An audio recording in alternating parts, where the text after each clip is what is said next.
A very good morning, everybody. Welcome once again to Whilton Mill for the start of not one, not two, not three, not four, but 5 title deciders here this weekend. It's event 9 of the Wera Tools Motorsport UK British Kart Championships. This weekend we'll see the culmination of the championship campaigns for all 4 of our IAME categories and Honda Cadet, and for the first time ever, the IAME M1 Bambino Cup. My name is Andrew Mather. Alongside me in the box is Henry Baudet.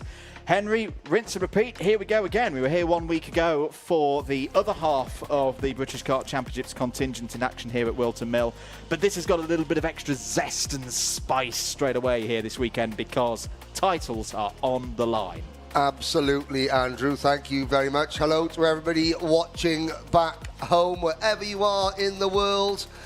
We're back at this 1,200-metre, 12-turn circuit right in the centre of England near Northampton and Daventry. The circuit, as we saw last week, very bumpy, very abrasive, very physically demanding. But over the course of the next 2 days, 5 drivers will etch their names into the British Kart Championship history books. We've crowned 61 different champions. 61 different drivers have won at least one title in the modern era of the Wera Tools British Championship. How many more will make a debut win this weekend?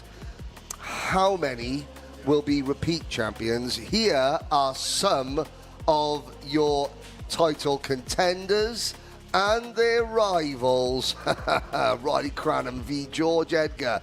And what about the main event? Freddie Lloyd, Gus Lawrence and Harrison Whitcomb in Senior X30. But of course, there are 3 contenders in Senior X30, but there are also 3 of us. The 3rd member of our little party is Nicole Sutherland, who's out in the pits. Hello, Nicole. Hello, Henry. Thank you very much. Like Henry said then, ladies and gentlemen, this is a title battle this weekend here at Whilton Mill. Last weekend, we had our road taxes out. This weekend, IAME's, but same setup. It's a physically demanding track. These drivers are going to be put through their paces. Of course, we're heading towards the end of the season now, so some of these drivers, you know, they're tired. They've put their most into the months, especially the likes of August, where most drivers have been out weekend after weekend. And of course, double header setup this weekend. So they're going to have to do it twice. Like you said then, Henry, those title fights, watch what happens in the senior grid because it's going to be fiery. I don't know if some of you at home watched last year's battle unfold when we were at Three Sisters between Lloyd and Lawrence. It looks like it could be a similar setup again this year. It could be out of those 2. Harrison Whitcomb, though, watch out for that name as well. And we've got something else. So what I'm going to do now is just have a little drink of my still water here, the Wera Tools branded Young Epilepsy still water, and then I'm going to pass back to this man. Thank you, Nicole. Wonderful. Okay, this is not a really shameless marketing plug by myself, no, ladies and gentlemen. For once. For once, it's not. We do have to say a big thank you to Frank Morris, Waterswift restricted driver Frank Morris, and his entire family. These cans, still water cans, so very healthy, and for all the young drivers. They are to promote young epilepsy. On the back, you will be able to see, take a photo of this now. Take a photo of the QR code. So Frank's sister, Becky, who designs the graphics kit for Frank's kart, she was diagnosed with epilepsy when she was 7 years old, but it hasn't stopped her. She is still a proud member of the Orange Army, marshalling Motorsport UK events all around the country. Now, these have been given out. Obviously, a lot of us here at the Alpha Crew have been given entire presentation boxes with our faces on them. Every driver in Waterswift Restricted has also been given a presentation box. So please, you've seen the GoFundMe logo. Now, Frank and his family have already this year raised £2,500 to get a defibrillator put in at Fulbeck after somebody had a heart attack there, and they were able to. They're okay. But so the family have already raised £2,500 this year for that. Now they're using these fantastic, this fantastic gimmick to promote. To raise awareness of young epilepsy. And I say, for whatever Frank does in the kart, it pales in comparison to what he and his family are doing for the sport, simply by being in this paddock. So we're massively, massively grateful. We are very fortunate enough to have the Morris family in our paddock, because they use whatever tools they have available to them, as you can see, to good use, to promote good things and make the paddock a better place. Hello to everyone. Now, of course, I'm going to put the QR code up here because we've got already viewers coming in. There's one last shot. Take a photo with your phone of that to look at the... oh, my cuticles could do with doing, couldn't they? Look at that. That's terrible, that is. Oh, dear.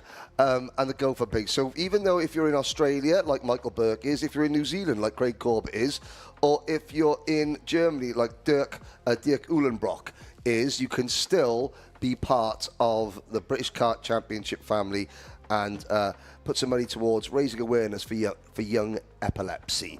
There we go. So segues nicely, Andrew, into saying hello to all our viewers. Already viewers coming in from all over the thing. Jensen Hookie is at Forage Head. So there we go. So I'm going to... Nicole, have you got a can with your face on it? I don't, I'm afraid, but you and Andrew have them. So got to use yours then, Henry. Thanks very much for that. So generous, like you said, of Frank Morris and the family. And let's get donating, guys, because it goes to a very, very good cause indeed. For now, though, down on the Whilton Mill grid ahead of our first heat of today, Honda Cadets. This is a grid that I very first started in all the way back when I was 10 years old, a decade ago. Now I started in Honda Cadets. It's got a bit of a soft spot for me. I really do enjoy watching this class. This is a grid then this weekend that we're going to see the biggest championship fight. This is the most undecided class this year. The 1 minute board has gone out, but watch these drivers as they head into this heat. Every moment is going to count, and every moment is going to count for the likes of Archie Loveridge, who is starting right behind me. His Sad Mike is just firing up that Honda engine. So we'll head back up to see how Archie gets on, to see how these Hondas get on in Heat 1.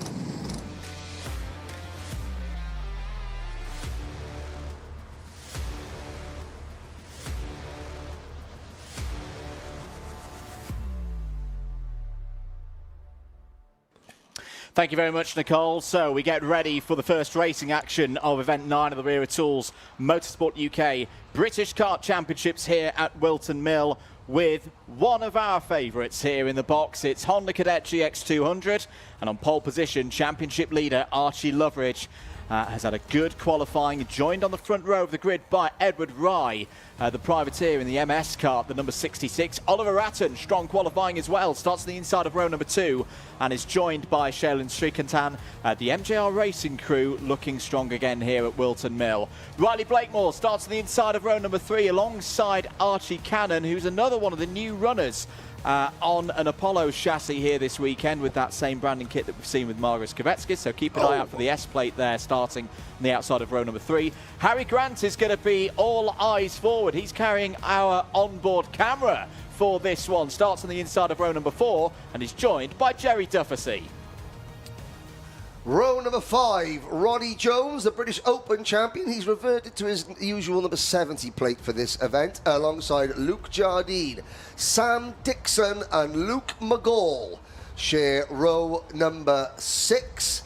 And on row number 7, Luca Picocchi and Jayan Prakash. Kyle Kerr and Aidan Donnelly round out row number 8, with Reggie Dufficy starting shotgun on the field on row number 9. Here is a look at the title picture. Our top 2 contenders, Archie Loveridge. Archie has won all 4 finals this year. Ronnie Jones, he's only had one podium, but he's been 4th in the other 3 finals. Now, if Archie Loveridge wins this race and tomorrow's race, well, if he wins today, that puts him on 5 career Honda Cadet wins. That ties him with Mitchell Gibbons and Cole Denham, who have won more Honda races than anyone else. If he wins tomorrow as well, then he becomes the all-time #1 Honda Cadet winner in the modern era. But it's not just about the top 2 in the championship. There are 2 outsiders, Luke McGall and Riley Blakemore. Again, very consistent for the pair of them. 2 podiums apiece. McGall has finished 2nd the last 2 finals. Blakemore 3rd in the last 2 finals. So we've got, a big thanks to the Alpha Live team, James Fitchie, for putting those together. So we'll be able to keep you up to date with the title picture as well. But Andrew Mather, title picture's one thing, race heat points are another. Points mean prizes. We're about to get going.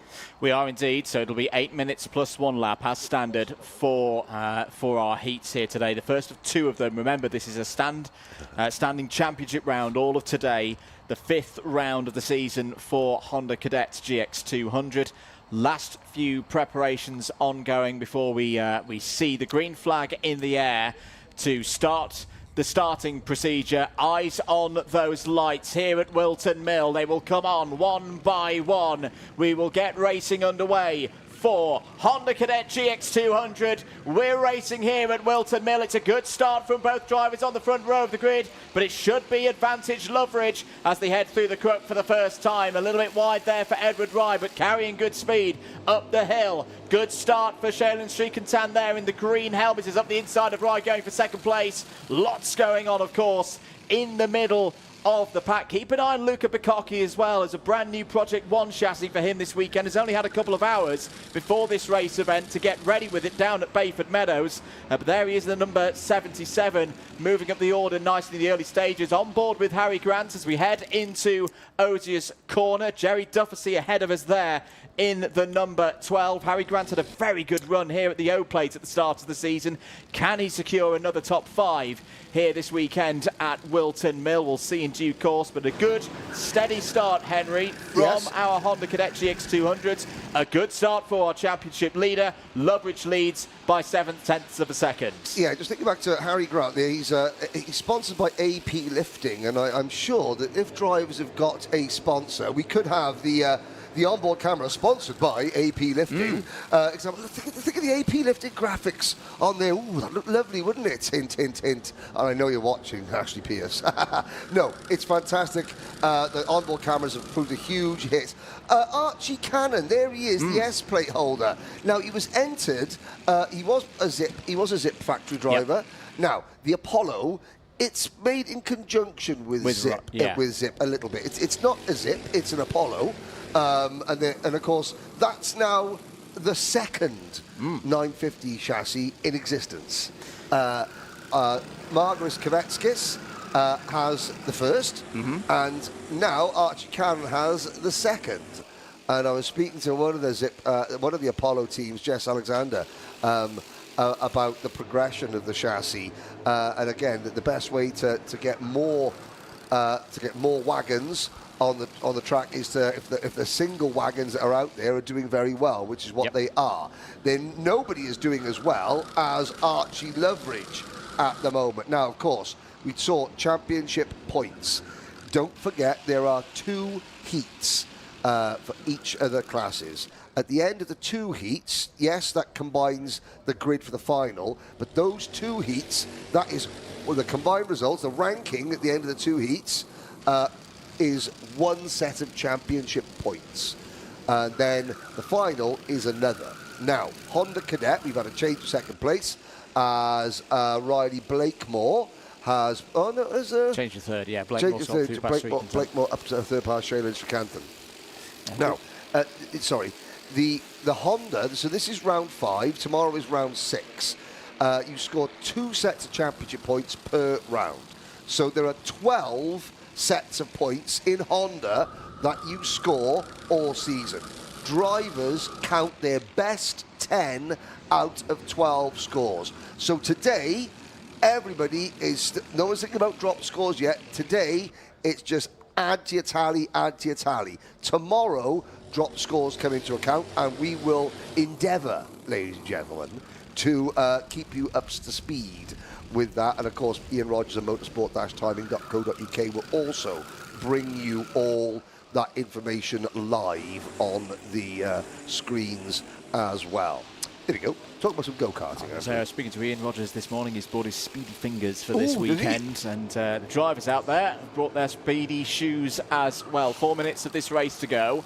Here's a battle. That's Luke McGall down the inside of J.M. Prakash. That was for 8th place. You'll notice well on Luke McGall's machine, well, that's a good show of it as well, because Ronnie Jones is running another one of the pooled engines from Motorsport UK. Yes, that was it, yeah. This is, of course, in an effort to keep things equal across the board. If you're running high up in the championship, per the regulations, you run one of those pooled engines. It's top 3 in the championship. 3, yeah. Yes, at the end of every day. Yep, at the end. So it could change tomorrow. Could be different drivers, of course, depending on how the results go here today.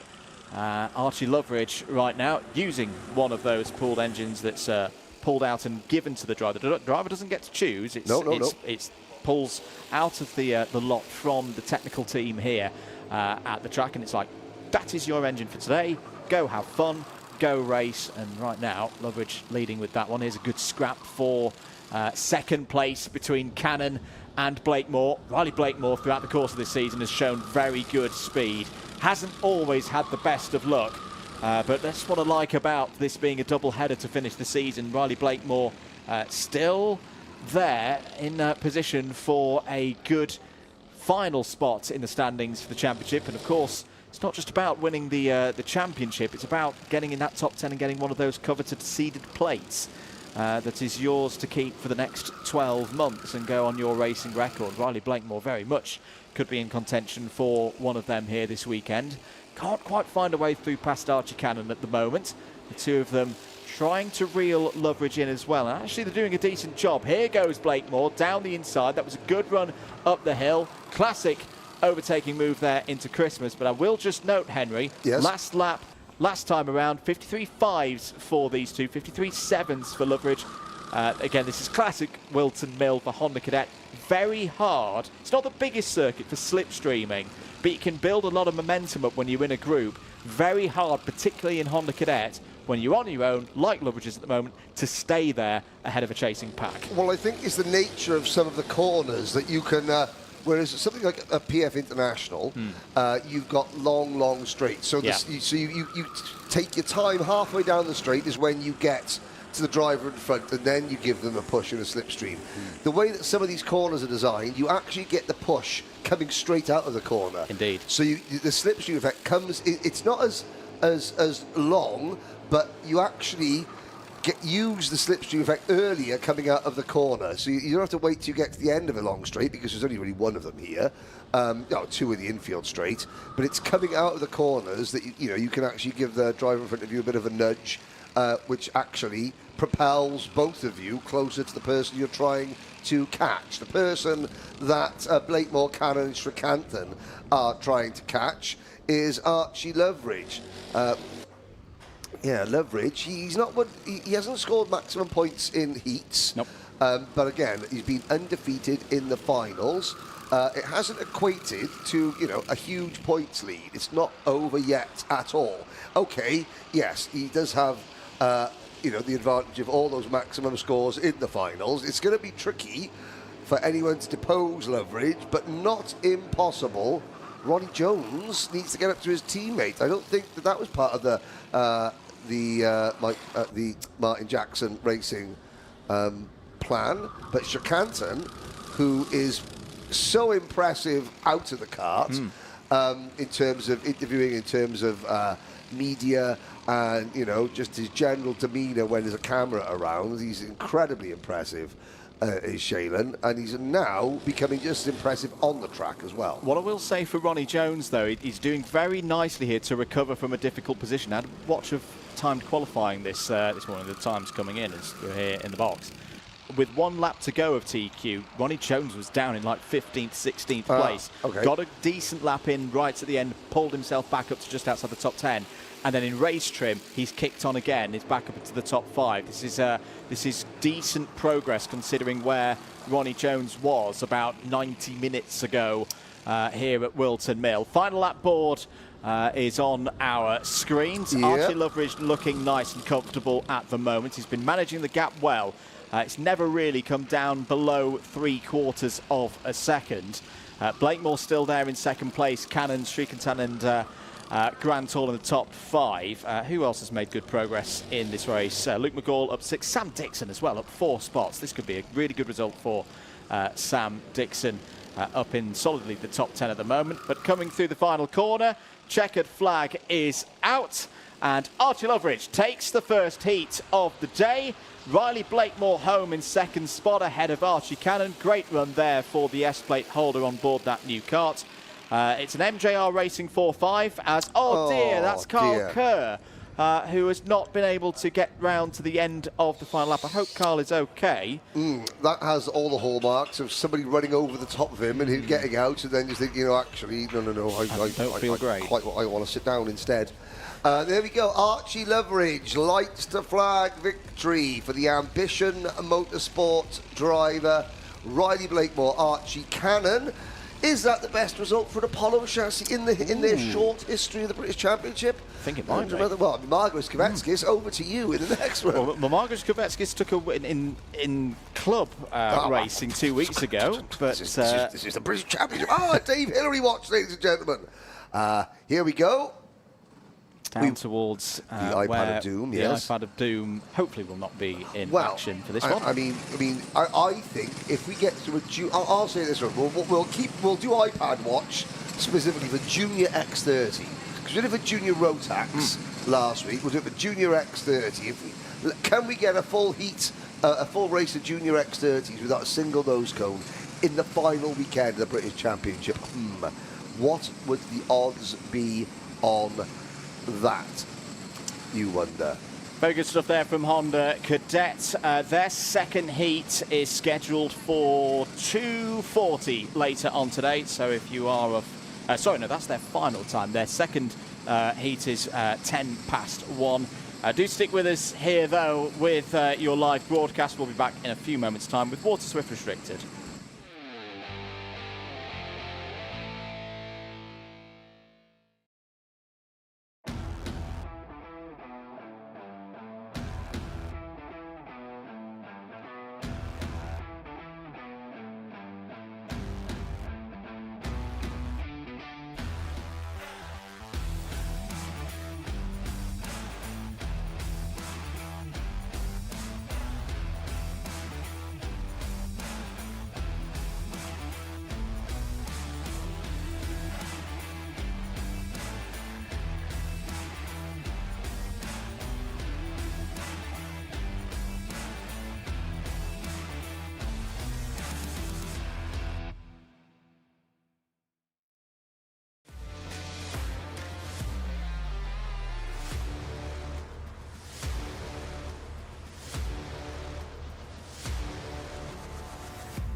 So let's get ready then for the next race. It's the first heat of the weekend for IAME Waterswift Restricted. There are our drivers in the pre-grid area getting ready for their 8-minute plus 1 lap heat. 15 of them here this weekend. News from qualifying, just to note there, Benjamin Schlivar has been on really good form. Is he I believe he's the youngest driver in Waterswift Restricted, yes, I believe, yes. And, well, he's had some really good form recently. Podium shots in recent weeks. A good run 2 weeks ago at the clubby, but problems in TQ will start this race. Lewis Malin was running him at Kimbolton, I know. So I'm assuming that Lewis is still on the tools this weekend. So if that'll be the case, he won't be back there for long. Yes, Andrew Mather, explain the significance of that go-kart. This is the first, as far as I'm aware, TB Kart 950 mil chassis in the UK. That is Frank Morris, who we were speaking about earlier. We saw this kart for the first time at Kimbolton and look at that. a few weeks ago, and I've got to say, it looks brilliant. And yes, I was looking at the crash helmet, which is designed by his sister, who was, of course, his sister Becky. I love how it's got on the Alfa hit curve. Right, to tell Frank, you've got to be hitting those curves around here with Whilton. It's got some Welsh on it, and Dreiger Goch. Here we go. Here we go then for your grid. Bodie Batch and LBJ Stubbs on the front row for Excel Motorsport. Ollie West and Corey Lyons on row 2. Row 3, we're going to fire through this one. Jaden McElhenney and Louis Williams. Mabs, row 4, Freddie Baker and Arthur Bowers. Row 5, Logan Hodgins and Patrick Wood. Phoenix Millen Sexton and Harry Murphy on row 6. Toby Biggs, Frank Morris, Benjamin Schlivar complete top 8 rows. Why have we fired through that? Because... Well, here we go. Here are your title contenders. I've got to say, LBJ Stubbs has all but sealed it. Mathematically, he can't really lose. He's going to sign on tomorrow. Why would he keep racing? Well, if he takes another pair of wins, he's won 6 out of the 7 finals so far this year. You can see Bodie Batch has done the other one. If he wins both finals, and of course, well, we'll talk about that there. Here's the battle for third between the 2 Irish drivers, the 2 Daily Motorsport drivers, Jaden McElhenney and Corey Lyons. So it's an all-Irish 3rd and 4th. So an all-Irish battle for 3rd. There they are. So this is a real good achievement. First year in the championship for Daily Motorsport. Again, both have been on the podium. Can they break through? Corey Lyons has been particularly impressive, considering what I was with him at the start of the year out in January in the Rotax Winter Trophy, and he was he was not off the pace, but he was certainly not a front runner. So he has progressed so much. Corey's down from a rallying background. If LBJ Stubbs wins both finals, he will tie Kai Hunter for the most wins in a single season in the modern era. That's quite a feat. That is quite a feat. There's some motivation for the O-Plate. XL Motorsport looking for their first championship in their first season in the Vera Tools British Championship. But it's Bodie Batch, the Argenti Motorsport back driver. Oh, and there's a 77 car, Jaden McElhenney. That's almost come a cropper at Fine Lady there. He's dropped down to the back of the field. Batch, though, has already been shuffled back to 3rd. Make that 4th by the number 24 car of Ollie West. It's a very quick start for the restricted class as they came around the final corner. But Stubbs has taken the early advantage. Your first bit of championship position drama there, though, for Jaden McElhenney. That's going to be the open door now for Corey Lyons to get some good intermediate scores on the board in this first round. Let's count them through at the end of lap number 1. It's going to stay close in this category of field this weekend. It's Stubbs from Lyons, Batch, West, Bowers, Louis Williams, Mabs, who's had a chassis change. He's not on the DAP anymore. He's now back on the Intrepid. It's been running really well there in 6th place. Freddie Baker up the inside. This is for position into Christmas corner. And look at Benjamin Schlivar as well. It's an SFR Motorsport run machine, but in a different livery to the normal SFR colours. It's not the green and white. It's not the red and black attack, which the green and white attack doesn't have the same sort of ring to it, I've got to say. Now, Andrew Mather, I'm afraid you have made an incorrect statement, my friend. Yes. Well, my good friend Jensen Hookey, winner of round 5 of the NKC and at racing at Forest Edge this weekend. Hello, that's Ollie West giving, is that the number 99 of Arthur Bowers? Yes, it is. Yeah, little Arthur Bowers. It's not the first TB kart. Is it not? Luke Millwood had the first TB kart. Okay. But that was in a different championship. So it's the first one in this championship? Yes, you are half right. Thank you, Jensen Hookey, as well. Say hello to everyone down at the Rob Dodd School of Karting at Forest Edge this weekend. Nicole Sutherland, what have you got for us? Well then, boys, you were just talking about Louis Williams Mabs, the chassis change. I don't know if you remember then, Henry, the Intrepid was used, back in the day by the likes of Alex Albon, was a popular kart, popular team, back a couple of years ago. And I've just spoken to Ricky. Louis Sadie said that car is performing way better for Louis, and I think by the pace and where he's actually sat right now on the road, P7 looks much stronger than what he did in the DAP. I do remember it. Alex, Paul Hardy, who went to form XL Motorsport, or went, out in Dubai, not form it, but he was the first manager of the XL Motorsport project out in the UAE. Paul Hardy raced it. I remember Sean and Matthew Arnold racing it on that graphics kit. I wonder how. I mean, that graphics kit is certainly it's a retro style graphics kit. Oh, hello. Who's that that's gone off? That's Corey Lyons. That's Corey Lyons out of what it was third place. Oh, and he's beached it. The number 14 driver has beached it on the grass coming out of Fine Lady, and that's going to hand, the upper hand, so to speak, back to Jaden McElhenney in their fight for third of the championship, even though they're actually 13th and 14th overall. I'm assuming that Intrepid chassis is a new chassis, but just with old school graphics on it. Well, the bit of news coming in. I think there's a lot going on in this race. A flurry of penalties now. This may well be race start. Plus 3 second penalties for Jaden McElhenney, Yes. Phoenix, Millen, Sexton, and Benjamin Schliver. I wonder if this is tram lines for off the start. Now the team are working on getting us a replay for that one. Let's have a little look if we can at the replay of the race start. So we're looking out for 77, 78. Look for those tram lines. Yes. Well, definitely in the case of Jaden McElhenney, that as the lights went out, the number 77 and a few others, which I imagine would be the 72 and 78, that will have been checked and verified back in with the race officials. That was McElhenney going off the road. So for him, actually, the plus 3 second is not going to make that much of a difference, I feel, in terms of final race position. But Arthur Bowers gets a penalty as well. Sorry. Arthur Bowers. Yeah. So it's all going off. There is the number 99 of Arthur Bowers. Side by side through the global chicane. karting livery there, and he gets a little bit snookered. This is a good scrap. This is actually for third, fourth, fifth, sixth, seventh, and eighth. Now, in the midst, the two Daily Motorsport drivers having their issues, the two leaders for XL Motorsport are up the road. This is the battle for third. Benjamin Schliver started last, and he's running fourth. There's the 92 of Freddie Baker. Louis Williams Mabs is at the back of the group in 8th position as well.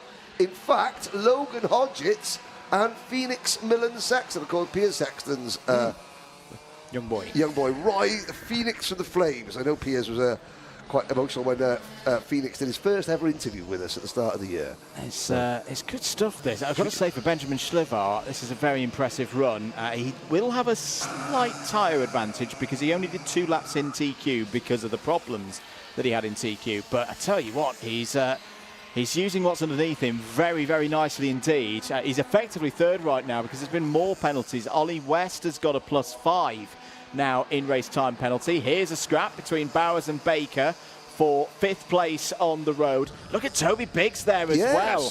I don't think Toby Biggs ran in free practice. I didn't see Toby around in the paddock. Apologies if I'm mistaken on that one. Either way, really good run for the driver of the number 46 with the plain white livery there. Just the mandatory championship stickers on that one. If ever there was anything, if there's a sponsor, then that kart is, it's not exactly very busy in terms of its colour. It's open for business in terms of, your logos would look lovely on that plain white graphics kit. I'm sure that's what the Bigs are thinking. He's there in 7th place, just in front of Patrick Wood in 8th. Logan Hodgetts on the novice plate on the Birrell ART is in 10th. Corey Lyons is 15th. Frank Morris is 14th. So Frank, I can't remember. I'm sure Frank had a dinosaur on his graphics at the start of the year. He did. He did he? Yeah. Yes, he did. But of course, no, that was before the switch to the TV kart, yes. But it's the first time the TB Kart 950 chassis has been seen in this championship. The mean green TB Kart machine. Now, Batch in 88. The old plate of stubs. Yes, they're teammates. Obviously, Bodie Batch is part of the Argenti Young Driver program. Albie J. Stubbs. Interesting, when Albie was in Bambino's, his dad, his AJS Security, I think, possibly, I could be wrong, as a new leader. That is Bodie Batch in the lead. But his dad did a bit of sponsorship with Jade Edwards in the British Touring Car Championship, and Jade and Josh Cook would come along and help and assist Albie. And of course, I think they're obviously busy with their own touring car and media commitments. That's a bold one. I did notice that Jade Edwards has just signed with Loudspeaker Agency, the same agency as Anthony Jordan is member of. So the sky's the limit now.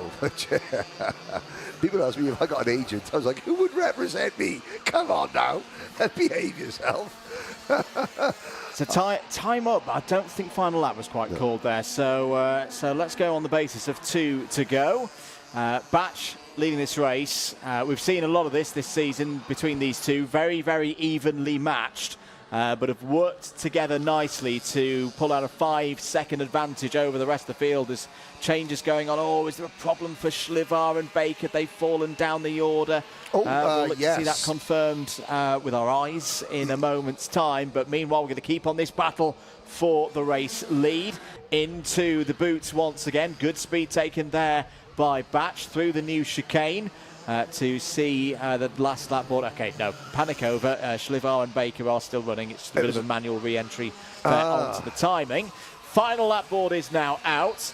Batch from Stubbs. Will be interested to see how hard Stubbs fights this. Again, in terms of championship, he doesn't need to win this race.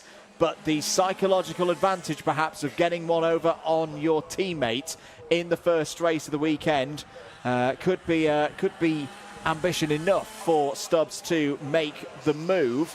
Change for 4th place. Bowers through past Biggs there. Back with our race leader, so there was no move over the top of the hill into Christmas. Onto the back straight here, Henry. It's been another very strong performance from this XL Motorsport duo. And Stubbs trying to create a gap on the inside. No! And he was going for it. That's something when the championship's done and dusted, you can afford to make those kind of moves. No harm done to Bodie Batch, so he didn't take his teammate out. You'll be disappointed with that, but hey, you know, got to try these things. As Batch crossed the line, Ollie West, great result for Ollie. In P2, Benjamin Schlivar last to 3rd. Which Great will become effort there. Which will become 2nd because West has got an in-race +5. So Lewis Malin, nearly a top gear from the rear for Lewis Malin and Benjamin Schlivar. Albie J. Stubbs 4th, Arthur Bowers 5th. The massive amount of penalties from that race indeed. Down to Corey Lyons. So the battle for 3rd place. The battle for 3rd place is still well and truly on the championship between the two Daily Motorsport teammates. Should you play a game? Oh, go on then. Oh, go on then. We'll try and see, what does Dave Hillary have tattooed on his leg? Oh, I'm not sure I want to play that game. Oh, I don't know.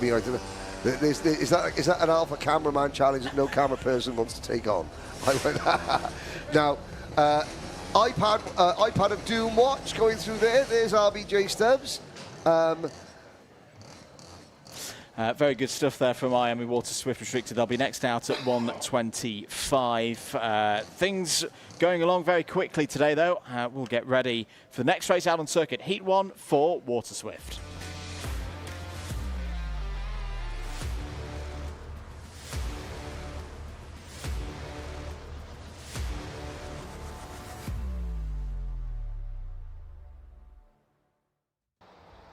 Straight out we go then for Heat 1, IAME Waterswift. Let's take you through the grid for this first heat. Championship leader Austin Newstead has pole position. One of his contenders for the title here this weekend. Colby Patterson starts P2.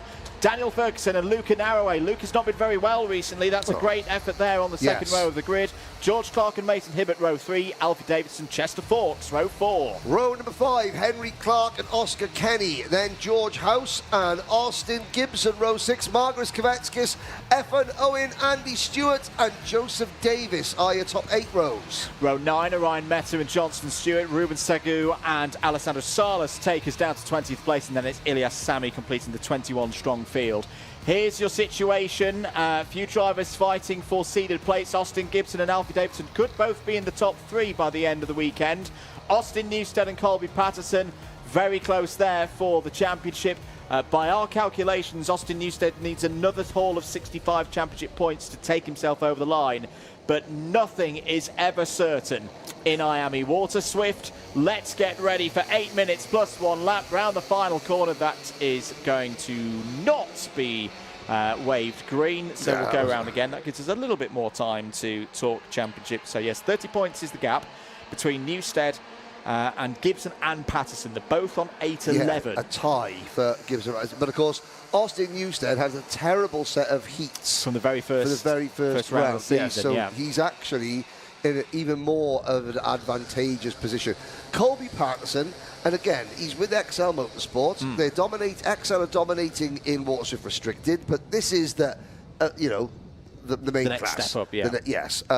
So in their first season as a full-time Brit, taking on the Mitre Fusion, Colby Patterson, he's been on the podium several times, hasn't managed to break through, but consistency is keeping him there. Alfie Davidson, he's only 9th in the championship. However, he has got some of the lowest dropped scores of all. Now, not saying that he's going to suddenly vault up and challenge Austin Newstead, not at all. However, he's probably the next best contender for a top 4-5 place is Alfie Davidson. Absolutely. Missed the final at Warden Law, one of the finals at Warden Law. That's why he's a little bit further back. Meanwhile, we're ready to go. We're racing at Whilton Mill for Heat 1 in Waterswift. Very good start for those on the pole side of the grid. Running up to Christmas corner for the first time in this one. Your race leader, Austin Newstead, has Daniel Ferguson for company. It's the 142 of George Clark up to third as well. George Clark competing for one of the high-ranked, high-seeded plates for the end of this season. Has had some great runs, thinking back to GYG in particular and the double podium he had there. But there's all kinds of stories to keep track of. We're on board with George House, your new IAME Euro Series champion. Secured that title in X30 Mini about 6 to 7 days ago at Marienburg. He's another driver. Can't mathematically take the title away from Newstead, but could get up into that top 3 battle with a strong weekend here. 7 minutes of this race to go, Henry. It's Newstead from Ferguson, Clark from Davidson, Hibbert and Patterson, your top 6. Yeah, Ferguson, the lone non-fusion driver. And you know what? Up at the front there, the top 5. Oh, and there's Hibbert and Davidson. Yeah, Hibbert and Davidson. Of course, you think fusion, they've still got 5 drivers up near the front as we look at our onboard camera. That's the Energy Course chassis. That's George House, our onboard. Is that George House? Or is it? It is, George House, sorry. Down in 7th position, trying to keep in front of Chester Forks. Of course, Fusion are missing Christian Kobe and Harry Williams. They're not out this weekend, so there's 2 more potential Fusion front runners. So you look at that, you've got 2 Fusion, Christian Kobe, the GP plate champion, Harry Williams, the British Open champion. So there you go. And Harry Williams, I know he had a bit of an injury issue, but he was also, I'm sure, a race winner at the start of the season, was Harry. So that's some good results across the course of 2025. Yeah, you've got 4 Fusion drivers, or 5 Fusion drivers up at the front in the top 9 positions. 2 more aren't even here. That puts Colby Patterson's performance this season into greater perspective, because he's been able to do that. Oh, and there's great stuff there from our onboard camera as Chester Forks goes through. I gotta say, I'm liking the Danger Forks. Because of course you used to have the Danger graphics, and now I can't do Danger High Voltage anymore. Joseph Davis, that was. But he does have the DF, Danger Forks. I think that should be, as you call it. That was dangerous for Daniel Ferguson. George Clark committing to the move when it wasn't quite on, then backing out of it. There's the Bluebird Special of Luca Narroway for Evolve Motorsport. And again, you mentioned it earlier, Luca's he's not been well over the summer. He's hardly been able to leave the house. So 4 weeks he has been on, I say bed rest. He's been, certainly not allowed to exert himself, saving all his exertions for this weekend, and doing a fantastic job in the number 117 Kart. There's the 177 of George House. We're on board with him, chasing down Alfie Davidson in the 146. Alfie Davidson's dad, Luke Davidson, is a Brisker stock car driver. But also, I believe, J. Davidson Scrap Metal, they sponsor Brandon Carr. Now, who races in the world, in midget racing, sprint car racing in the US. Well, it's funny you mentioned that, Henry, because Alf is off to do a little bit of dirt racing in the States, so he's not going to IWF. And many of these drivers will be looking to go to the IAME Warriors final in Valencia later on in the autumn, qualify through to that event through this championship. I spoke to Alfie yesterday. He's like, what are your plans, Alfie? What are you doing after this round? It's like, he's disappointed not to go to IWF, but yeah, he's going to go out. He's going to have a little bit of a go with Brandon at some dirt racing. That was a lovely shot there, the crash that was coming. The sun is broken free from the clouds. But of course, now they be called bandoleros, but he'll be going up against the likes of Braxton Bush, Kyle Bush's son, as well as Keelan Harvick. Keelan's a little bit older, but certainly Braxton Bush, and maybe Jamie McMurray's son. So some of the sons of the top NASCAR drivers. 3 minutes left on the clock, and Ferguson heading the field. Oh, no, he's not. Newstead is heading the field. I do apologise. Maybe a transponder issue for Austin Newstead not climbing up there. Well, that's still Corey Lyons from the previous race. Yeah, that's from the previous one. He's so disappointed with himself. He just doesn't want to get out of the car. I'm going to sit in the pits and wait. You know? The radio frequencies gave us a little bit of a panic there of like, where's Austin Newstead gone? He's fine. He's still there at the front of the field. A second clear of Daniel Ferguson, Mason Hibbert, Colby Patterson, Alfie Davidson in your top 5. That's getting a little bit rough. Off the road for George House, and not happy with things there. Now, we couldn't see from that angle what was happening to drivers right there through Christmas Corner. Well, I mean, I don't know if we'd be able to get a replay of that, but you saw the onboard, and then you saw the reaction. The two hands like, what was that all about? I have a feeling that there was lots of clean air in front of George House going into Christmas Corner, but there wasn't any clean air behind him. It was stuff full of go-karts that may have given him a helping hand. Here is your Alpha Live replay, and okay, it was with Ozzie Gibson. Ozzie Gibson. It wasn't from the rear; it was from the side. Another great move. That's Colby Patterson down the inside. That's what he needs to do. He needs to go on the attack, especially with Newstead leading this race. George Clark is going to throw it back down the inside. Luke Narrow is going to follow. This is tough times for Colby Patterson.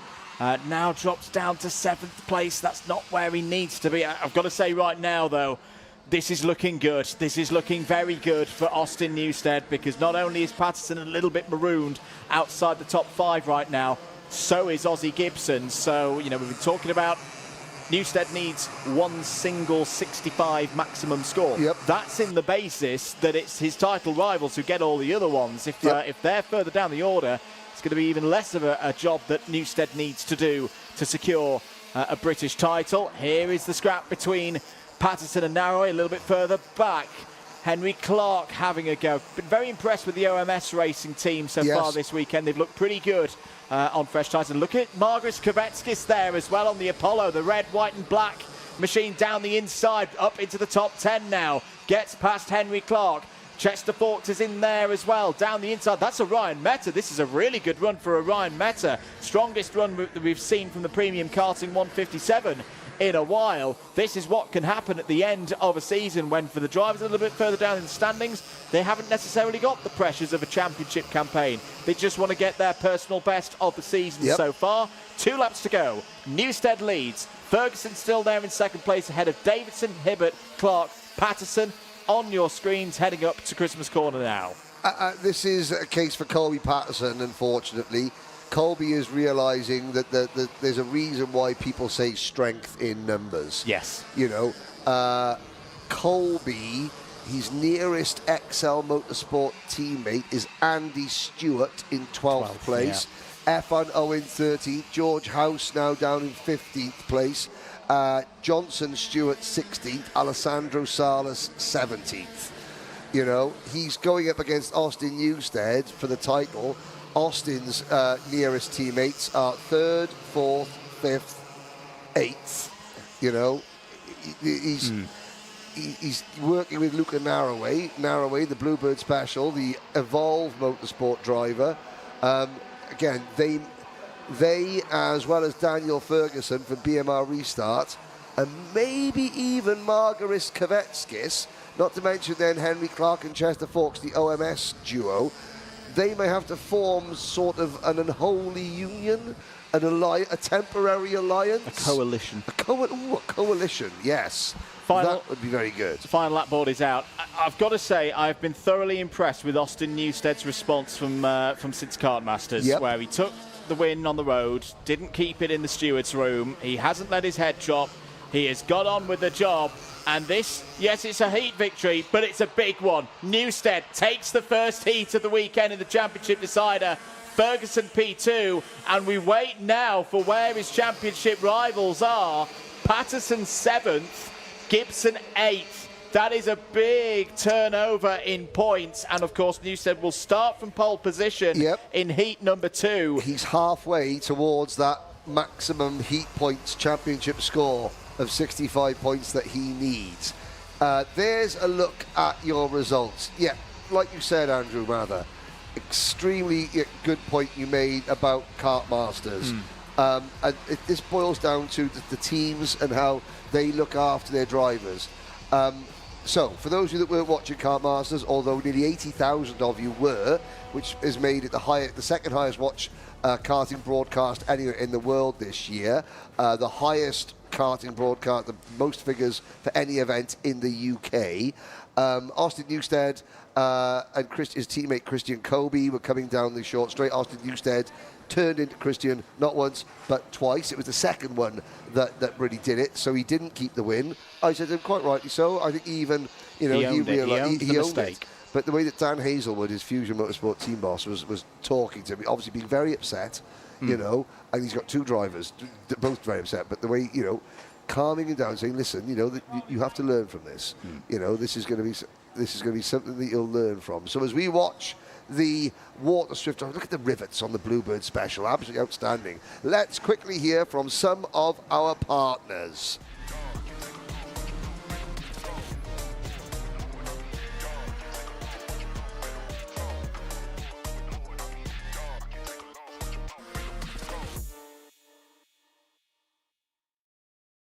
Here at Demon Tweaks, you probably know us for our massive kartwear range. We've got everything from suits, boots, gloves and helmets from the biggest brands in the business. But we are so much more than that, because if you're looking for kart parts, well, we've got you covered too. We've got everything from Rotax parts, sprockets and chains, discs and pads, data loggers and dashers, fuel tanks, steering wheels, bead breakers and loads more. But of course, it doesn't just stop at the track, and if you're looking to build your skills in the sim, then we've got everything you're going to need to build the ultimate rig. So whether you're just getting started or you're already at the top of your game, Demon Tweaks has got you.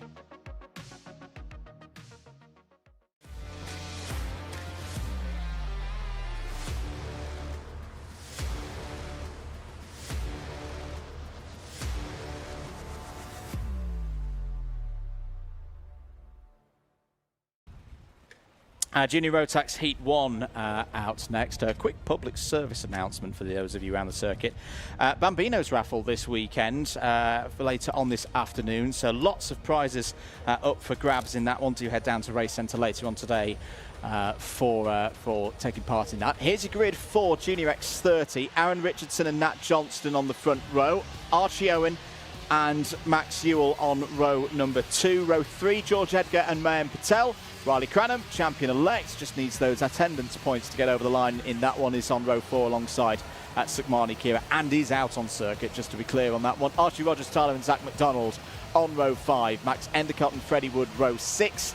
Row 7, Rocket Lee and Shenton and Harley Musk up next on row 7. Isaac Sayer and Finley Lines take up row 8. It's Jacob Backler and Ethan Woodward, on row number 9. Oliver Meek completes the 19-strong field.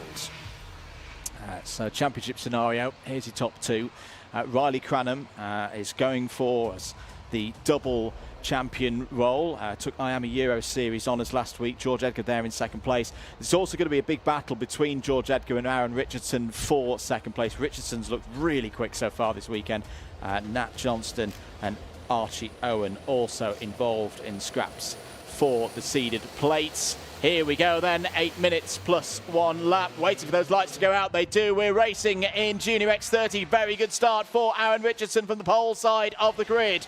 Archie Owen trying to hold himself in there. George Edgar going around the outside as they sweep up towards the first turn. Is that Isaac Sayer off the road? It's one of the Jamie Green racing machines in a spot of bother. Also having trouble. Max Ewell losing a number of positions there off of Christmas Corner. Was very quick in free practice yesterday. Zach McDonald trying to go around the outside of Archie Rogers-Tyler there through Ashby Corner. Look out for Rocco Lee and Shenton. Didn't run in free practice yesterday, but has looked solid this morning in the warm-up. He could move up through the order from the middle of the pack.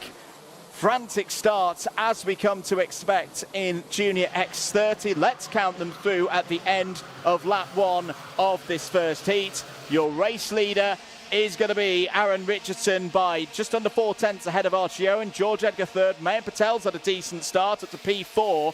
Nat Johnston fifth. Biggest movers up 6 Shenton. That down the inside, Edgar takes second place away from Archie Owen.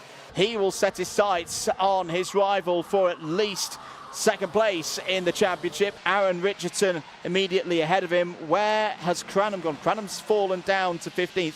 I think that's probably a case of, with everything that was going on that first lap, Riley Cranham knows he wants to go out there, have some fun, have some competition, but he can't get involved in any antics, shall we say, and he'll just go, right, go on, fellas, you know, I just need to compete. I just need to be out there on circuit, pick up those 20 championship bonus points. I am not interested in getting involved in any shenanigans here today. Just let him go. No, exactly. He's mathematically all but assured of the title. Change of lead. George Edgar is wanting to go out in a blaze of glory. I mean, for George Edgar, he's already on 6 career wins in the British Championship. 12 podiums as well, which is, you know, very, very impressive. Cranham, he's only won 2 races this year. But he's been very, very consistent. I mean, just looking at his scores, I mean, he's had 2 wins, 4 second places. And there's Archie Owen. And Sukmani Kira. Oh, Sugars is out of the race. Sukmani trying to match Ella Stevens' record for being a nationally seeded driver in 3 consecutive years. So that's the Richardson. most. Yes. Had a little look down the inside of George Edgar there. There's been a problem for Zach McDonald as well. Zach McDonald has been shown the technical flag. Sukmani Kira is out of this race. As is Rocco Shenton. Rocco Shenton comes to a stop at the top end of the circuit.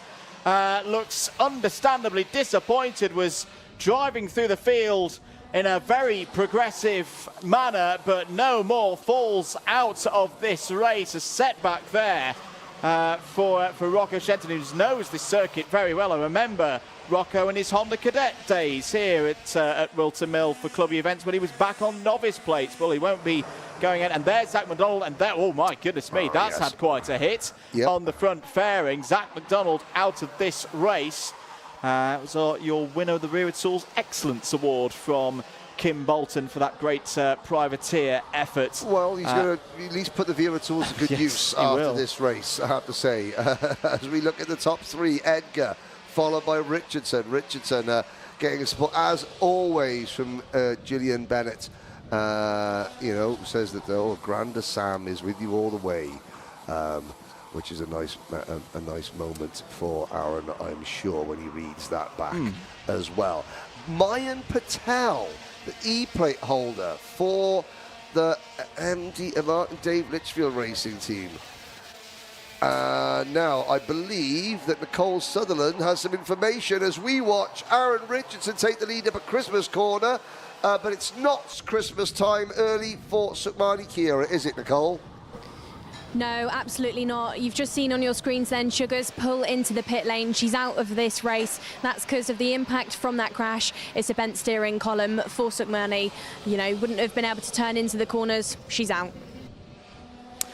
Yeah, real shame for Sukumani Kira there. Just a little bit more news on that Bambino raffle that we noted earlier. 1:15 today.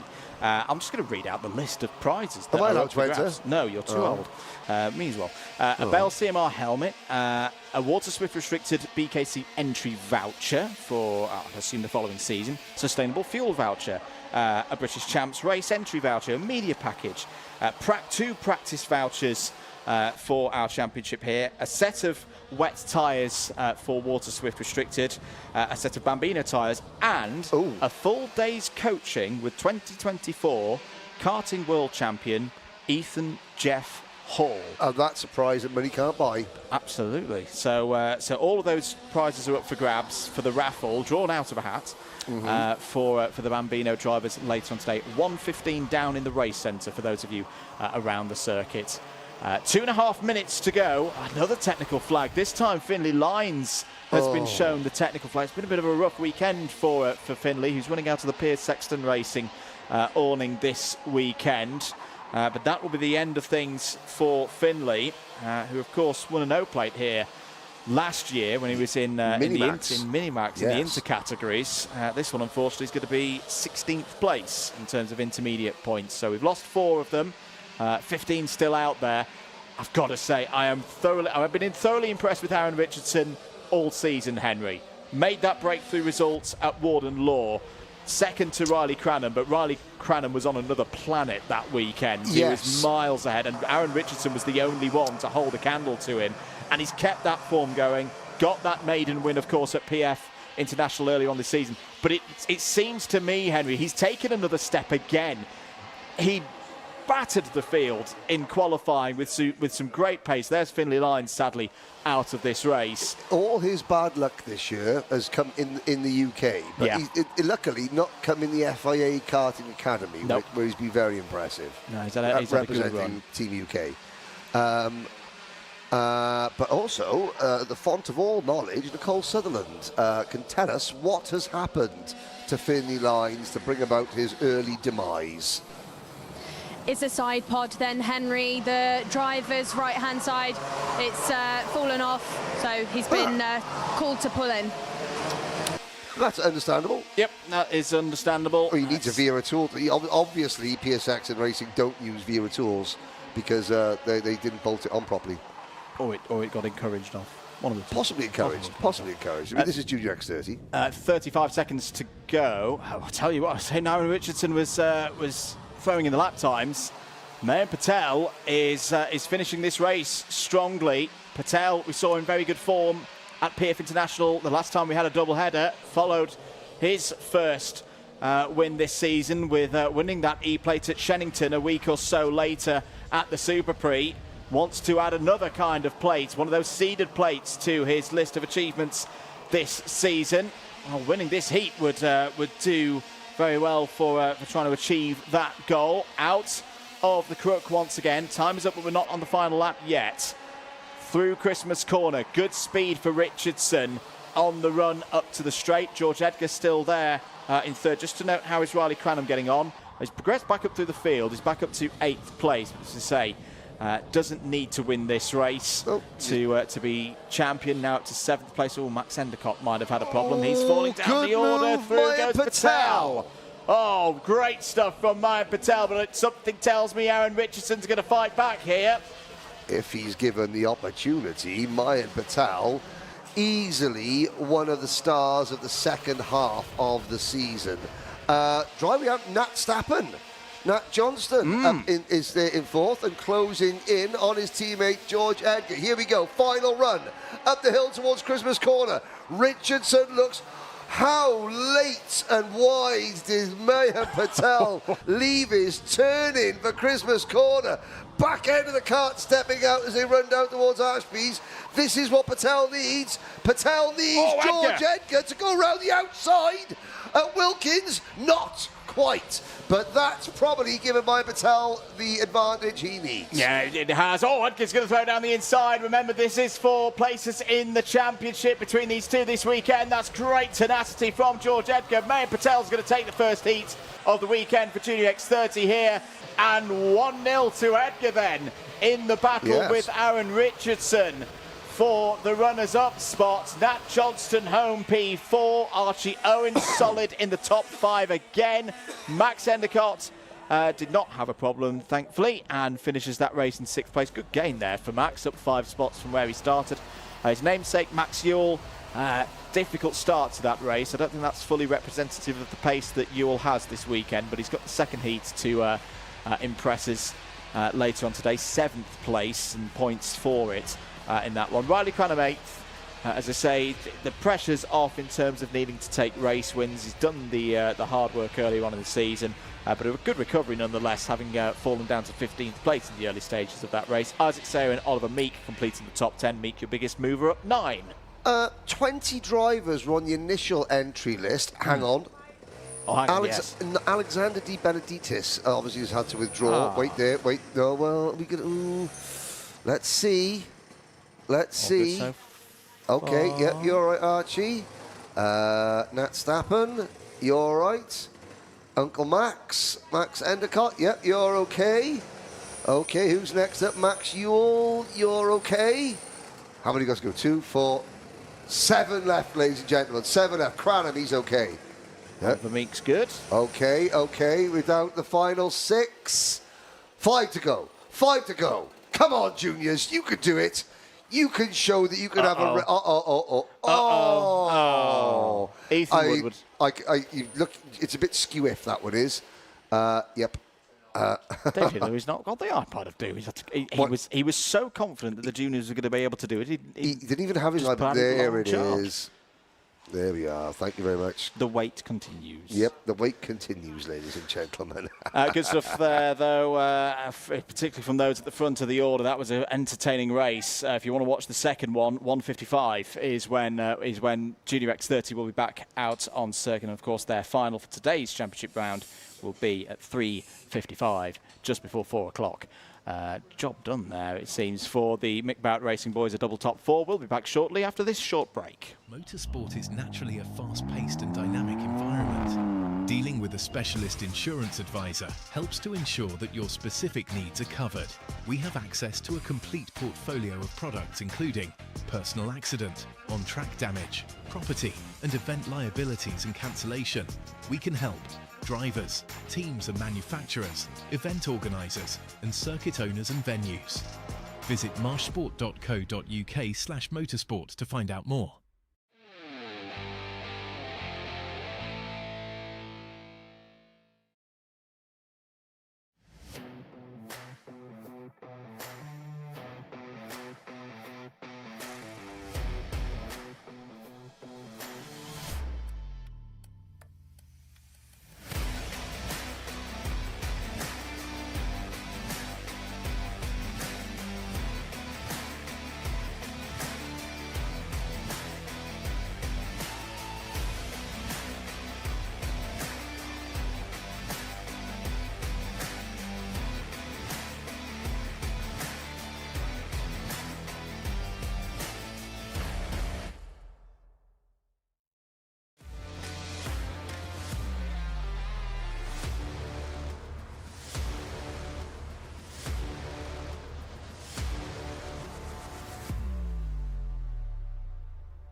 Welcome back, everybody, to Whilton Mill. Right, strap in. Right, this is where things get serious. I'm just getting my popcorn out, ready for this one. And take a seat, ladies and gentlemen. Take a ticket.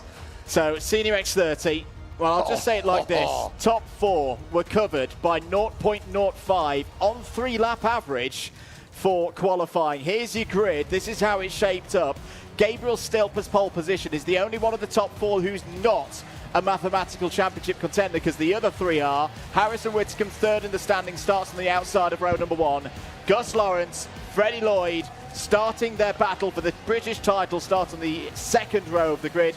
William Antrobus could mix things up this weekend as well, and it's the birthday boy from yesterday, Tristan Powell, on the outside of row number 3. Aaron Brown and CJ Bennett, they're on row 4. Lewis Bird, Morgan Moore, Samuel Branston and Sam Lewis are up next, with Theo Lestrange, Laith Khan, Dylan Patel, Luca Mann and Joao Castro rounding out the field. There is a look at 2/3 of the title contenders. 10 points separate Lloyd and Lawrence with another 15 points back. Harrison Whittaker on 8.25. Zach Green isn't here. He's 70. He did miss 2 rounds though, so he would have scored points, and that could have put him top 4 in the championship if he had entered, but he didn't. So it's a 3-way fight. Whittaker, Lawrence, and this man, your leader, Fast Freddie Lloyd. The qualifying session was one of the most exciting we've had so far this season. What's Heat 1 going to be like? We're going to find out in the next 8 minutes plus 1 lap. Straight away, Gabriel Stilp chops across, holds the lead. Gus Lawrence has a good start. He's up to second immediately as they run up towards Christmas Corner for the first time. Lawrence knows his business is not with Gabriel Stilp here this weekend. It's with the 2 drivers immediately behind him. Not immediately behind him. A really good start for William Antrobus. Antrobus doing double duty, was here this last weekend, of course. Maybe has a bit of track time advantage over the rest of what is still a very experienced field. He's there in third, Whittaker fourth. Where has Lloyd dropped down to? I think Lloyd's down to around P7 in the early stages of this race. Yeah, Tristan Powell's gone through, and Aaron Brown as well. Aaron Brown looking to hold on to one of those seeded plates. It was the number 7 for him in 2024. 7 minutes of this race to go. Very intriguing start to this one. Good start for Stilp and Lawrence, but it's Antrobus who I've got to say is impressing me here in this one. He's taken the fight to the seniors, gained 2 spots, but has lost. No, he's not lost one of them. Antrobus still ahead of Whittaker there, 3rd and 4th. Gus Lawrence could become this weekend just the 2nd driver in the modern era to win 4 British titles, along with Macaulay Bishop. But no driver has ever won 4 in a row. This would be his 4th consecutive. Great shot there of Freddie Lloyd, taking it easy, using a lot less curb than Whittaker and Brown in front of him. If you notice there, Freddie Lloyd being somewhat circumspect as he comes across the top of the hill at Christmas Corner. Now again, you're thinking about it, Freddie Lloyd, he's got the number 2 plate on his kart. That means he was the runner-up in last year's British Championship. That's his best career British Championship results to date. Interestingly though, Freddie Lloyd, he's raced, you know, obviously in the junior classes, the mini classes, and what have you. Oh, there's a lovely, lovely shot there of the senior X30 field flashing out of the boot into the final chicane. So Freddie Lloyd has got 9 career British Championship podiums. They've all come in the last 2 years. This driver we're on board with now has been a podium finisher in 9 of the last 15 senior X30 finals in the British Championship. That says that, again, when he was younger, he was a bit wild. And I think that he doesn't mind saying that. That shows the maturation of the driver.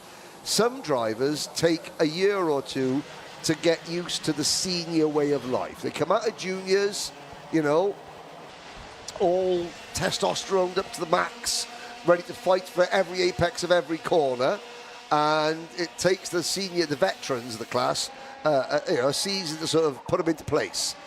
Freddie Lloyd took to it like a duck to water. He's a much better senior driver than he was a junior driver, and that's not just because he's progressing as a driver. I think that's just, him progressing as a person. No, I'd fully agree, and that was a good move from Freddie Lloyd up to P5. Apologies at the moment, Gus Lawrence just not showing on time. Now it's slotted back in there in 2nd place. But no, you're absolutely right, Henry. As I could see, Whittaker wants to get through here. He can sense that Freddie Lloyd is immediately behind, and William Antrobus, who again is one of those drivers going for a seeded plate, but can't really mathematically get involved himself in the championship battle. This is why I like to use the word disruptor at this stage of a season. Meanwhile, Lloyd goes in on his teammate. Oh, brilliant overtake there into Christmas Corner, up to P4.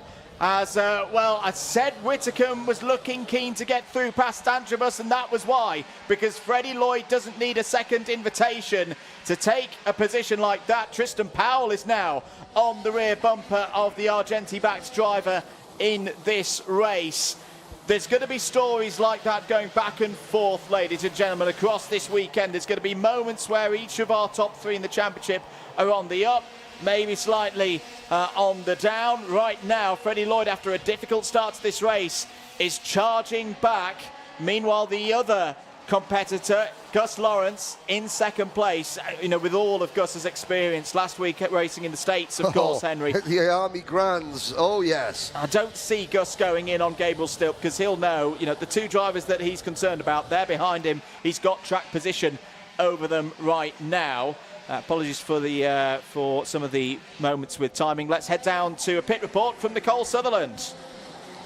Well then, boys, I've just seen Dylan Patel pull over onto the grass, clip the curb out of the last corner too much, and it actually pulled the chain off, so that's why he's circulating no more.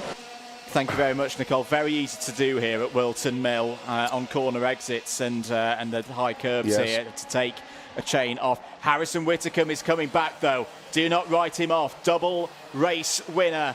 Took a clean sweep of the points at Warden Law at the start of the season. I spoke to him yesterday during the build-up show, and that gives him belief. That set of results still proves that on his day, he can dominate the point scoring in this class. And if he does so, he can win the championship without even the other two falling that far down the order. That's how the drop scores are kind of working out so far this season. 2 minutes of this race to go. Androbus a bit of a bottleneck at the moment, ahead of the two premium karting drivers. It's one of those curious moments, Henry, where the teammates are clear championship rivals. The points are going to say that, but they both need to work together here to get past Androbus, on board with Lloyd, on the brakes, down the inside, for third place on the road. Great move indeed, and that's quite key, that he's managed to get through and Whitcomb has not followed. So now we go back to championship rivals. They're not teammates anymore. That's a nice bit of a buffer now for Lloyd over Whitcomb. Don't panic. Gus Lawrence has not disappeared. There he goes. He's popped back in. There must be a couple of issues with transponders, I think, because there's been one happening in every race. That's Ian Rogers at Motorsport Timing will be on the case. Not to worry. Tristan Powell joins the fun, chasing Harrison Whitcomb. He's pulled ahead of Aaron Brown, Morgan Moore and Sam Branston. Oh, Whitcomb. Gotta do it. Yep, he's like William Androbus. Well, there is two very, very different types of humour. Freddie Lloyd, again, calm, safe. Harrison Whitcomb, no, he had to go. He had to go. There was nothing calm and safe. It was like, right, risk it all. Wide. And he's now running a little bit wide, coming out of Wilkins, and all that effort comes to nothing. But looking at how the Morgan Moore, Aaron Brown, and Sam Branson are closing in, I think William Androbus may have a tyre pressure issue, i.e. they've gone off, because he's slowed up quite a bit, not before, obviously, Whitcomb attacked him. The reason Whitcomb attacked him in such an aggressive fashion at Fine Lady last lap was because I think Androbus's car might be not at its best. Lewis Bird closing in, and CJ Bennett is also in the mix as well. Now, yeah.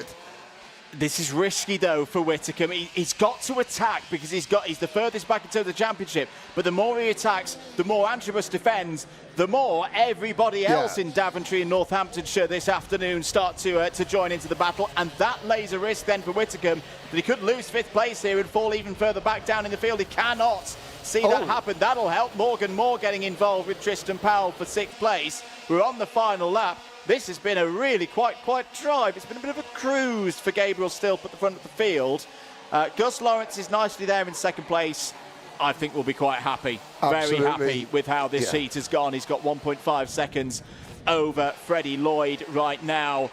Lawrence, I think, will maybe thinking, you know what, I'll take the second place, save tyres. Oh, of course, get that points advantage right now over my two championship rivals. Gabriel Stilp, though, he has been rapid from the first free practice here this weekend through the final couple of corners. Gabriel Stilp will take heat number one. But crucially, in terms of championship, Gus Lawrence strikes first in the three-way battle for the Senior X30 British title. Ooh. Second place in this first heat. Lloyd third. Good recovery after a difficult start. Antrobus holds on to fourth. And crucially as well, Whitcomb holds on to that top 5 finish. I think, they're out of the race. Dylan Patel, minus a chain. I think it was Laith Khan who was the first driver to senselessly murder 2 flip-flops in the corner. Yes, RIP flip-flops. Well, there's your provisional results. Gabriel still takes the early advantage in terms of the round. That'll be a 0 intermediate score. If he can do the same performance later on in the second heat, which you'll be able to see at 12, well, not 12:15, we've got that one done, yes. At 2:10. Just quickly talk Gus Lawrence. Last weekend, and of course, Gus is racing for the Rollerton Performance Group as a paid driver in the United States. Yes, I said he's a paid go-kart driver, ladies and gentlemen, in the USA. Finished, I believe, 4th and 5th in the IAME Grands, which is the big money event. I think there was something like $70,000 on the line across the event for the drivers, winning cash money in that. They had a special thing called a shootout, which is a one-off. It's not the final. It's just part of the event. You take the top qualifiers and then add a fan vote winner. And they did it on a different circuit layout to any other race. Love that. And they said there's no nose-cone penalties, which Gus didn't realise at the time. As he got hoofed out of the way, Alessandro Di Tullio, who's an IndyCar or an Indy Next driver, won that event and pocketed $5,000 for winning one go-kart race. And again, just what it, Ryan Norberg, a multiple American karting champion, has announced his semi-retirement this weekend. Ryan, I've worked with him for many, many years in lots of different championships, so happy trails to Ryan Norberg, one of a number of professional kart racers in the USA. Is that man in line to replace Ryan Norberg, I wonder, as at the top of the tree? And Ryan has done a lot of great work for the behind-the-scenes efforts of showing, growing audience of the sport. Yeah, the Norberg karting Nation. Is about. Yes, indeed. He even did his own Ryan Norberg Invitational last year, where he put up $20,000 of his own money as prize money. But of course, we say that Ryan Norberg, he's a professional kart racer. Yes, they exist. Let's have a look at some highlights from that first heat of the Senior X30 weekend. That was a crucial moment right at the start of the race. Stilp getting a good start and Lawrence following through. Freddie Lloyd had lost a few positions in the early stages, but fought back. That was him getting through past Aaron Brown. This was a close moment between Antrobus and Whitcomb. Through would go Lloyd. Lloyd just picking them off one by one in this race, Henry. Good fight back to third. Yeah, it was indeed. And of course, there's the Antrobus fighting back against Harrison Whitcomb. But of course, Gus Lawrence will be quite pleased with that because he finishes ahead, one place ahead of Freddie Lloyd. Freddie Lloyd will be pleased with that because he is not far behind Gus Lawrence and therefore only losing a point, 2 points, in fact, as things stand. Let's go have a quick word with some of our sponsors.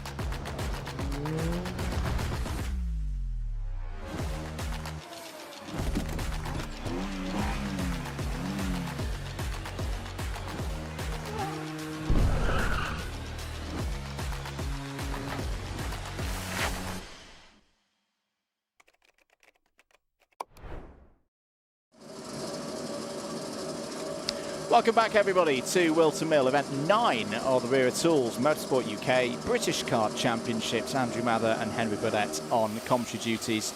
with Nicole Sutherland down in the pits. We take a little bit of a pause in terms of the competitive action here today, but we introduce to you for the first time, if I've got my facts right, the IAME M1 Bambino category here for their cup competition. It's a standalone event for this weekend. Some of the drivers we're familiar with already, have competed in other Bambino categories earlier on in the season, but a good number of them new to the paddock here this weekend. Youngest drivers in the paddock aged between the 6 and 8.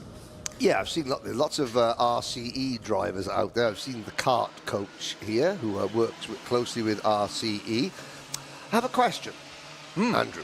The M1 Bambinos, now they are using the Coma engine. No, they're not. They're using the M1 engine. Yep. Sustainable fuel.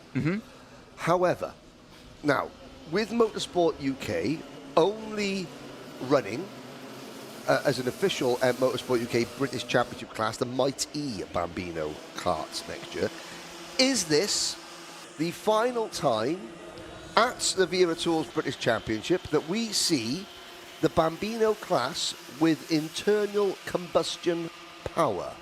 I wonder. It could be. It could be. Well, I mean, you never know. But let's just say this.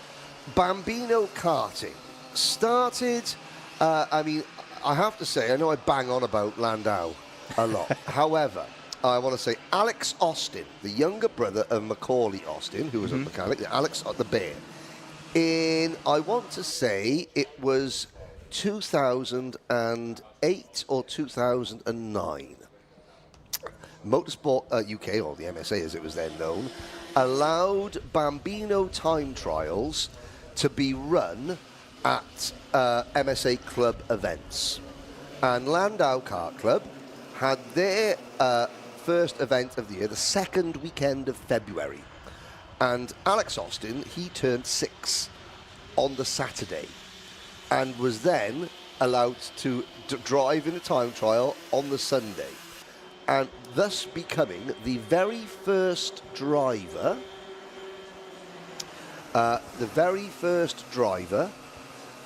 to appear at an MSA event in one of these karts. And of course, you know, they've changed over the time. Alex Austin he's still in and out of karting, as is his brother.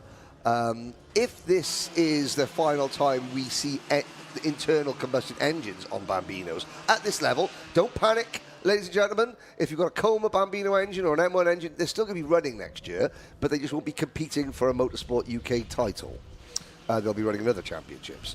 But yeah, if this is their swan song on our screens in our championship, what started at the second weekend in February at Landau in 2009 is, you know, it's been a fantastic addition to karting. I know there's a lot of people saying, oh, it's too young.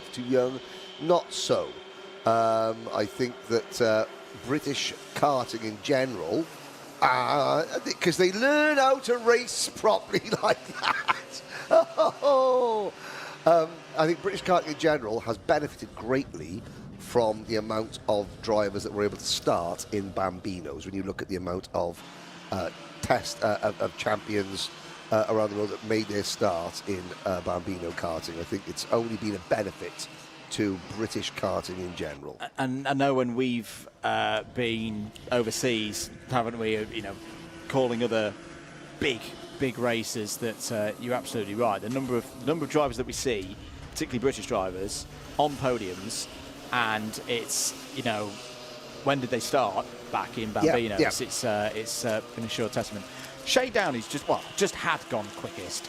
If you missed the build-up show yesterday, we'll forgive you. It's coming up after this. Mitigating circumstances. I was catching up on Yellowstone because sorry. That's okay. Well, the good news is you're going to be able to watch it immediately after this, because it's going to form the bit of the broadcast whilst we have the lunch break here at Whilton Mill. All I'm going to say is, prepare yourself. We had a real tear-jerker moment last week with Chloe McGill, for, just how sweet, to use Clarkson's phrase. Just wait for the moment where we have a little chat with Shay Downey. The level of intellect, we've had junior drivers who use far less words than what Shay did in his interview yesterday. It was brilliant. Oh dear, as Jules Nash has come to a stop out on circuit. But that's a proper highlight during the build-up show. Shay Downey's interview. I'll be watching. It's brilliant. 2.5 minutes of this pre-practice session to go. Oakley Woodman at the moment is fastest. I should have said I was getting an early well. nights. That's why. That's why I was in. I couldn't. Getting your beauty sleep in. Yeah. No, but I was binge watching. Logan Edwards, Teddy Smith, third and fourth at the moment. Vinnie Wright, slight change as well for those of you looking at the entry lists as well. Yes, Vinnie's now running the number 7. Heath Smith, who was on provisional entry lists, is not here and was running the number 7. That confused me a little bit yesterday. Heath Smith, caught up with that. 2025 Might E Motorsport UK Bambino champion. They run it part of the Kart Championship, not as part of the Wera Tools Championship, but they're the only class outside of these events that compete for a Motorsport UK short circuit karting title. So we have to kind of mention them. They're part of the same champion, different championship, but same pool of champions. Logan Edwards. Did not Logan Edwards take the Might E Bambino Championship O plate at PFI when the Might E's were a support act? There's Vinnie Wright in the number 7. That's a smart-looking wagon, I've got to say. The number 71 Oakley Rudman. Now, is that an M Sport livery? Now, yes, it is. For many years, Bambinos, they weren't allowed to run in teams. That was the strict rule. To try and keep costs down, you had to run as an independent of privateers. Well, that was 15 years ago. Now, it's a little bit different. Kieran Crawley's M Sport team, they've been helping to run. They run Zayn Sofawoglu, the young Turkish superstar, the son of World Superbike champion Kenan Sofawoglu, and they also run Karun Chandhok's son when he makes appearances in Might E Bambinos. You've got RCE, the Richardson Chassis Engineering team. So this is quite good. I mean, there's 6 seconds to go of practice, ladies and gentlemen. Don't panic. That's good for the British karting industry because, of course, they are British built, as are the Wright chassis. We had Jeff Johnson on watching last week's broadcast. So, British. It's a bit of a hot potato at the moment. So please don't think don't read anything. Don't read anything into it, ladies and gentlemen. I'm just saying it's really good that the British karting industry is still able to build wagons because you look at everything else comes from Italy, basically, pretty much. So we do highlight those that are building. British chassis for no other reason other than it's good for the British karting industry. Thank you. Checkered flag out there. Vinnie Wright just popped in the fastest lap time of that session right at the end there. We'll see their next free practice later on at 2:25 out on circuit. Their qualifying practice, their first part of competitive action, is the last session of the day at 4:45, and then they have their racing for the M1 Bambino Cup tomorrow. We're going to take a break here in the comms box, but don't go anywhere. The build-up show is next. I'm watching.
Well, a very good afternoon, everybody. Welcome to Whilton Mill, event 9, penultimate event of 2025. It seems like a whirlwind this season, but second part of our Whilton Mill back-to-back weekends set of action. And this weekend, not 1, not 2, not 3, not 4, but 5 British champions will be crowned here at Whilton Mill. It is the final weekend for all of our IAME categories, and of course Honda Cadet as well. Honda Cadet out on circuit at the moment for one of their practice sessions. We're going to take the next 25 minutes or so to get you up to speed, the preview ahead of this weekend's action, and as the IAME Waterswift restricted drivers start to come in for another one of their practice sessions, we'll start with them. Championship scenarios. It's a double header again, so we had the single header of course back at Kimbolton. We're back to the normal format for our IAME runners, so it's a round, full championship round on Saturday and then repeat again on Sunday. In terms of IAME Waterswift Restricted, LBJ Stubbs very much the leader in the championship at the moment. We're going to start talking a little bit about drivers in terms of attendance points as well. So by my calculations, Albie just needs the bonus 20 championship points for attending every single round of the season so far, and he is champion. We'll have a quick word with Albie whilst he's getting ready for a practice session. Albie, this must be a pretty good feeling ahead of the weekend. Not too much pressure. No, you've just got to pick up those 20 bonus points for being at every single round, and you've got your first British title. Yeah, hopefully we should get it, but I'm still going to race and hopefully I can take the win. And that's the thing, like, you've had such a good season, you want to get that as many race wins under your belt as possible. Yeah, hopefully I can win tomorrow and Sunday, and then I only didn't win at GYG, I think it was. The story of Kimbolton was very much how it felt like some of the other drivers have been catching up to you and teammate Bodie Batch. Does that give a little bit of pressure to keep that run going for the team? A little bit. Like Ben at the club rounds last weekend, he was really fast. Bodie, he struggled a bit last weekend, but I think he'll be there. Good stuff, Albie. We'll see you out there on circuit. Jaden McElhenney as well, going for a third place in the championship. Patrick Wood, definitely a driver to keep an eye out for as well. Had a very good run at the recent Whilton Mill Kart Club event. That, of course, was 2 weeks ago. Last week we were here for our British Champs event for the road tax categories. Louis Williams-Mouse. Louis, all going well today so far? It's been all right, but it's been a good day, but hopefully we can do better in this session. And you've had a chassis change as well, back on the Intrepid. What's the thinking for that decision? Well, we left Gary Parker Motorsport, our old engine builder, because he's the one who bought that for us. But now we've left and we're back on the Intrepid and we're going pretty well. Good stuff. We'll see you out there for the heats later today. If you're watching during the live broadcast, of course, we'll be back with that second round of heats shortly. Logan Hodgetts, another one of the drivers, looking for a good weekend. So that was well timed. That wasn't planned at all. But for IAME Waterswift Restricted, that's their scenario going into this weekend. IAME Waterswift, of course, next up. That one is still very much up for grabs. This is one I reckon could be decided on Saturday. Austin Newstead is your championship leader. He's got 30 points over his nearest rivals, being Colby Patterson and Austin Gibson. So at least per my calculations, should stress that's not official calculations, always trust our friend Ian Rogers up in timing. He needs another 65 championship point score. If he gets a P1, whether it be a final win, an intermediate classification, top spot, that's it. That's title done for Austin Newstead. But as I say, the likes of Patterson, Gibson, George Clark still actually has a mathematical chance. I mean, he needs a lot of things to happen, but they're going to be keeping him honest, I feel. George House as well, we should welcome into this paddock as the new IAME Euro Series champion for the X30 Mini category. He can't win the British title. He's just a little bit too far back, but expect him to have a good weekend. Junior X30 as well. Riley Cranham, similar story to what we've been talking about with LBJ Stubbs and the restricted category. It's get those sign-on points, get those attendance points, and that should be things done. But George Edgar wanting to hold on to second place, that's going to be a keen battle between himself and Aaron Richardson. But I'm quite glad to say that seniors, that's the one that's really, really open. You've got 3 drivers, Freddie Lloyd, Gus Lawrence, Harrison Whitcomb, all still very much in with a chance of winning the title. And it's close enough that if all of them have, you know, a stellar weekend, win everything, it's kind of winner takes all in Senior X30. Honda Cadet as well, also still quite open. Archie Loveridge has the early advantage. Right, that is all of your stories in terms of rough championship scenarios. Let's go over what's been going on today here at Whilton Mill. We'll start with Croc Promotion. Gable Still looking really quick earlier on in the first practice session, third in the second practice session as well.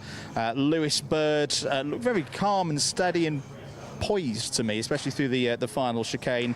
He broke up into the top 10 in the second round of sessions.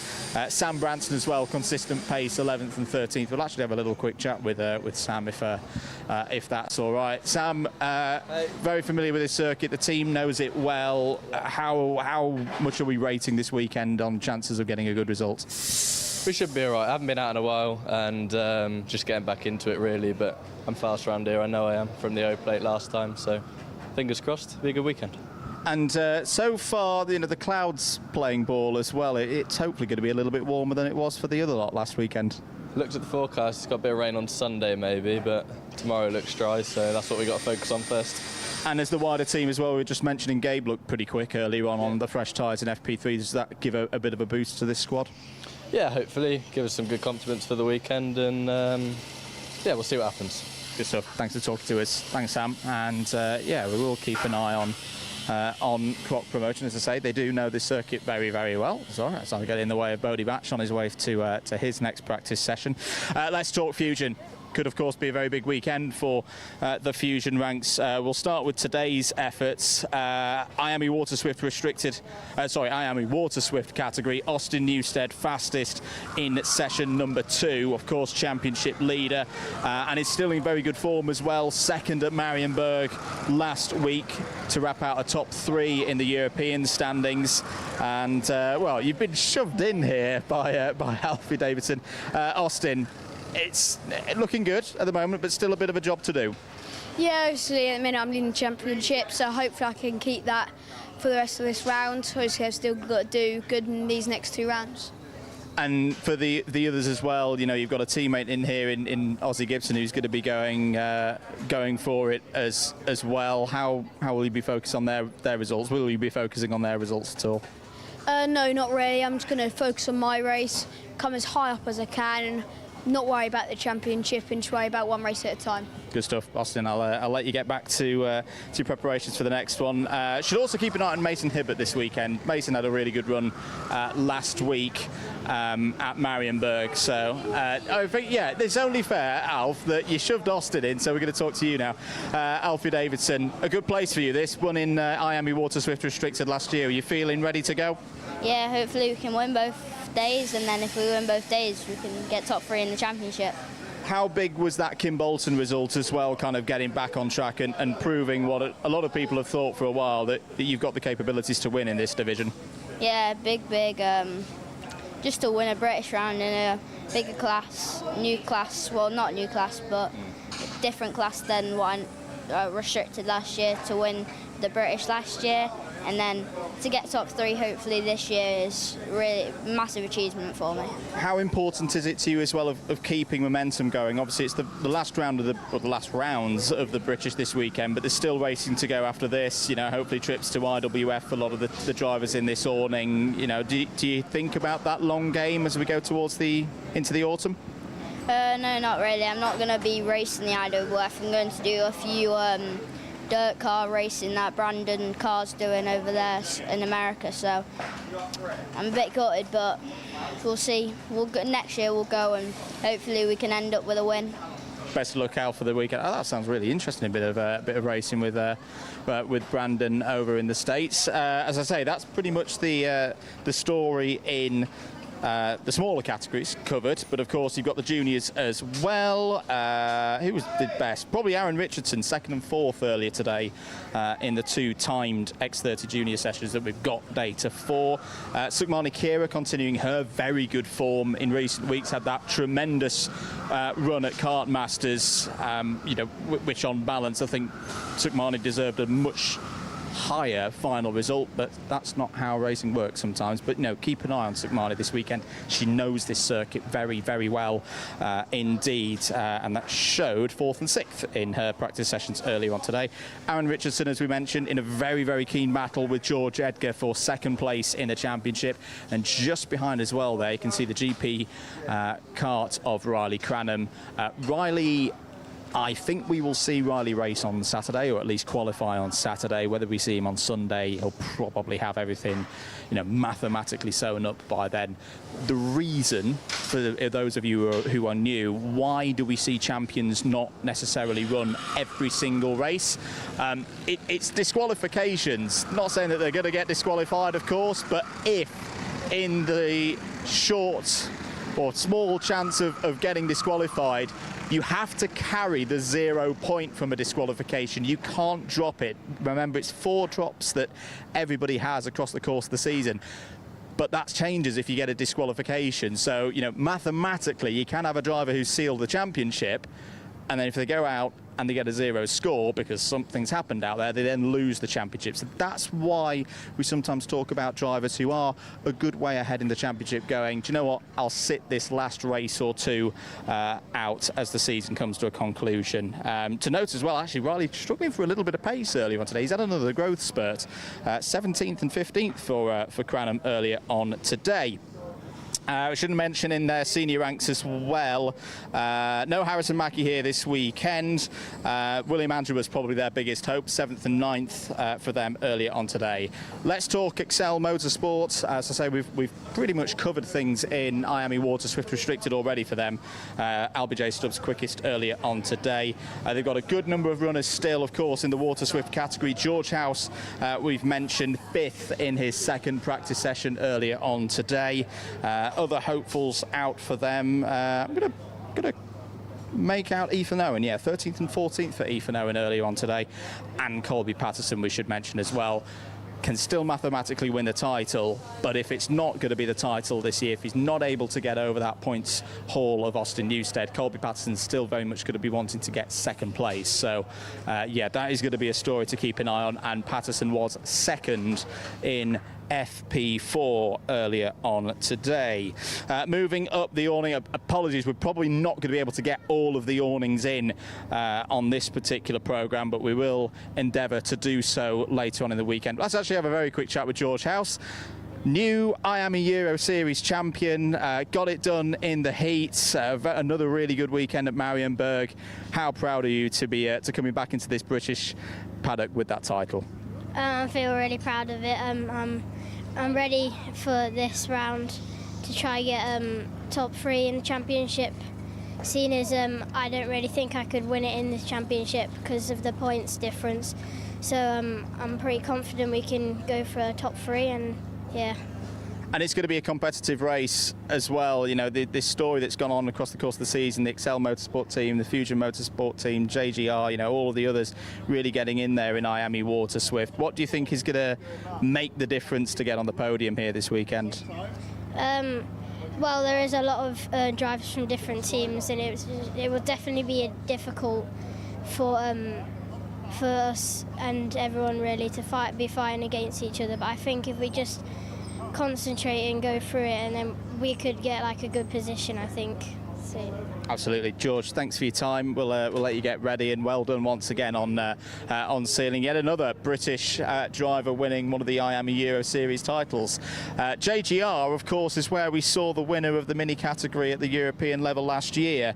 Their best hope for this weekend, Isaac Sayer back in. Isaac Sayer could still get a good final position in the championship, was in the top 10 in seniors earlier on today. Benjamin Schlivar, not in the awning at the moment, but we will mention that he was 2nd fastest in FP4 and won the recent Whilton Mill Kart Club round here. So Benjamin Schlivar has been improving across the course of the season, could be on for a very, very good result. Now, something new for this weekend, something new for the British Kart Championships paddock is IAME M1 Bambino. We've seen Bambino competitions before. We saw like the Mighty E's at PFI earlier on the season, but this is the first time we've seen the the M1 Bambinos. We are going to have a driver come on in. Now, as a new driver, what we have to do is we have to introduce ourselves to the ladies and gentlemen back home.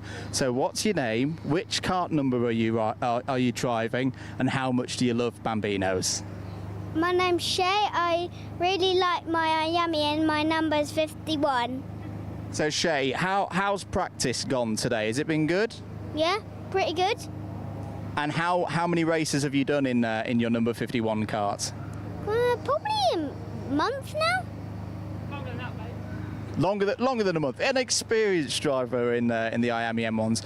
What are you hoping for? What would be a good result on the end of Sunday? Probably second. Second. Okay, so we're going for a podium.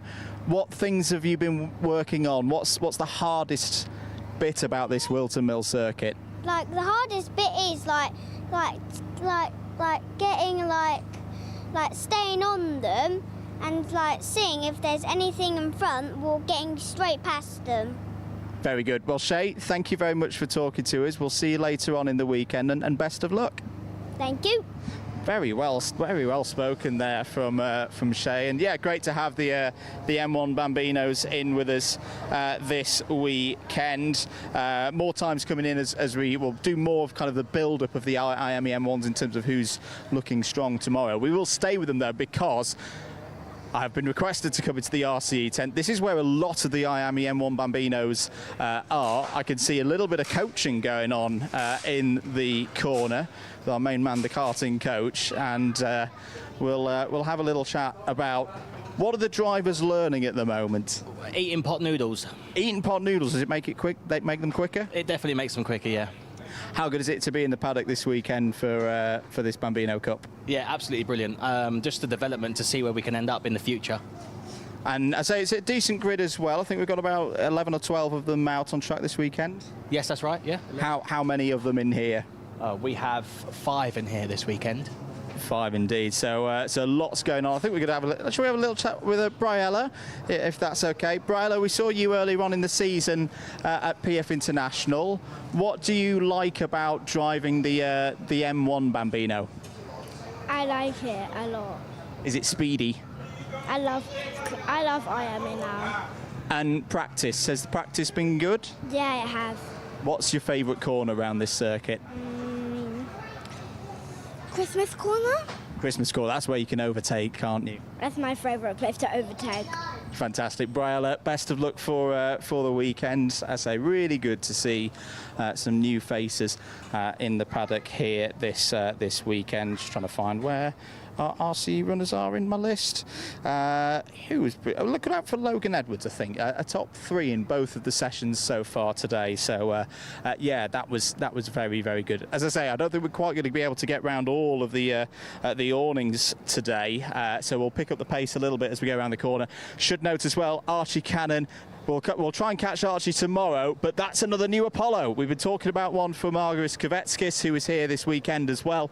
But good to see another Apollo out there. Should mention Margaris is right down the bottom in one of the garages. Another driver, we've been talking a lot about the championship contenders for IAME Waterswift. Keep an eye on Kovetskis. Won the Whilton Mill Kart Club race here 2 weeks ago, so there's good form there for Kovetskis as we go forward. Ambition Motorsport, of course, they'll have a big hand in Honda Cadet. I think they're all out on circuit at the moment. Championship leader Archie Loveridge going into this one looking pretty good, fastest throughout all of the sessions. Has had this amazing run in the finals. Let's see if that can continue. I just want to see if Gus Lawrence is around, because Gus Lawrence, yes, he is over here. One of our 3 contenders looking to try and hold on, of course, to that #1 plate that he's won the last 3 years on the trot. Was also racing last week in the States in the IAME Grand Nationals, had a really good performance there. Gus, this is it. Trying to hold on to that #1 plate. Lloyd, Whitacombe, right on your tail. What are we thinking going into this weekend? Obviously, it's quite close in the standings from what I understand. I need to have a little look at the drop scores and stuff, because that can work in your favour. And yeah, just take every race as it comes, try and go out there and win, really, because that's what we're here to do. And still really enjoying the racing as well, as competitive as ever. Oh yeah, of course, I wouldn't be here otherwise. Yeah, it's been a difficult year this year, probably the hardest year, to be honest, I think. Yeah, obviously juniors coming up, it's their second and third year in it, so they get the feel for it. And then, yeah, I remember when I was that age, so you're definitely fast at that age, so it's just, yeah, just down to me to try and do the best job I can. Not too jet lagged from last week? No, not really, no, a little bit. It's been 4 or 5 days now, so it's, I'm all right. Good stuff, Gus. Thanks for your time, and we'll catch him later on in the weekend, of course. Good to talk to our reigning British champion at the start of this busy weekend. Will he still be our reigning IAME X30 senior champion come Sunday evening? You can only find out here on the Alpha Live YouTube channel. The sound you can hear behind me is the OMS racing machines firing up. Now, something I noted earlier on today is the OMS has looked very, very quick on fresh tyres. We'll have a very, very quick chat with Oscar Kenny. Oscar, noted that, you know, the likes of, you know, yourself, Chester Forks, all looking really, really good, fresh out the blocks. Do you think that could be good news for qualifying tomorrow? Yeah, hopefully we can go with each other and see how it goes. And over the last few weeks as well, the OMS team going forward, you know, causing a few surprises out there. Do you reckon a podium's potentially on the cards in one of the finals this weekend? Yeah, definitely. Good stuff. Oscar, I'll let you go, getting ready for one of his sessions. There's the number 73 of Archie Loveridge. That's, I say, been looking pretty quick so far today. That could very well be your Honda Cadet champion cars at the end of the weekend. Should note as well, of course, the top three all running Motorsport UK pooled engines. We're not going to step into BMR because they're playing disco tunes from many, many years ago. So we'll leave them for today. But we will mention that Archie Owen looked pretty quick earlier on today in X30 Junior, P3. Mick Barrett Racing's another team that we need to keep an eye on this weekend. We've talked about George Edgar already, second place in the championship in X30 Junior, looking to at least hold on to that second place spot and looking really quick in practice earlier on today was the FIA Gold medalist. Who else? In Max Ewell. Actually, Max Ewell, the fastest lap time of anyone in X30 Junior earlier on today. So could well be some very good results once again for... George is smiling at me, so I'm going to have a little chat. George, I was just saying... Former driving experience. I don't think we've got time to... We'll hold that one for tomorrow. Practice pretty solid. First, second in the two sessions that at least I've seen the times for so far. You know, 3 final wins so far this year. Do you reckon you can make it 4, make it 5? Yeah, hopefully we can make it 5. And the team overall looking great. I saw Max had some pretty good times in the second session as well. Does that help the cause in a way to have more red and white karts up at the front? Yeah, I think it helps quite a lot. Obviously, us having more karts at the front, it gives us an advantage with maybe trying to push away and get that gap and just make everybody's life a little bit easier. Last round of the season, of course, for the British. What's in the future? What's next after this weekend for you? I think hopefully I'll get a ticket for IWF and start testing for that, and then after that we'll just keep testing ready for next year. Good stuff. George, thanks for your time. We'll see you later on. As I say, it's another big part of this weekend that, you know, you have got those IWF tickets for the trip to Valencia up for grabs. You've got seeded plates up for grabs this weekend as well. Let's whip on down to premium karting, because there are 2 drivers. We talked to Gus Lawrence earlier. 2 drivers in this awning as well this weekend, going for that British title in Senior X30 in the shape of Harrison Whitcomb and Freddie Lloyd. Freddie Lloyd, I've got to say, looking really, really good in terms of form. Won here in WMKC a few weeks ago, had a very good result last weekend at Marienburg for the IAME Euro Series. I quite like, in a way, the position Harrison Whitcomb is in, because he can go full out, full attack for this weekend, knowing that he's still within range of potentially, you know, nabbing that British title away from his teammate and from Gus Lawrence. We'll have a very quick chat with the Welshman before we wrap up. Harrison, it's been a roller coaster season. It in some ways feels a very long time since that double victory at Warden Law, but thinking back to round 1, 2, does that give you the confidence and the belief almost that, you know, you can get those results in this weekend and that British title could still be yours? Yeah, I mean, we've struggled ever since Warden. I think we were getting stuff wrong with the pressure quite a bit. We were going a bit too low on the pressure, but last weekend at Whilton, we changed the pressure up and we looked really, really quick, a bit like Warden. So, yeah, I'll try to replicate it again and see if I can win my first British title. Fantastic. Sorry we can't speak to you for longer, Harrison, but best of luck for the weekend. That is going to wrap us up. Oh, one thing that I will say, Evolve Motorsport, best of luck to Luca Narroway this weekend. He's not been very well over the course of the summer holidays, so we do wish Luca not a lot of good luck. He's been cleared, medically cleared to race here this weekend, so we just wanted to mention that before we wrap up. Right, I said it was going to be a quick fire round of the paddock.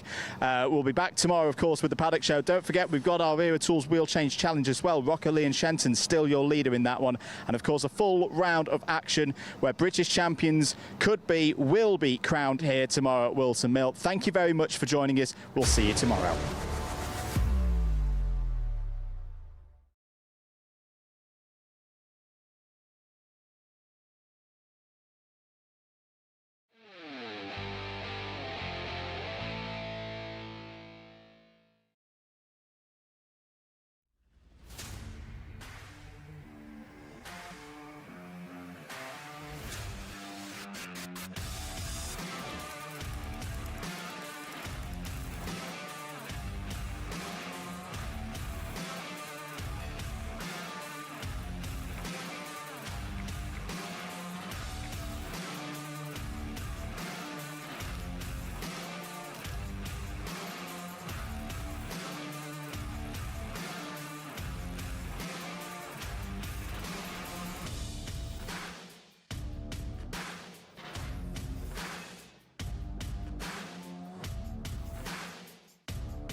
Welcome back, everybody, to Wilton Mill. We're getting ready for Honda Cadet Heat number 2, but we have a developing situation which is quite key for the championship. Henry Burdett, what do you know?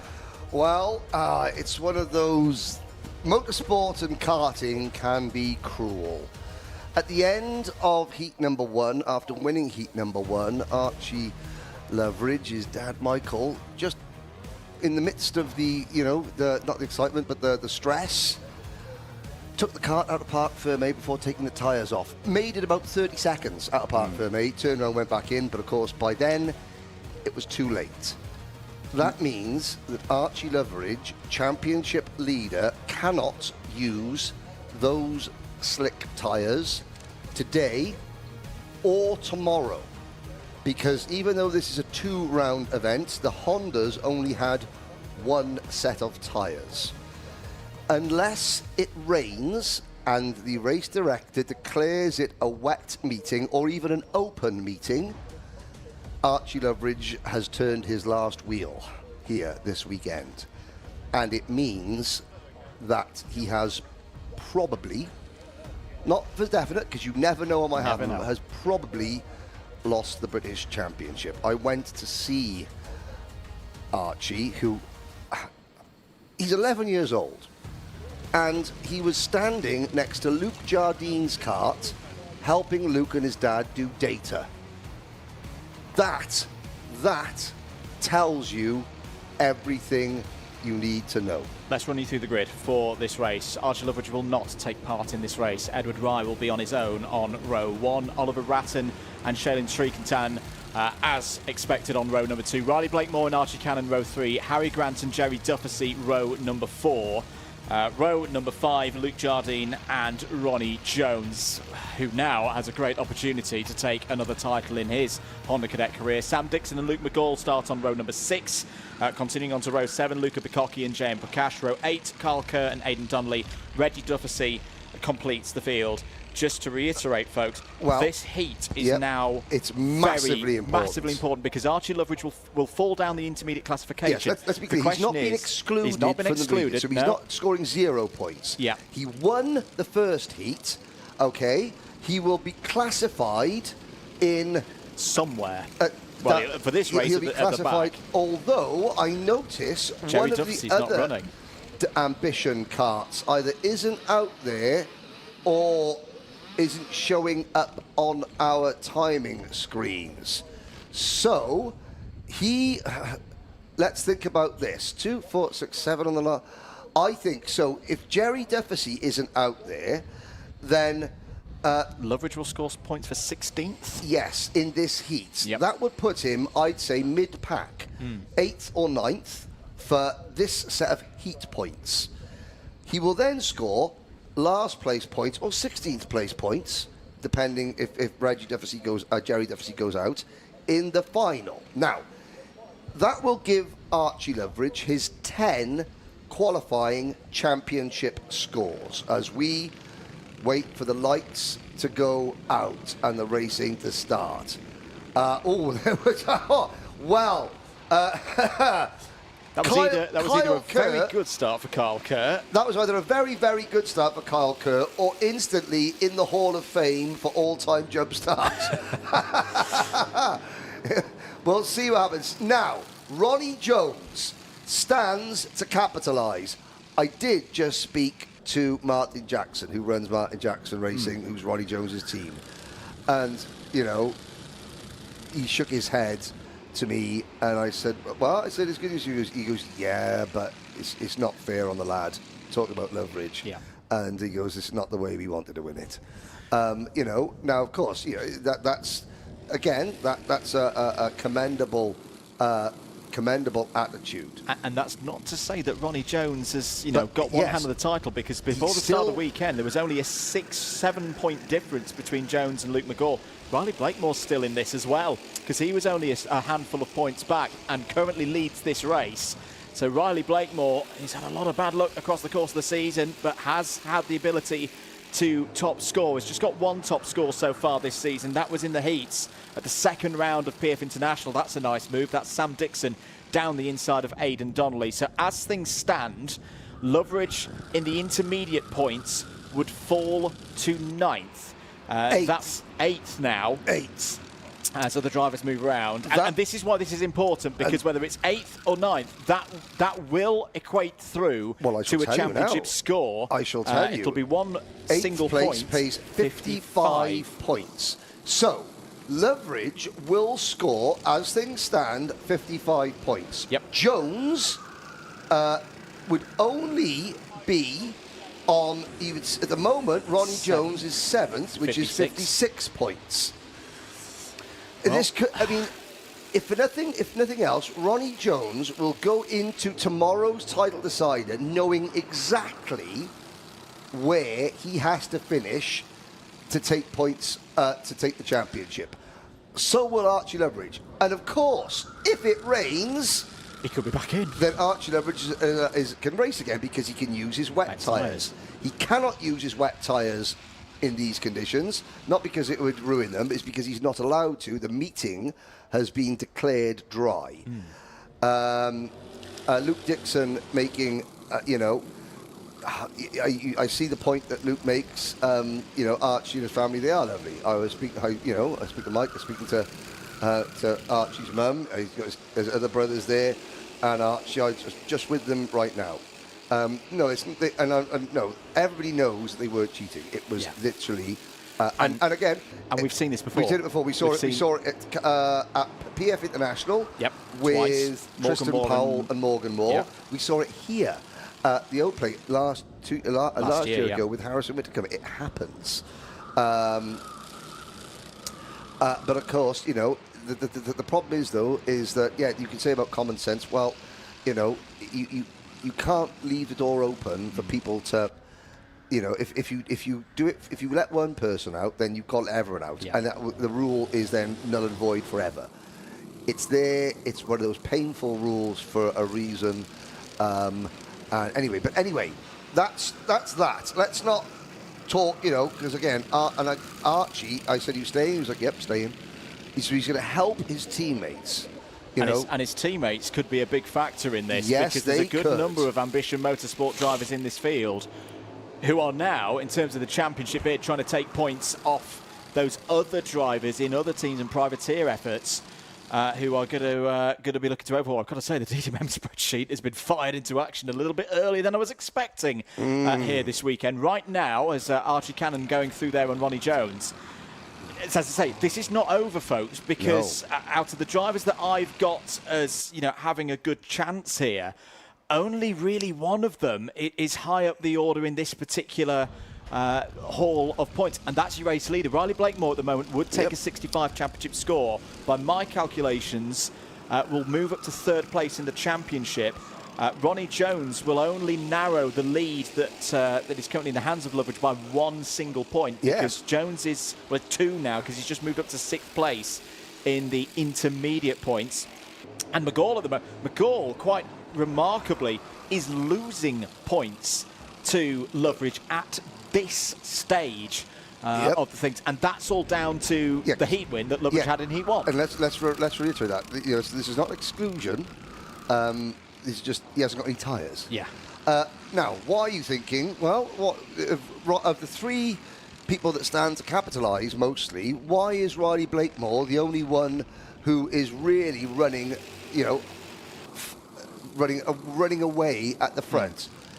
I would say there's a word called experience. Experience. Why? Because Riley's run by 1989 and 1990 World Superkart champion Tim Parrott.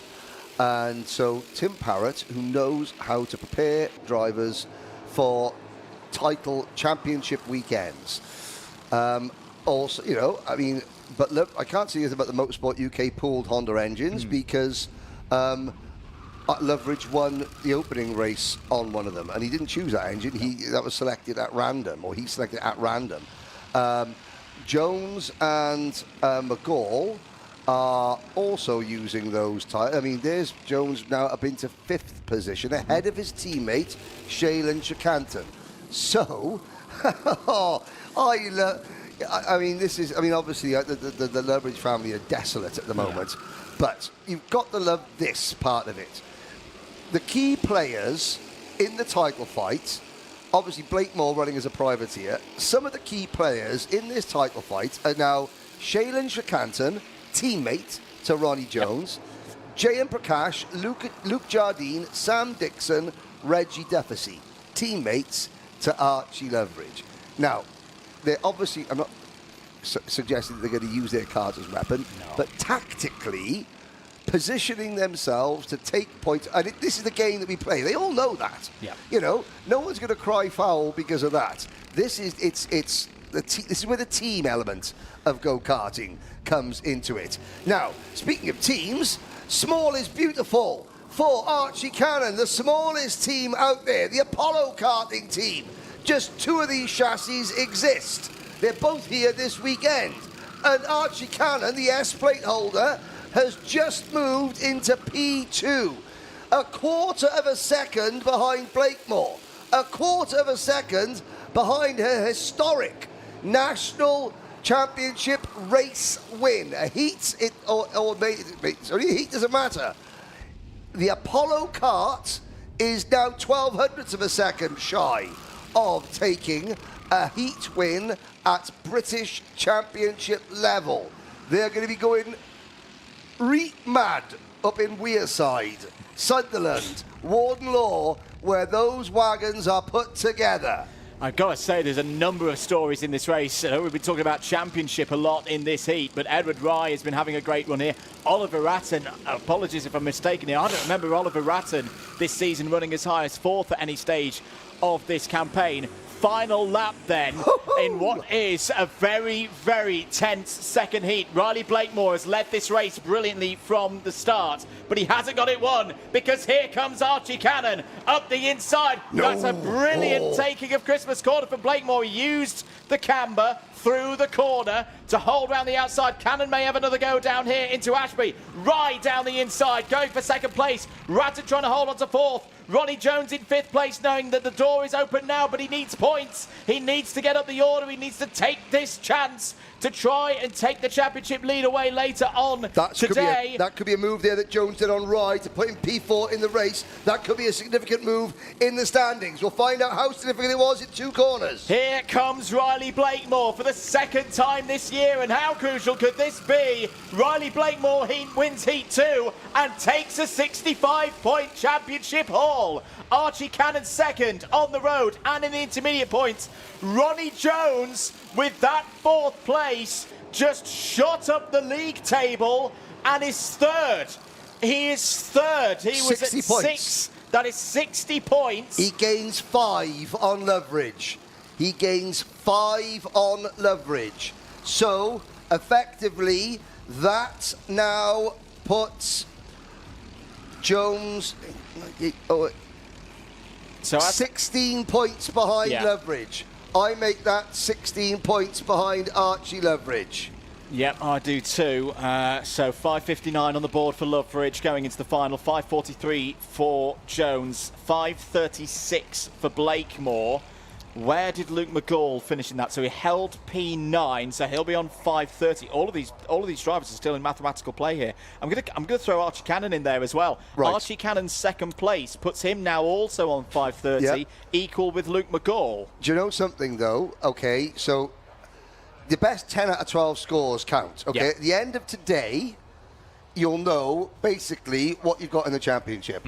Everything, you know, that's your worst. You need to do on your final 18. Yeah, that's your worst thing. I think that with Loveridge will score 47 points for 16th. He's right. We're gonna listen, have some adverts, and then we're gonna do some. We're gonna do some mathematics. Oh, oh, I love it. Motorsport is naturally a fast-paced and dynamic environment. Dealing with a specialist insurance advisor helps to ensure that your specific needs are covered. We have access to a complete portfolio of products including personal accident, on-track damage, property and event liabilities and cancellation. We can help drivers, teams and manufacturers, event organisers and circuit owners and venues. Visit marshsport.co.uk/motorsport to find out more.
Right, we've done the maths, haven't we? Yeah, Henry? Okay, are you listening? Have you got your pens and papers handy? Andrew Mather, explain. So, Archie Loveridge will score points at least for 17th place in a final, pending it being dry and him not going out.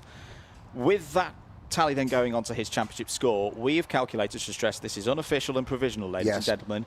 He can only lose the championship lead today if Ronnie Jones wins the final. All other circumstances will still see Archie Loveridge as championship leader with 1 round to go and drop scores to play. More on that later, ladies and gentlemen, because we've now got to switch over to IAME Waterswift Restricted. Heat 2 is up next.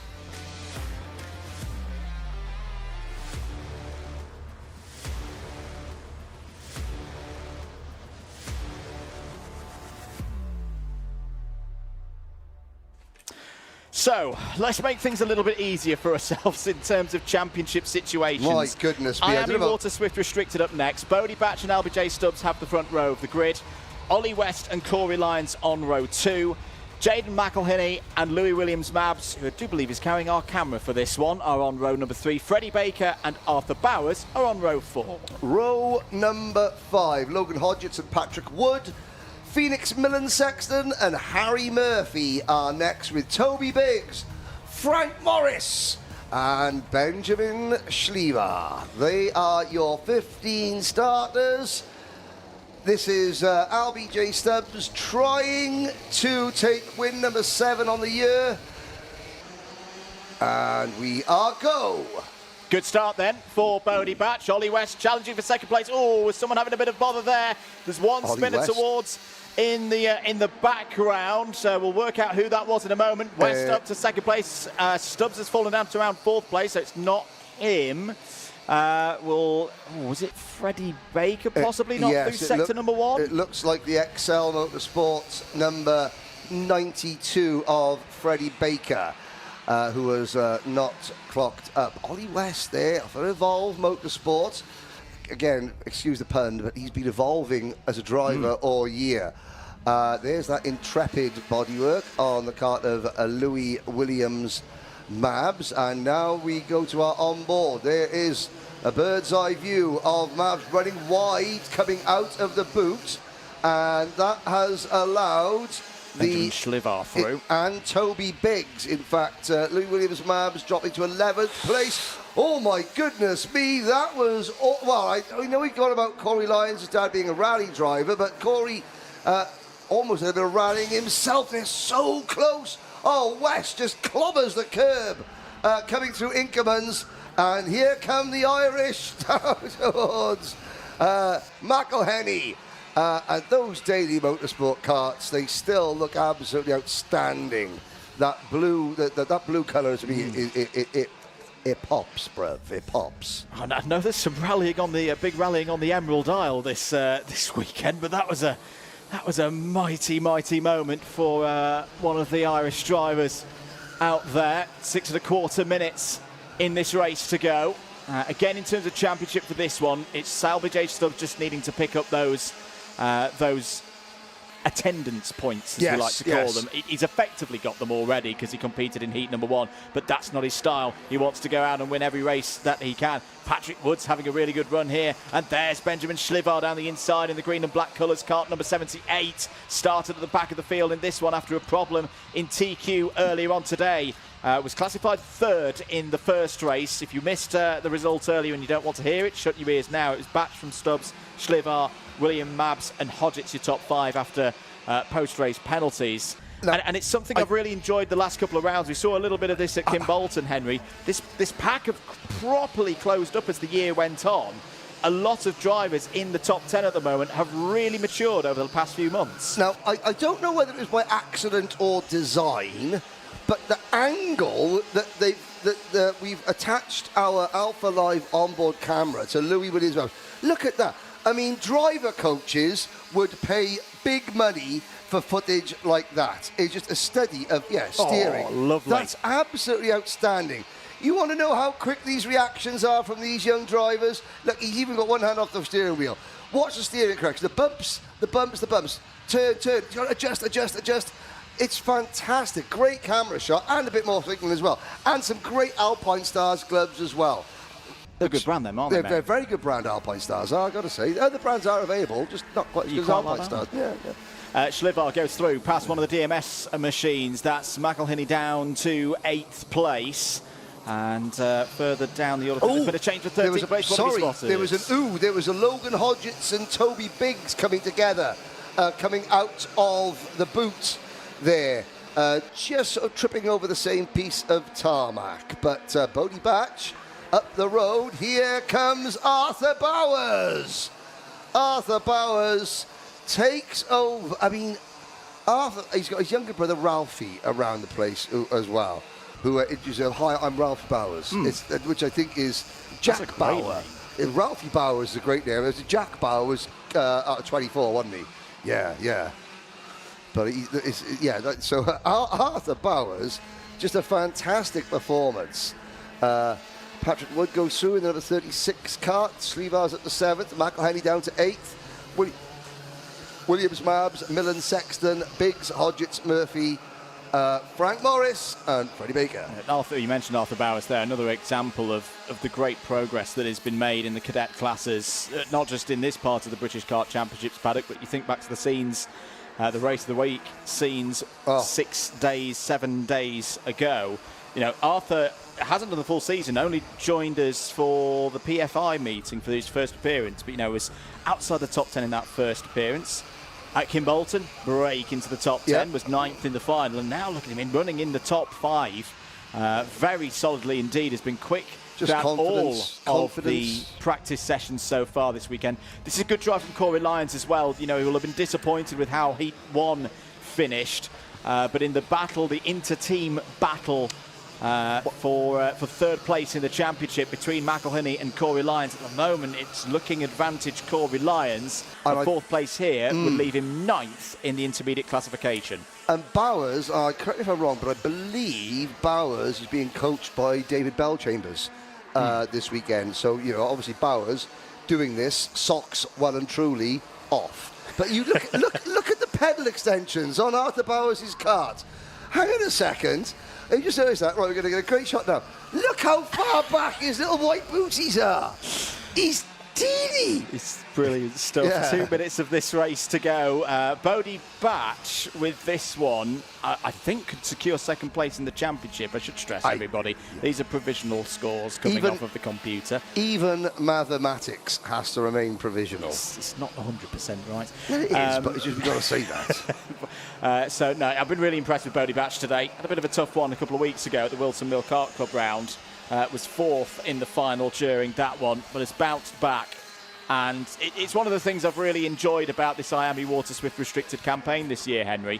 That, yes, you've got it a little bit in Formula 1 at the moment with the 2 McLarens, but you've got 2 drivers in Batch and Stubbs who've raced each other firmly. We saw a little bit of that in Heat 1, but always fair, and they've always... it's a problem. McElhenney off. And Schliever. Oh, Benjamin Schliever out of this race. Now, I think that was all around 6th, 7th, 8th positions. That's not good for McElhenney in the fight for 3rd in the championship. Let's have a look. I think we've got an onboard look from Louis Williams-Mabs at what happened here through turn 1. Oh no. 3 of them went. That's a big off. That is a really, really sizable incident. Fair play to Louis Williams-Mabs. He got on the brakes. We've gone slow procedure. The race has been neutralised. I was going to say that there was the 3rd kart. So McElhenney and... Patrick Wood, I think. Yeah, because there was a kart that spun initially that was piled into by McElhenney and Schliever. Patrick Wood, who is... Well, Patrick Wood's still going. My goodness, if that wagon is made out of granite, if Patrick Wood is still going. Now, we're under a slow course procedure. I'm just going to have a little... there's Jaden McElhenney sitting up out of the kart. Benjamin Schliever, the drivers are absolutely okay. I think they're just getting the kart. I wonder if we speak nicely to producer James Fitzhugh, could we see another replay of that from Louis Williams-Mabs? We'll just make sure that the drivers... I'm sure it was a case of we stopped the race to get the carts moved. We've gone green, and I think there's been a change of position there for second place. So we've gone back to green. Corey Lyons either caught, has caught Albie J. Stubbs napping there, I've got to say. And now, if overtaking is allowed before the start-finish line, then great. If it's not, then Lyons might have a case to answer for there. But, I mean, Bodie Batch has gone. I thought we'd have a bit more time under the slow procedure before to see that. But, again, look back on the race coverage, and you can see Patrick Wood, who is still out there. Still circulating, yep. He spun, and then McElhenney and...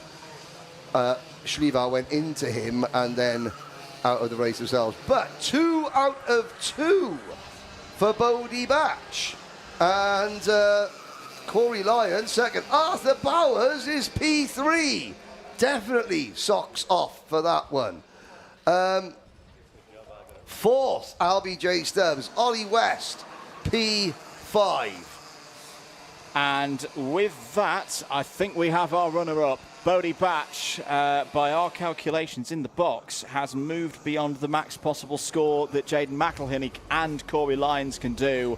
Well, Excel Motorsport, what a year they have had. Bodie Batch takes heat 2. Will start on pole position as well for the final. So looking to get a first win of the season since round 3 at GYG. The only team to have ever taken a clean sweep of every race in a season in a particular class, Fusion Motorsport, in 2021 and 2022 in IAME. XL Motorsport could do the same in Waterswift Restricted tomorrow. Could indeed. They could. Now, if that's not motivation enough to them, look at the again. Talk about physicality. Look at Louis Williams' Mabs there, just shaking his wrist off a little bit. Oh my goodness me, that is not as the manufacturer. And there's Benjamin Schliver. Yes. So Benjamin Schliver looking okay there. Let's have a look at some of the highlights from that race. So this was the race start. Bodie Batch got the whole shot. You'll see, Freddie Baker just losing the front end of the kart there and pivoting round. Would recover really well, actually. Freddie Baker got back into the top 10 in this race. Bright start as well for Benjamin Schliver, moving up through the order. Great overtaking from Louis Williams Mabs on the brakes there into Christmas corner. Arthur Bowers continuing his improvements. This is the moment. All drivers are okay to confirm. That is the moment where we lost Schliver and McElhinney. Patrick Wood involved as well, and as I say, Louis Williams Mabs did really, really well there to not make it 4 karts fully involved. Fantastic reactions. Again, I love that camera angle. Bodie Batch. Bodie Batch controlling things in Waterswift Restricted. We're going to take another commercial break. Don't go away.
Here at Demon Tweaks, you probably know us for our massive cartwear range. We've got everything from suits, boots, gloves and helmets from the biggest brands in the business. But we are so much more than that, because if you're looking for kart parts, well, we've got you covered too. We've got everything from Rotax parts, sprockets and chains, discs and pads, data loggers and dashers, fuel tanks, steering wheels, bead breakers, and loads more. But of course, it doesn't just stop at the track, and if you're looking to build your skills in the sim, then we've got everything you're going to need to build the ultimate rig. So whether you're just getting started or you're already at the top of your game, Demon Tweaks has got you.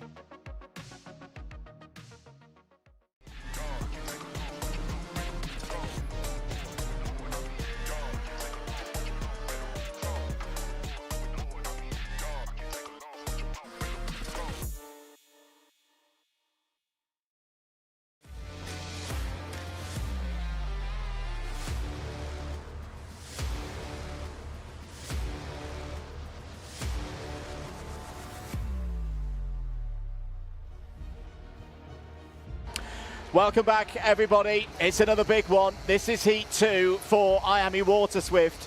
Can Austin Newstead mathematically win the title with this race? He starts on pole. He has Colby Patterson alongside on the front row.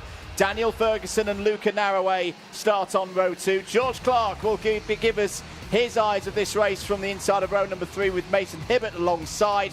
Alfie Davidson and Chester Fawkes, they go from row 4.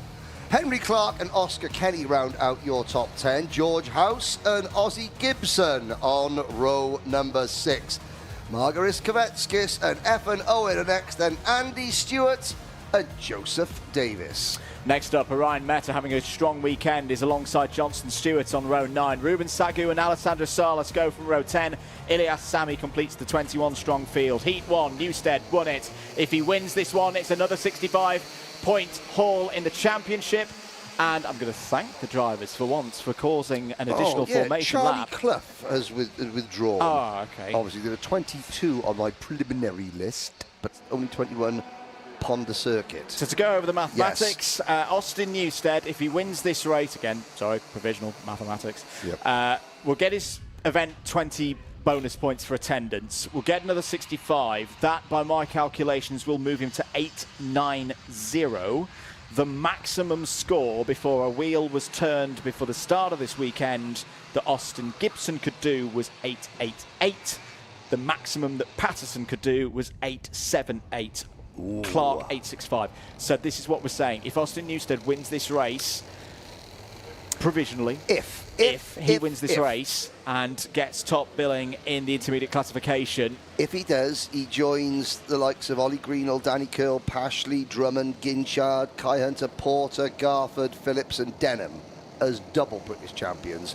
But he's done it far earlier in his career than any of those names. If is a big word. 8 minutes, though, is a long time. Newstead leads them through turn and a spin in the middle of the pack. Oh, Hibbert gets clouted by one of the IMS carts. 3 others go off on the outside in avoidance. That and that was strange. Ruben Sagu. And do you know what? He turned that way because his nose cone was hooked inside the tyre. So, of course, his tyre was turning left and he wanted to go right.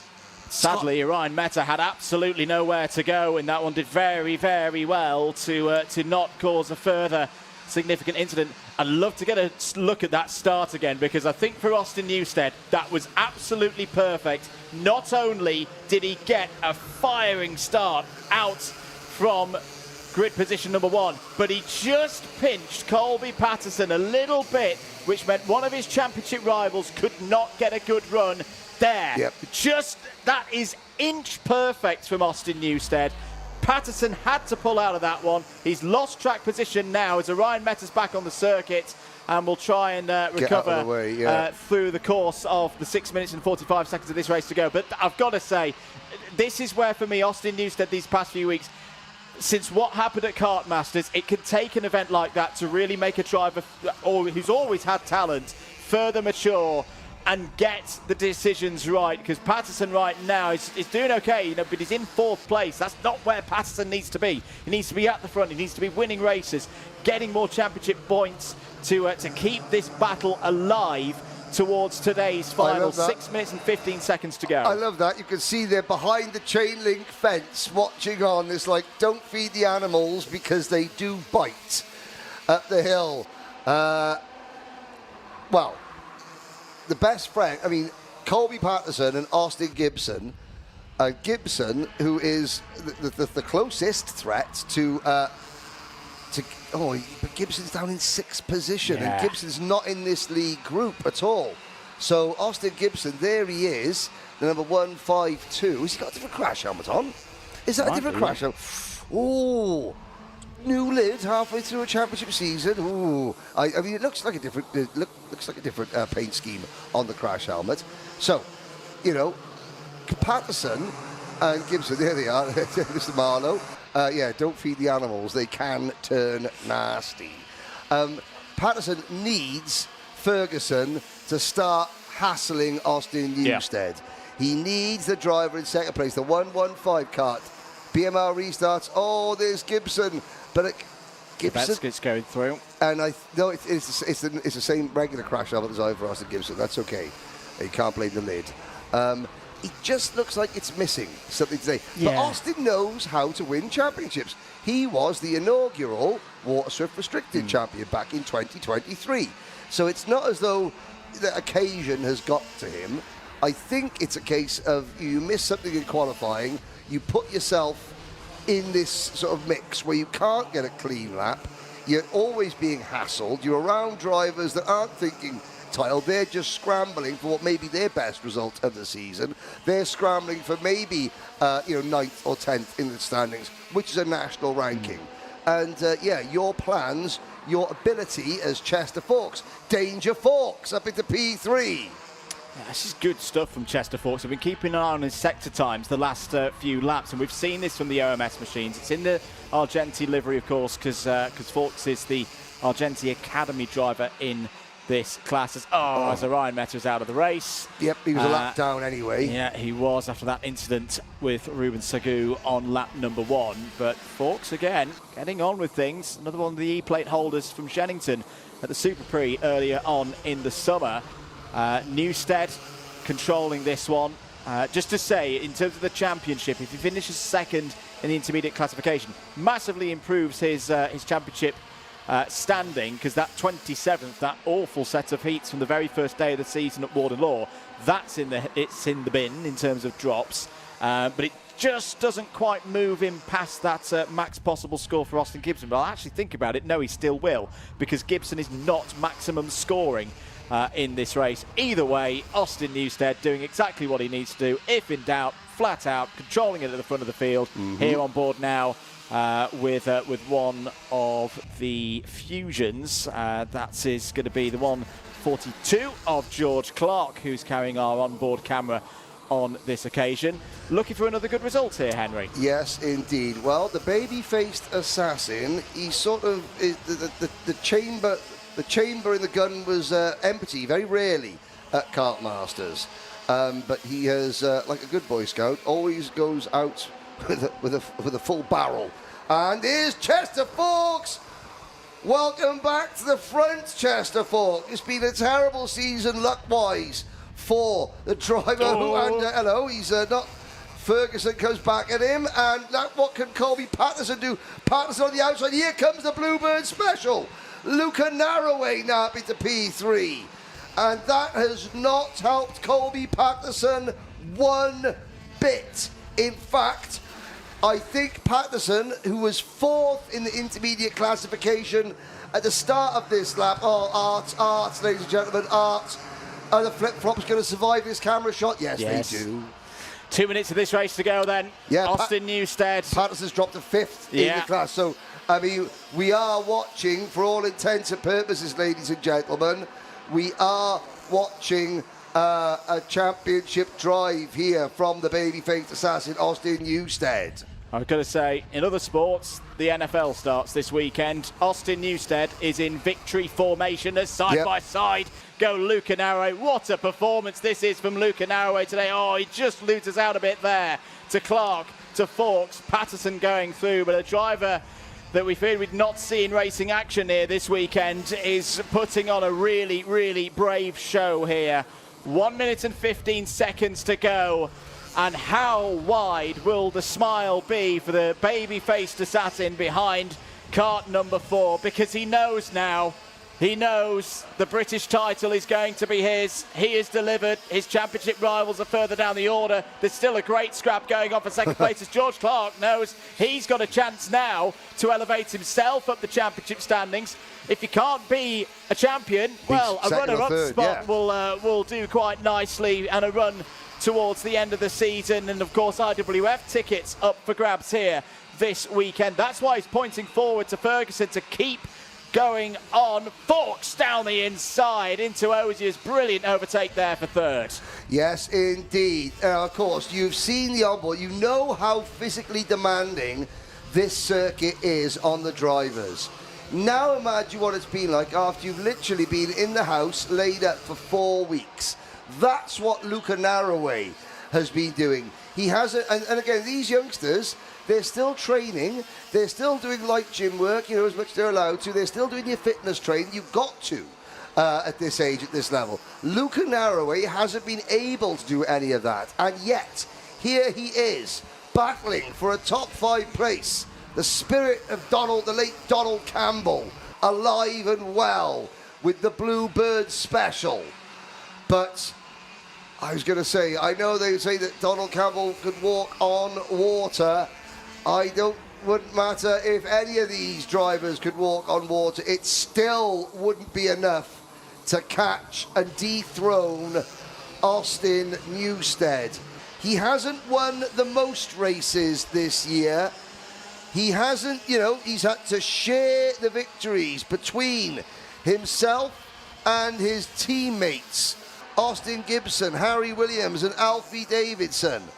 In fact, Gibson's won only twice. Sorry, Newstead has won only twice. Davidson has won twice. Harry Williams has won once.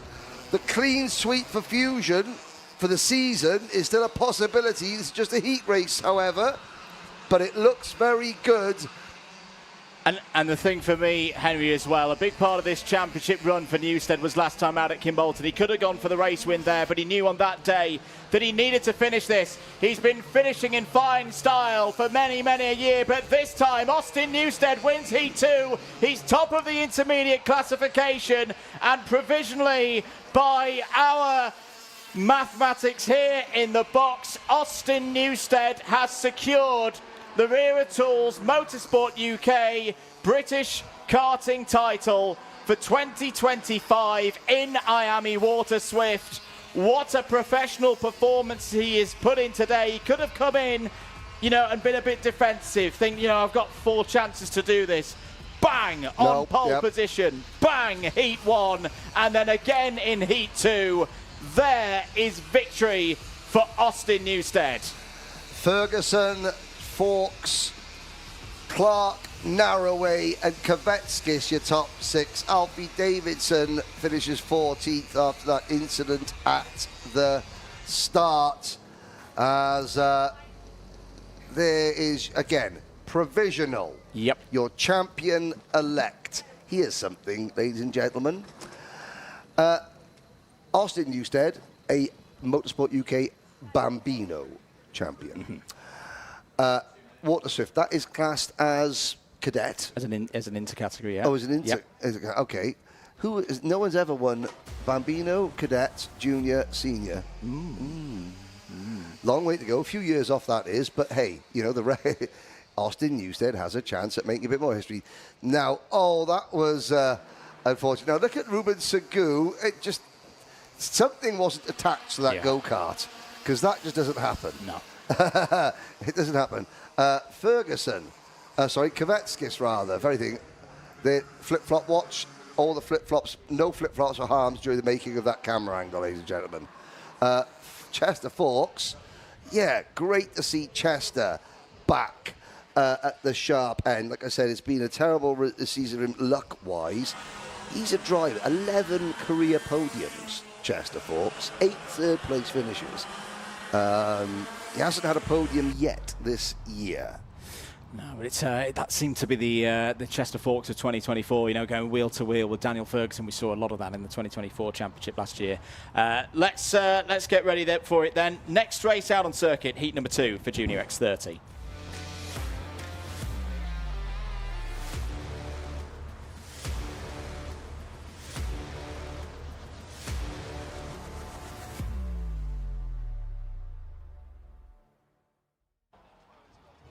Welcome back, everybody. It's time for Junior X30 to come out onto circuit once again. And can Aaron Richardson continue the great form that he's been in so far this weekend? He'll start this race from pole position. But we've got 19 drivers ready to go to get on with things for 8 minutes plus 1 lap and set the grid for their final later on today.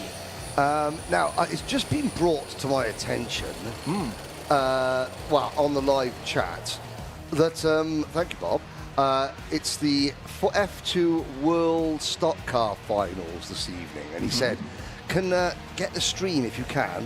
Me? Get a legal live stream? Oh, my reputation? No.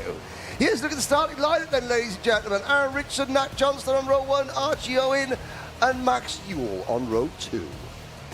Next up, George Edgar and Mayan Patel on the 3rd row. Riley Cranham and Sugmani Kira go from row number 4 in this one. Zach McDonald carries our camera from the outside of row number 5. He's joining on that one Archie Rogers-Tyler, Max Endicott and Freddie Wood on row 6. Row 7, Rocco Leon Shenton after retirement in race number 1. Harley Musk, Isaac Sayer and Finley Lyons, another driver retired in the opening race. Jacob Bashler, Ethan Woodward and Oliver Meek round out the finish. Now, this could be quite good. We've never had an onboard from the start, have we? We always go to a wide shot to show the whole field. Generally, yeah, that's what we see. So we'll sit on board with Zach McDonald for this one, for a full-blooded run through into oblivion. Don't false start on this occasion, drivers. Yes, we are away and racing for the start of this one in Heat 2 for X30 Junior. Good start for everybody at the front of the field. 3 wide between the Mick Barrett Racing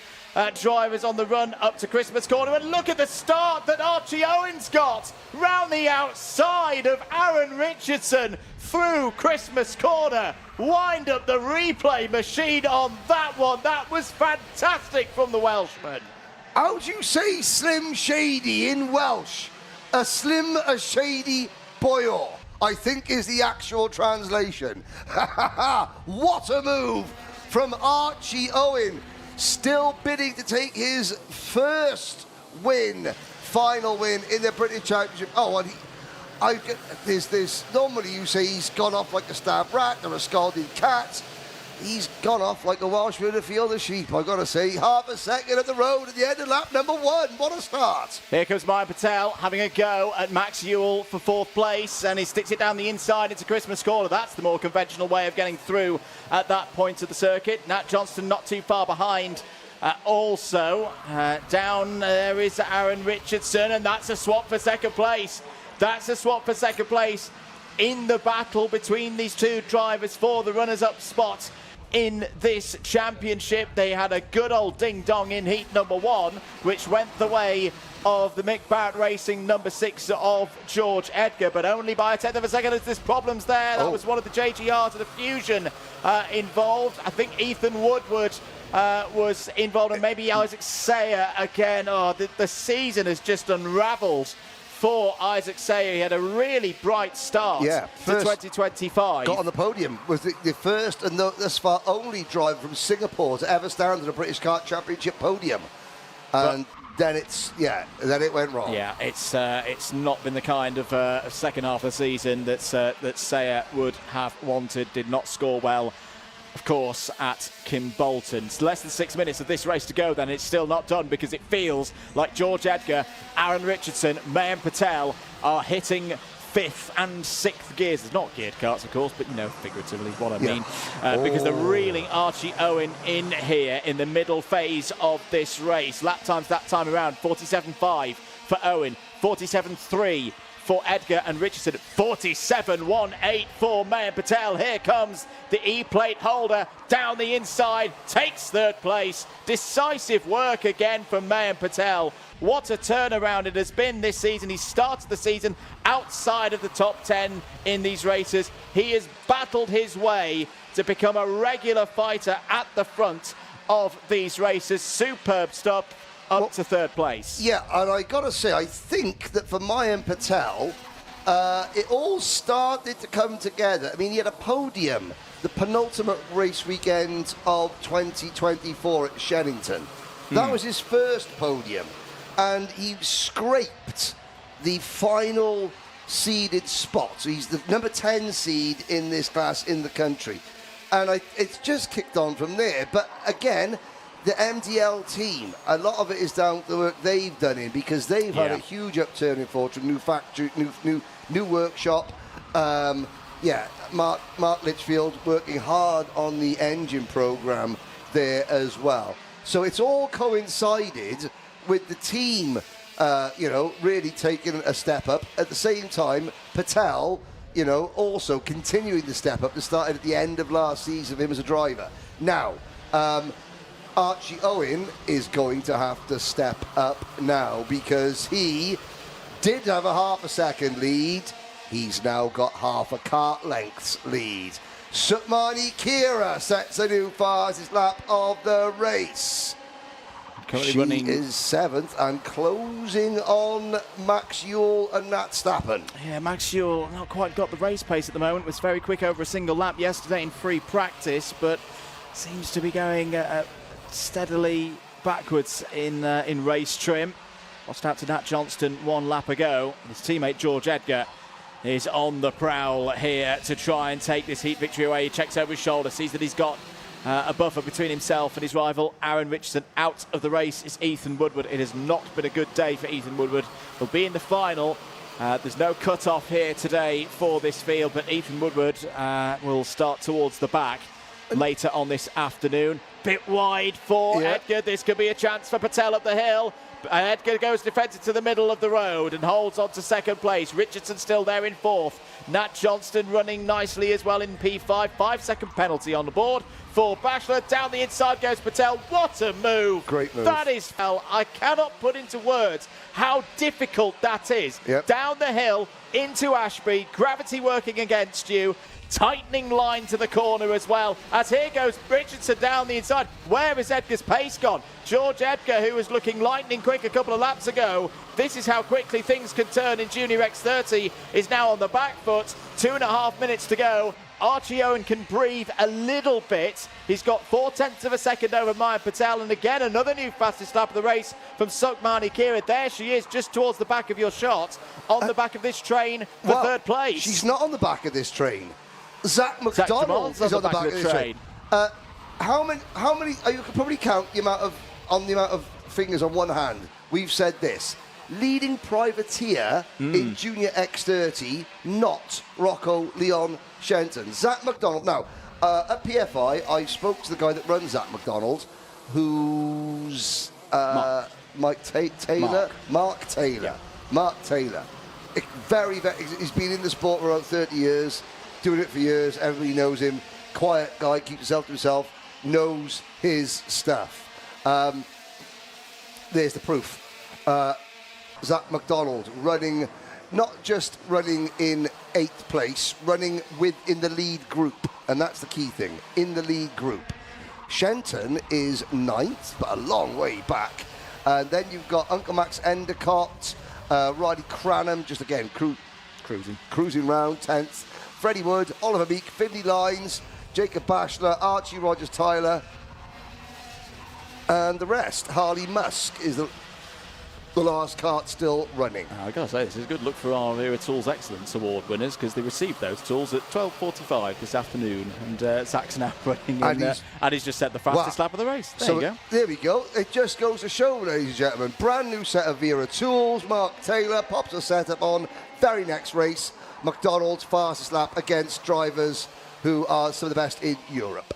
Enough said. Down the hill towards Ashby Corner, Patel is all over the back of Owen here. Owen steps to the inside. Here comes George Edgar. George Edgar's having a second wind. He's not anymore. And a bit of a moment there with his championship rival Aaron Richardson. Edgar keeps going. And I got a horrible feeling that Richardson might have tweaked his hand there. Oh no. The way that the wheel snapped, I don't know, that he was clutching his hand as the kart was still coming to a halt there. He's not restarted, I don't think. And that was so. Earlier on when Maya Patel put that move on Ashby, and Andrew Mather exclaimed loudly of just go show of how difficult that move was to pull off. Well, there's the proof. That's why. Because George Edgar tried exactly the same move. George Edgar, who is so experienced, he missed it by maybe a couple of inches? An inch. Yeah, an inch. Rear wheel to rear wheel contact. You just get a little bit too much speed down the hill, and it's like you hit a cliff. Right, good news. I'm looking at Aaron Richardson talking to one of the marshals, and he's walking back to the marshal post, looking at his hand, but not holding his hand. That's the key thing. So, yeah, might have scuffed a couple of knuckles. Here we go. This is for the battle of the race lead. There's only 7 of them left on the final lap, battling for the race lead. I tell you what, this is key for Archie Owen in his championship final position, because all of a sudden he's got, there's a bit of a moment there between Kira and McDonald. They both run wide. Back through will go George Edgar. Archie Owen, suddenly there's a door open for a top 3 spot in the championship. There's a long way to go in the battle across the course of this weekend. It's into the boots. The MBRs are going side by side. Max Ewell is finishing this race really strongly. What a win this is for Archie Owen. All off the start of that amazing overtake round the outside at Christmas. Owen wins it by 2/10 from Mayan Patel. Max Ewell, that's more like it. That's what we saw from Max yesterday during free practice. He puts it together in race conditions, gets P3, and beats home his 2 teammates, George Edgar and Nat Johnston. Sukmani Kira home 6th ahead of Zach McDonald and Top Privateer. Yeah, I don't know whether Sukmani Kira took the position back or whether Zach McDonald thought to himself, that was a little bit rough. I'll give the position back. I don't know what happened, but either way, Sukmani, T2 Sugars, she is in P6. Let's look down the finishing order there. Finley Lines, a quiet race. Maybe Finley spent most of the time looking down to see if his side pod was still on the cart or not. I don't know, that's just rumours. Okay, it's Junior X30 time. Let's have a look. Dave Hillary sitting. 3 through. 4 through. 5 through. Okay, here's, looks at Converse sneakers. All I can think of is Converse All-Star sneakers. Hang on a second. Oh, traffic jam now. Traffic jam. Oh, devastating. Exactly. Moving up. Can't park there, mate, says Dave Hillary. Just to go over, Mayan Patel's got pole position for the final with those results. That's a really good bit of work from Mayan Patel, looking to improve his seeding from last year. How are we doing on thumbs up there, Uncle Max Evers. Yep, there goes Riley Cranham. Yep, thumbs up, thumbs up. Just to say, if that's the last time we see Riley Cranham in a kart this year, because there's no guarantee that it'll do the final, what a season he has had. Okay, we're down to the final 5. There's no way. 4. Come on, Finley, don't let us down. 2. 1. No way. Yes, we've done it! The juniors, you've done it! Not a single nose cone. What incredible scenes, ladies and gentlemen, here at Whilton Mill. Well, that's got a nose cone, but he didn't finish the race, didn't count. Well, Aaron Richardson, I think by the look on his face, you know how he feels. That is a bit of a setback. I say he was absolutely flying this weekend. Aaron Richardson, one of the overtakes of the weekend. Dion Diolch, boy, great move. That was Welsh, by the way. I just didn't have a frog in my throat. It was okay, it was Welsh. Mayan Patel. Patel Airlines. Yes. Oh, dear. And again, sample 1, brilliant manoeuvre. Worked inch perfect. Sample 2, inch wrong. And that's, you could see where he just caught his right hand there. But you saw Aaron Richardson walking back. He's going to be okay, just a bit sore, a bit bruised. Just, a matter of inches is these things can be decided. Senior next. I'm glad we're going to calm down a little bit. Nice calm one for us next. Yeah, lovely. In fact, yes, let's get ready for it then. 8 minutes plus 1 lap ahead of us for Heat 2 of X30 Senior.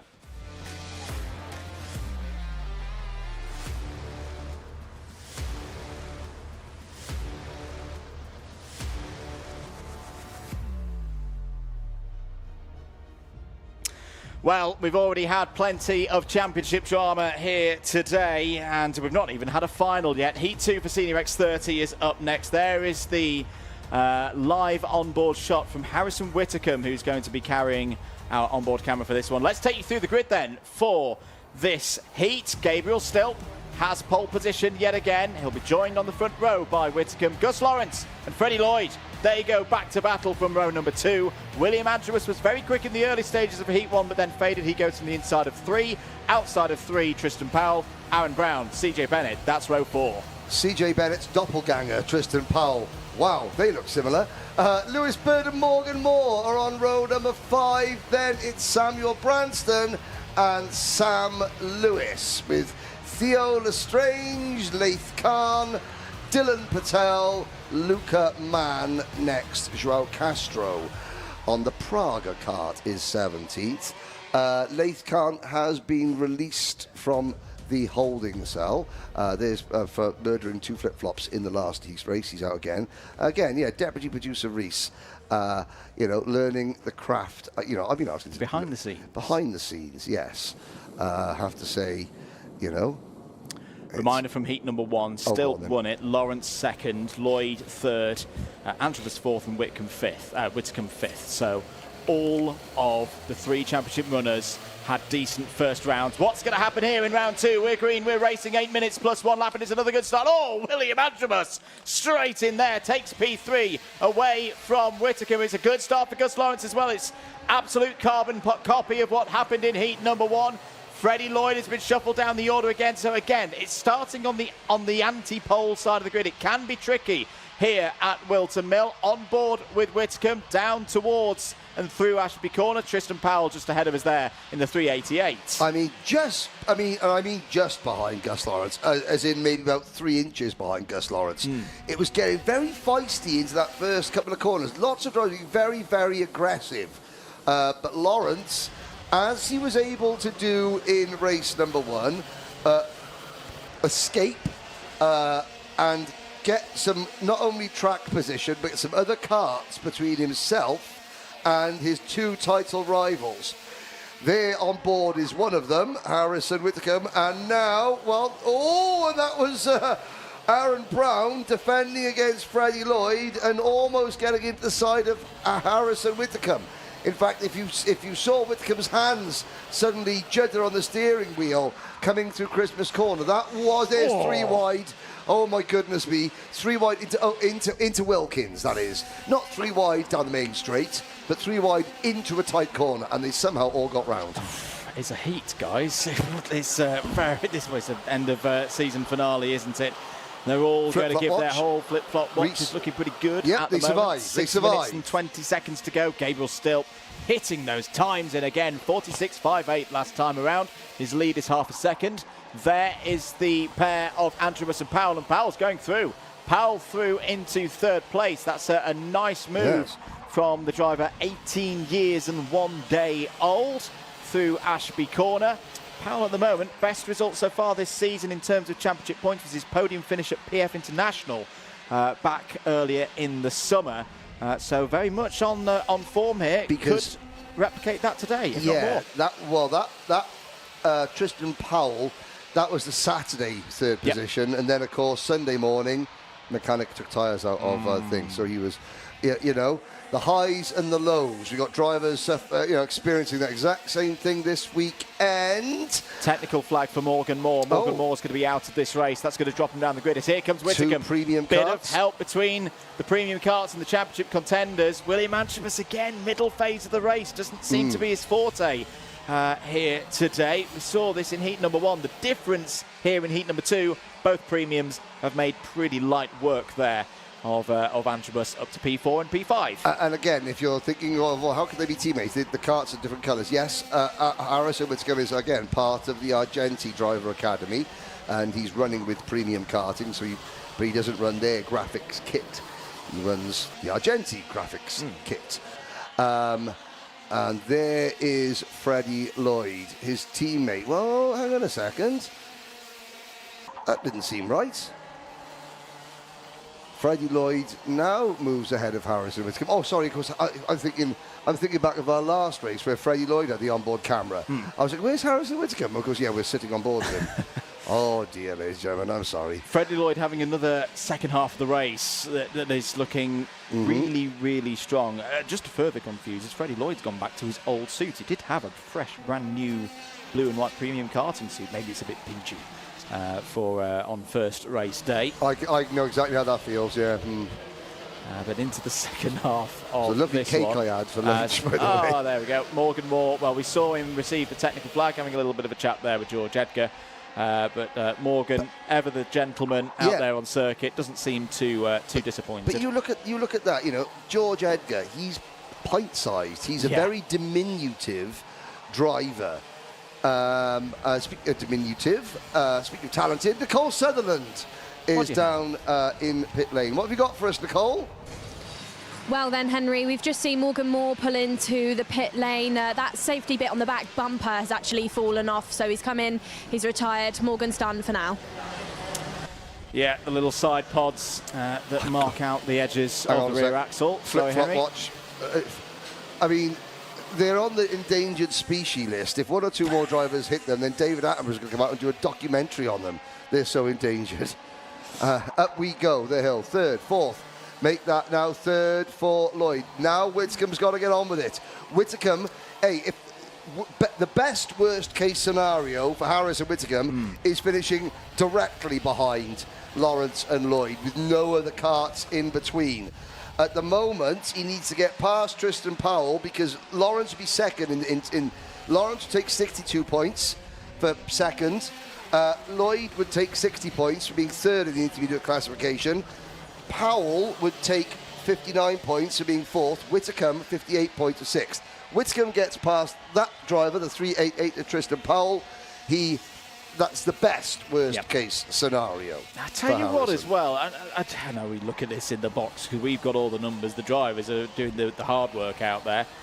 Lloyd would be on the inside of row number 2 for the final right now. That's not a bad place to be, and Gus Lawrence would be on the outside of row number 1. Yes, because on my little tour around the pits during the paddock during the lunch break, I promised to watch the pre-show later, but I had journalistic things to do.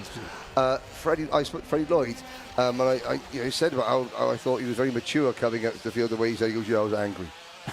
He was really a bit peeved at the start of getting pushed back at the start. So when he's angry, he drives extremely smoothly and composed. That's an oxymoron. It is an oxymoron, but hey, you know what? It works. It works for him. It works. And he'll only be losing, 2 points. 2 points in the championship. So yeah, this is actually pretty good situation, I think, for Freddie Lloyd in terms of trying to get the job done. Yeah, and Whitcomb now. Remember, we saw Freddie Lloyd. Whitcomb now needs to use the same the same type of aggression to get Powell past, Powell. There we go. More caged animals. Harrison's been so aggressive, but he does have to go. It's go time. It's go time. It's only a point, but 1 point could be the difference between a British title or not. Harrison has to go, and he's got to go now. Not close enough there to go for a lunge into Christmas corner, and time is not on Whitcomb's side. 40 seconds of this race to go. Gabriel still doing a marvellous job out at the front of this field, as he has done since the first turns of free practice yesterday. It's not done, of course, yet. We've still got our first of 2 finals here this weekend. If you've missed any of the action here today, don't worry, you can watch it back at your leisure on the Alpha Live and Karting UK channels. And don't forget, we're back tomorrow. We do it all again for the final day of the season for the IAME categories and Honda Cadet. 2 laps to go. Stilps lead, 0.4 of a second ahead of Gus Lawrence. Up the hill once again towards Christmas corner. That's another opportunity for Whitcomb gone now, Henry, to try and dispose of Tristan Powell in 4th. Whitcomb has got 4th in the intermediate classification right now, but again, you never know what could happen on the last lap. He needs every point he can. He needs to go on the attack. Here he race leaders, Stilp and Lawrence. Lawrence closing in. Actually, Freddie Lloyd helped Harrison Whitcomb. Yeah. Because Lloyd passing Powell not only gave, helped Lloyd score, it also hurt Powell's score. So Whitcomb moves up to P4, that best worst scenario in the intermediate standings, even though he hasn't passed Tristan Powell on circuit. Freddie Lloyd did the job for him.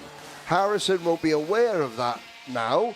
The only thing that his team could make him aware of is by just giving him a calm signal. Say, it's okay, calm, stay, good boy.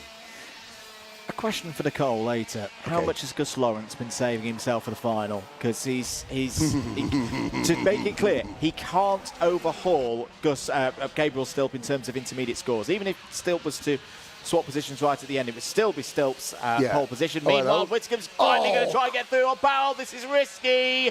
Stilp is going to take the checkered flag. Lawrence takes second. Lloyd fights back to third. 1, 2, 3 in that order will be in the same order for the final later on today. Gus Lawrence drops in 11th place from the final on Saturday at PF from his score. Replaces it with a second place. Freddie Lloyd, similarly, it's funny how these things work out, dropped to 13th from the same day of the season, replaces it with a third. So as it all works out with the points and the drops, Lloyd's actually only lost 1 point of his lead as a result of that. As you were, gentlemen, as you were. Events. Yes. So that battle will resume in the final later on today. Powell did hold on to 4th, Whitcombe 5th. Whitcombe takes 4th on the grid, though, on countback. Remember, whenever drivers are tied in the intermediate standings, we go back to timed qualifying earlier on in the day. Whitcombe was quicker than Powell. Lewis Bird, good effort there. Understated drive, but shouldn't be ignored. Lewis Bird up 3 positions to P6 and will be on the inside of row number 4 for the final later on today. The driver that we've missed out, William Andrews, finished 7th in that one. We'll start on the outside of row number 3. Now, what's happening there with Tristan Powell? In the foreground, I'd imagine he was probably shaking his head to either his mechanic, saying, oh, you know, well, what happened there? Well, he got pushed off onto the grass. You know, nothing that he could do about that. But let's have a little look. Let's have a little look back at the highlights from the final Senior X30 race. And again, that was William Antrobus sent it into turn number 1, and it caused Harrison Whitcombe to, you know, sort of move aside and take evasive action, which in turn slowed Freddie Lloyd up. Smart drive, good drive there from Tristan Powell. This is Whitcombe now, but couldn't hold a candle to his teammate, Freddie Lloyd. That was the pass that actually helped Harrison Whitcombe more than Freddie Lloyd. So the final later on today, for the penultimate final of the year for the seniors, will be at 20 past 4. Other finals, of course, coming up. We've got an M1 Bambino free practice session before we get to those finals. 2:40 for Honda Cadet GX200. That's our next piece of racing action. We'll take a short break here in the box and be back with you in a short few moments' time here at Whilton Mill.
Welcome back, everybody, to Whilton Mill. It's event 9 of the Wera Tools Motorsport UK British Kart Championships. Keep your comments coming in. Apologies, we've not been able to read as many of them out today. It's been a bit of a busy late morning and early afternoon session for us, but we have the relative calm now of a free practice session for the IAME M1 Bambinos to enjoy. Hello to Lisa Ward, who's cheering on Tristan Powell in that last race. Gillian Bennett as well, cheering on Aaron Richardson.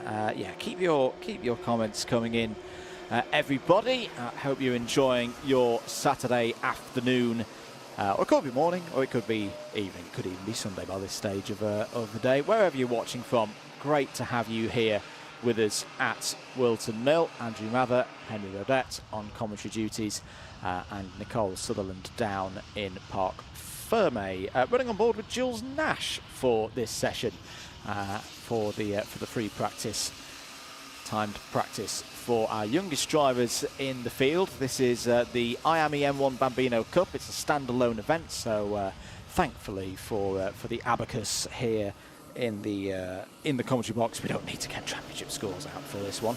We'll keep an eye though on who's looking quick in this one, because this is the last free practice session before timed qualifying. Timed qualifying will be later on this afternoon. It'll be our last competitive action of the day here at the Mill. 2 heats tomorrow, and then the final to decide who becomes our IAME M1 Bambino Cup winner. Big thanks to Argenti and all of their support of this meeting. We also had the raffle for at 1:15 today. We'll try and get news on who won the different prizes for the raffle earlier on today, but some really, really good ones in there for all of our drivers. Also take the opportunity to introduce you to a number of our competitors out on circuit for this one. There is Jules Nash in the white helmet, running in number 18.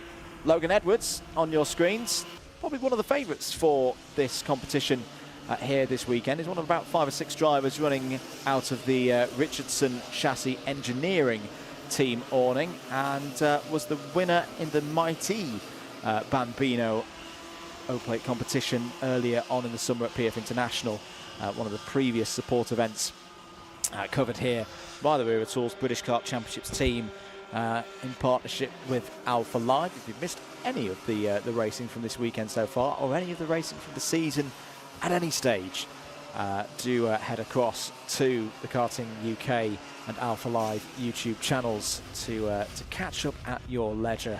Well, of course, got one more event to go here this season. We'll be back at PF in a couple of weeks' time for the last event of the season. Do click that subscribe button and the notification bell as well to make sure that you don't miss a single moment. Here on your screens, the number 71 of Oakley Rudman. Oakley's looked very quick so far today, regularly been up at the sharp end of the timesheets across the course of the free practice sessions held here so far. We get a fair few free practice sessions through the 3 days. This is then, I'd say, 9th and final one before they have qualifying later on today. So they'll very much be dialing into qualifying trim in this session. Teddy Smith there as well in the number 19. Lovely race helmet design there for Teddy Smith. And keep an eye on Vinny Wright as well, 3rd fastest at the moment in this session. They're on board the number 7 kart. Lap times that these drivers are doing at the moment, just dropping into the sub 62 second bracket at the moment. Shay Downey, who we spoke to earlier on the build-up show recorded yesterday afternoon, is fastest in this session with 4 minutes to go. 1 minute 1.95 out there for Shay in kart number 51. When we do get on to the qualifying session later on today, it'll be a 6-minute session. It's the same as we had at the track earlier on this morning for the Honda Cadets and the older IAME categories.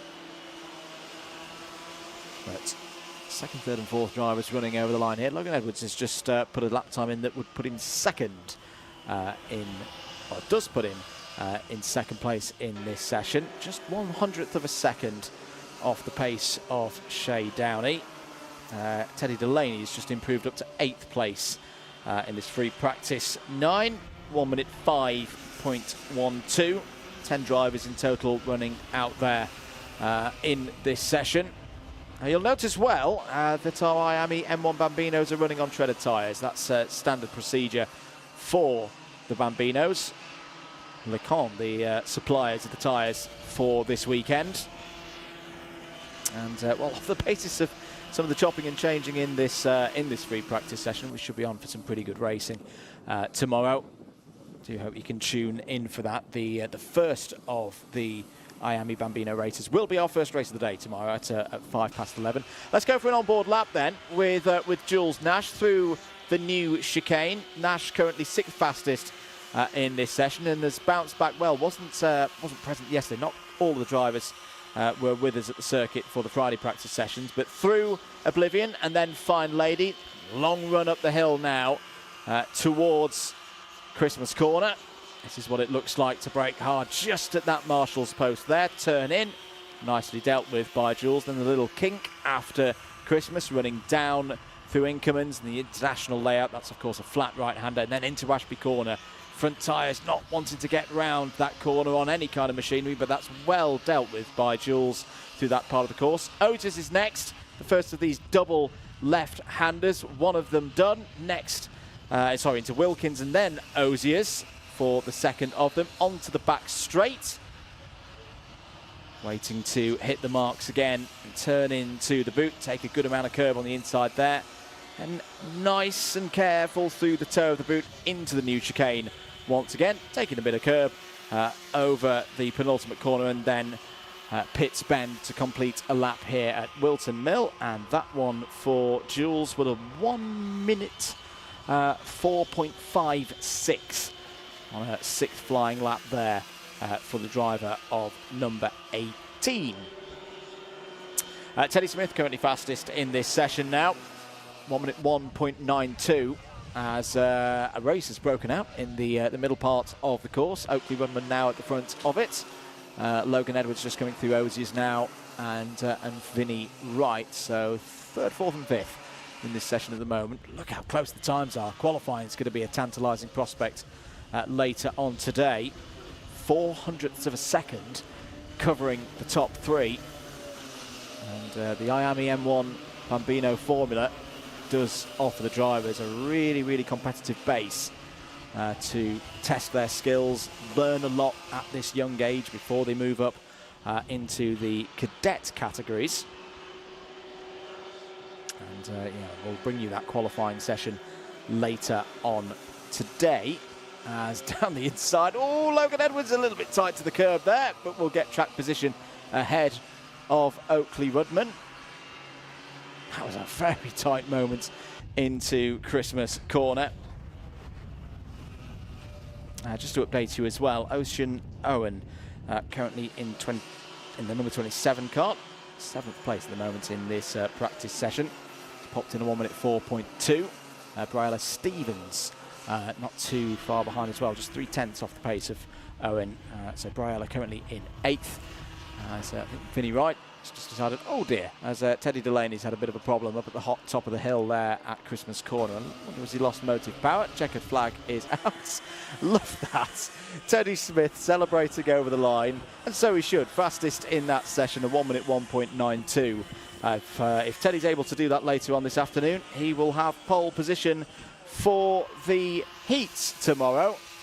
And, not just practicing the driving, Henry, but celebrating practicing the celebrations. That's what I'm trying to say, as well, potentially for later on in the weekend. You've been outside. What have you found? Key element there, the celebration done. What have I? Well, Jaden McElhenney went to see the medics. Okay. But is fine. Good. Is cleared and is fine. You mentioned that Reggie Dufficy in Honda Cadet has been excluded for dangerous or bad driving, being a naughty boy on the circuit. But he's there. And I have to say, Paul James from Ambition Motorsports trying to see if he could persuade race director Nigel Edwards to clear the meeting open. So that Archie Leverage could use wet tyres. I'm not quite sure how successful that was. And I made an error. I spoke to Zach McDonald and his mum, Mark Rowe. I was getting Mark Taylor, ex-IndyCar driver, British Formula 3 driver, and Michael Rowe, ex-Irish racing driver. I was getting them mixed up. It's Mark Rowe, not Mark Taylor, who runs Zach McDonald and running very, very well this weekend. There's Josh East. With questionable choice of colouring baseball caps. Well, at least the baseball cap sort of matches the pink tabard. It's good to see that Stu Stratton from Stu Stratton Photography has decided to let the main man come to the main championship. Josh East, yeah. Oh, I appreciate that, Stu. Thank you for your service. Yeah, so I think one of the interesting points you've picked up on there, Henry, because we're going to get ready for our Honda Cadet GX200 first final of the weekend. It's a strange sport, this, at times, isn't it? It is. So, Jerry Duffy is out. Yes. He will not take any further part in the weekend. He will not take further part in the final. It means, actually, that Archie Loveridge now is guaranteed at least the points for 16th place. We've got to go down, though, to Nicole Sutherland. She's with the drivers ahead of the final. I absolutely am then, Andrew. Thank you very much. And the first driver we're going to speak to is Riley. Riley, we're about to head onto the grid. Tell us about, your day so far, and tell us as well, championship fight, it's still on. How are you feeling about that? The championship's going to be hard. Archie Loveridge is close in it. It's going to be hard. Today's been quite good. In qualifying, I qualified 5th, and then in the heat after the qualifying, came 2nd. In the heat just before, I came 1st, and I'm hoping to come 1st in this final here. And tell us then, Riley, you've got Tim on the tools with you. Tim started working with you a little while ago, somebody in the paddock that's got a lot of experience in karting, sons of race. Tell us, how's that partnership with you and Tim working? What's he said to you ahead of this final to try and, maybe get a final win and a championship win in there? Just win. Just win? Yeah. That's all? Yeah, that's all I need to do. Just win. And you sound actually, really confident. You sound relaxed. That confidence, where's that come from? Is it the people around you, or just being, the results earlier? Results earlier, and last time I raced here, I came 1st, but on both days. So I'm just chilling. Just chilling then. So, Riley, I'm going to head behind you and see if I can actually chat to Tim. Tim, we were just talking, ahead of this one. I'll let you push the cart on. We'll have a bit of a walk and talk. You've been in the sport a long time. You've seen drivers win. And Riley, you said to me a moment ago, he's got a lot of potential. He is quick. As a mechanic, how are you feeling going into this one? I think the older you get, the worse it can become. You've got to try and give him confidence. And I think if I sort of doubt myself, then it'll wash off on him. He's a good little driver. Hopefully. We'll see. We will see indeed. We'll keep walking around the track for the time being. These drivers then putting the karts on the tarmac. This is going to be a tough race. Championship battles are on the line. Ronnie Jones is one of those that could be in for a good one. There you can see the number 70 just going to sit in the kart. We'll catch up very briefly. Big moment this could be for you then today. This is a hard circuit and you're in a tough grid, but how are you feeling? A bit nervous, considering we've been racing in midfield a bit more today. Haven't really had haven't been racing with Riley a lot. So, but yeah, I'll just see how it goes and hope for the best. And Ronnie, you've had some big results this year so far. But you're this one, is it kind of those other results, is it giving you confidence, or are you not thinking about that too much? Going into this one, is it completely different weekend, unique setup? Yeah, it's just something else. Don't need to think about the other results. It's just down to this one, really. And maybe bringing up Archie Loveridge, a competitor in the grid that was one of your head-to-head rivals going into this weekend. Unfortunately, we've seen Archie have some bad luck with the tyre situation, but is that actually giving you a bit of a boost going into this final? I mean, yeah, I feel sorry for Archie since I really like him. We're really good friends. But at the same time, it gives me a chance to win the championship, so yeah. Well then, Ronnie, we'll see how it goes. Good luck to you. Like Ronnie said, championships are on the line this weekend. We'll head back up to Henry and Andrew, because it's our Honda Cadets up.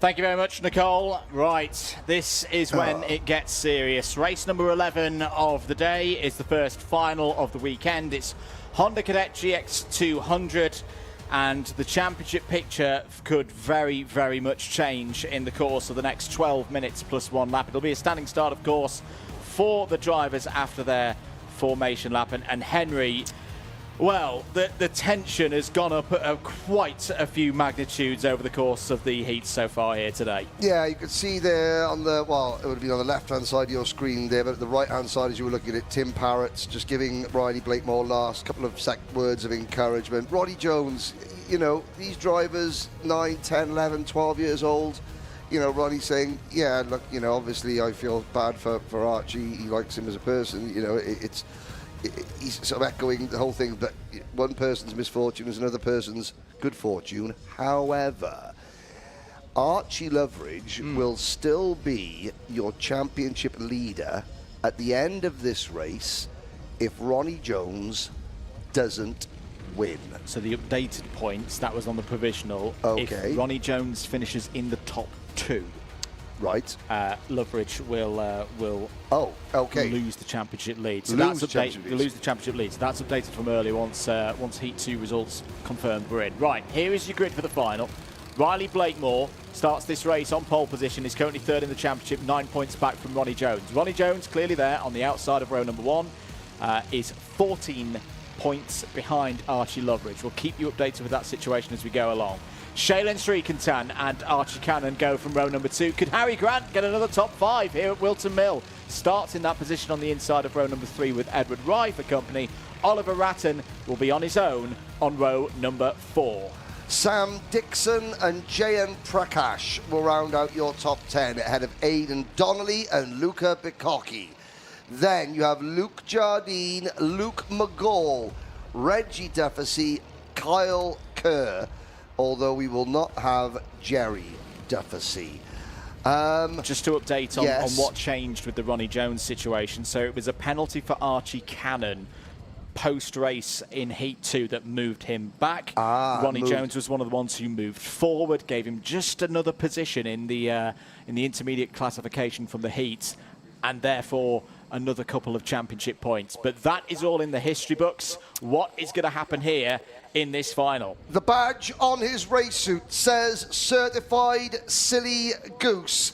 But if Riley Blakemore wants to win this race, he is gonna have to paddle like an absolute duck here. Smooth on the surface, paddle like the devil underneath. Lights are out, we're off and racing. Blakemore makes a good start. Jones tucks into what would be a championship leading 2nd place off the start. And he's got his teammate Shailen Srikantan right behind him as well. That penalty for Luke McGall in heat number 2, he was also excluded. That has effectively ended pretty much his outside title hopes. Archie Cannon, that penalty, that won't have helped his title at the moment though, and we will update this. You'll see the live championship updates regularly as the afternoon progresses. But as they cross the line shortly to complete lap number 1, it's Jones who has the championship lead unofficially. He's in 2nd place. He has the championship lead by 1 point. 6:07 against Loveridge's 6:06. Blakemore is on 6:01. So regardless of what Riley Blakemore does, 601 points is the maximum he can achieve at the end of today for leading that race. Loveridge will lead Blakemore by 5 points going into tomorrow. At least 5 points leading into tomorrow. Now it's over to Archie Cannon, the S-plate holder on the Apollo chassis, to potentially wrestle 2nd place and the points lead away from Ronnie Jones. As Jones looks to the inside, we're 3 wide for the lead. Cannon takes 2nd position. Archie Loveridge takes the championship lead back. And Archie Cannon himself still has an outside mathematical chance of the title, so he's going to be giving it full send in this race. to try and win here at Whilton Mill. This is going to be a close one for the long haul. Blakemore has had a lot of experience at the front of the field so far today, knows what to do in this position.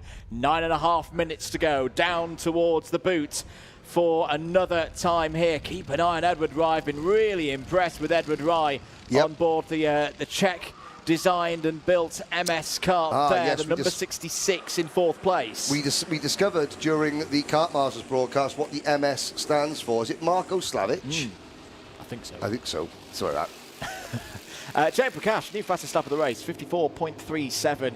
You know, it's still the case.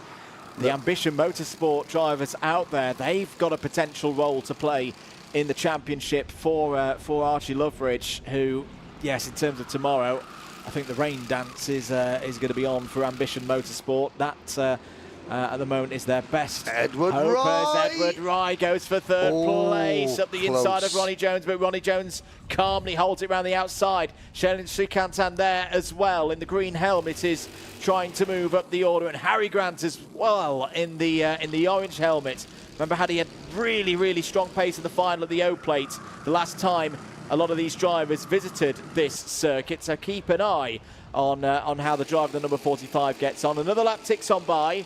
Blakemore is your race leader. I don't see necessarily Archie Cannon go for a move at this position.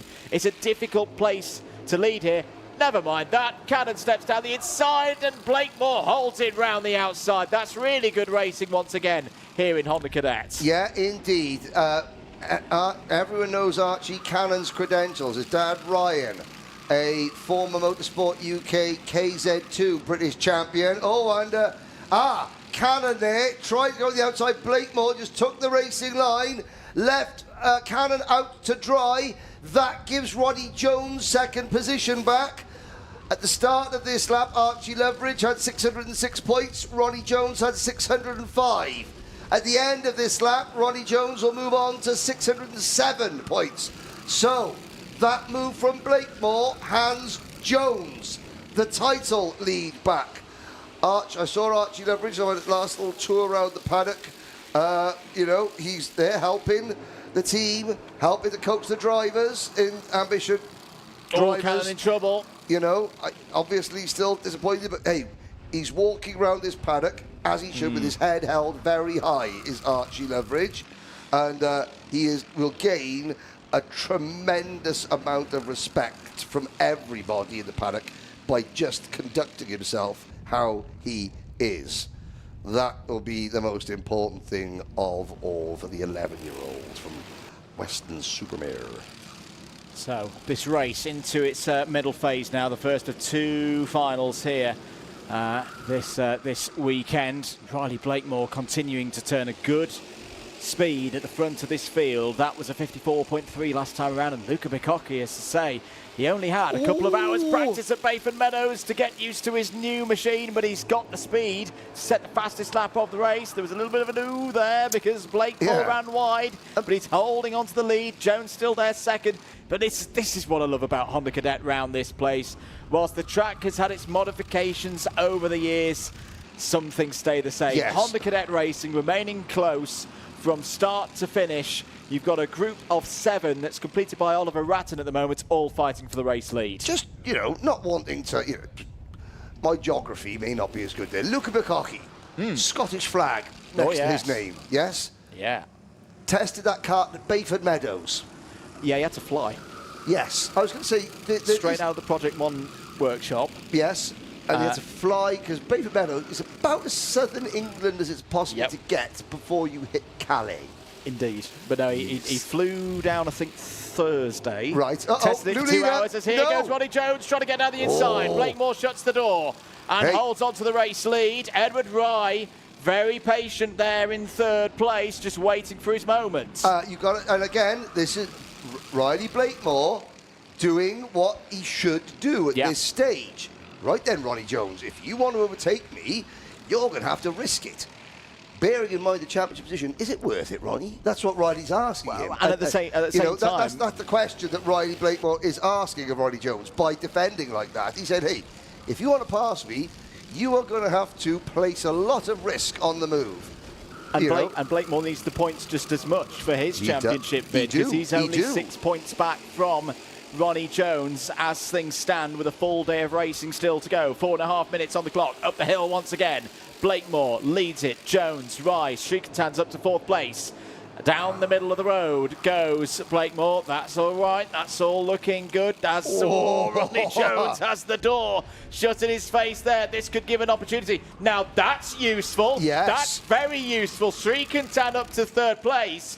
Can now sit as rear gunner to Ronnie Jones. Side by side between Edward Rye and Harry Grant. Harry Grant round the outside has got it. Brilliant stuff from Grant up to P4. And, you know, this is Harry Grant's swan song with AP Lifting backing. Unfortunately, AP Lifting, that sponsorship of Harry Grant and Ralphie Branscombe comes to an end at the end of 2025. So, hey, if Harry Grant can, you know, end that whatever the two-season partnership is, how long it's been? It's been a couple of years, with a British Championship podium, that would be a good way out for AP Lifting. Meanwhile, the Apollo is back on the move as Archie Cannon moves back into P7. And Oliver Ratton having a very, very really strong race here as well. He's now ahead of Edward Rye. The championship is still Jones 607, Loveridge 606. Through. Oh, Jones having a little nibble at Riley Blakemore.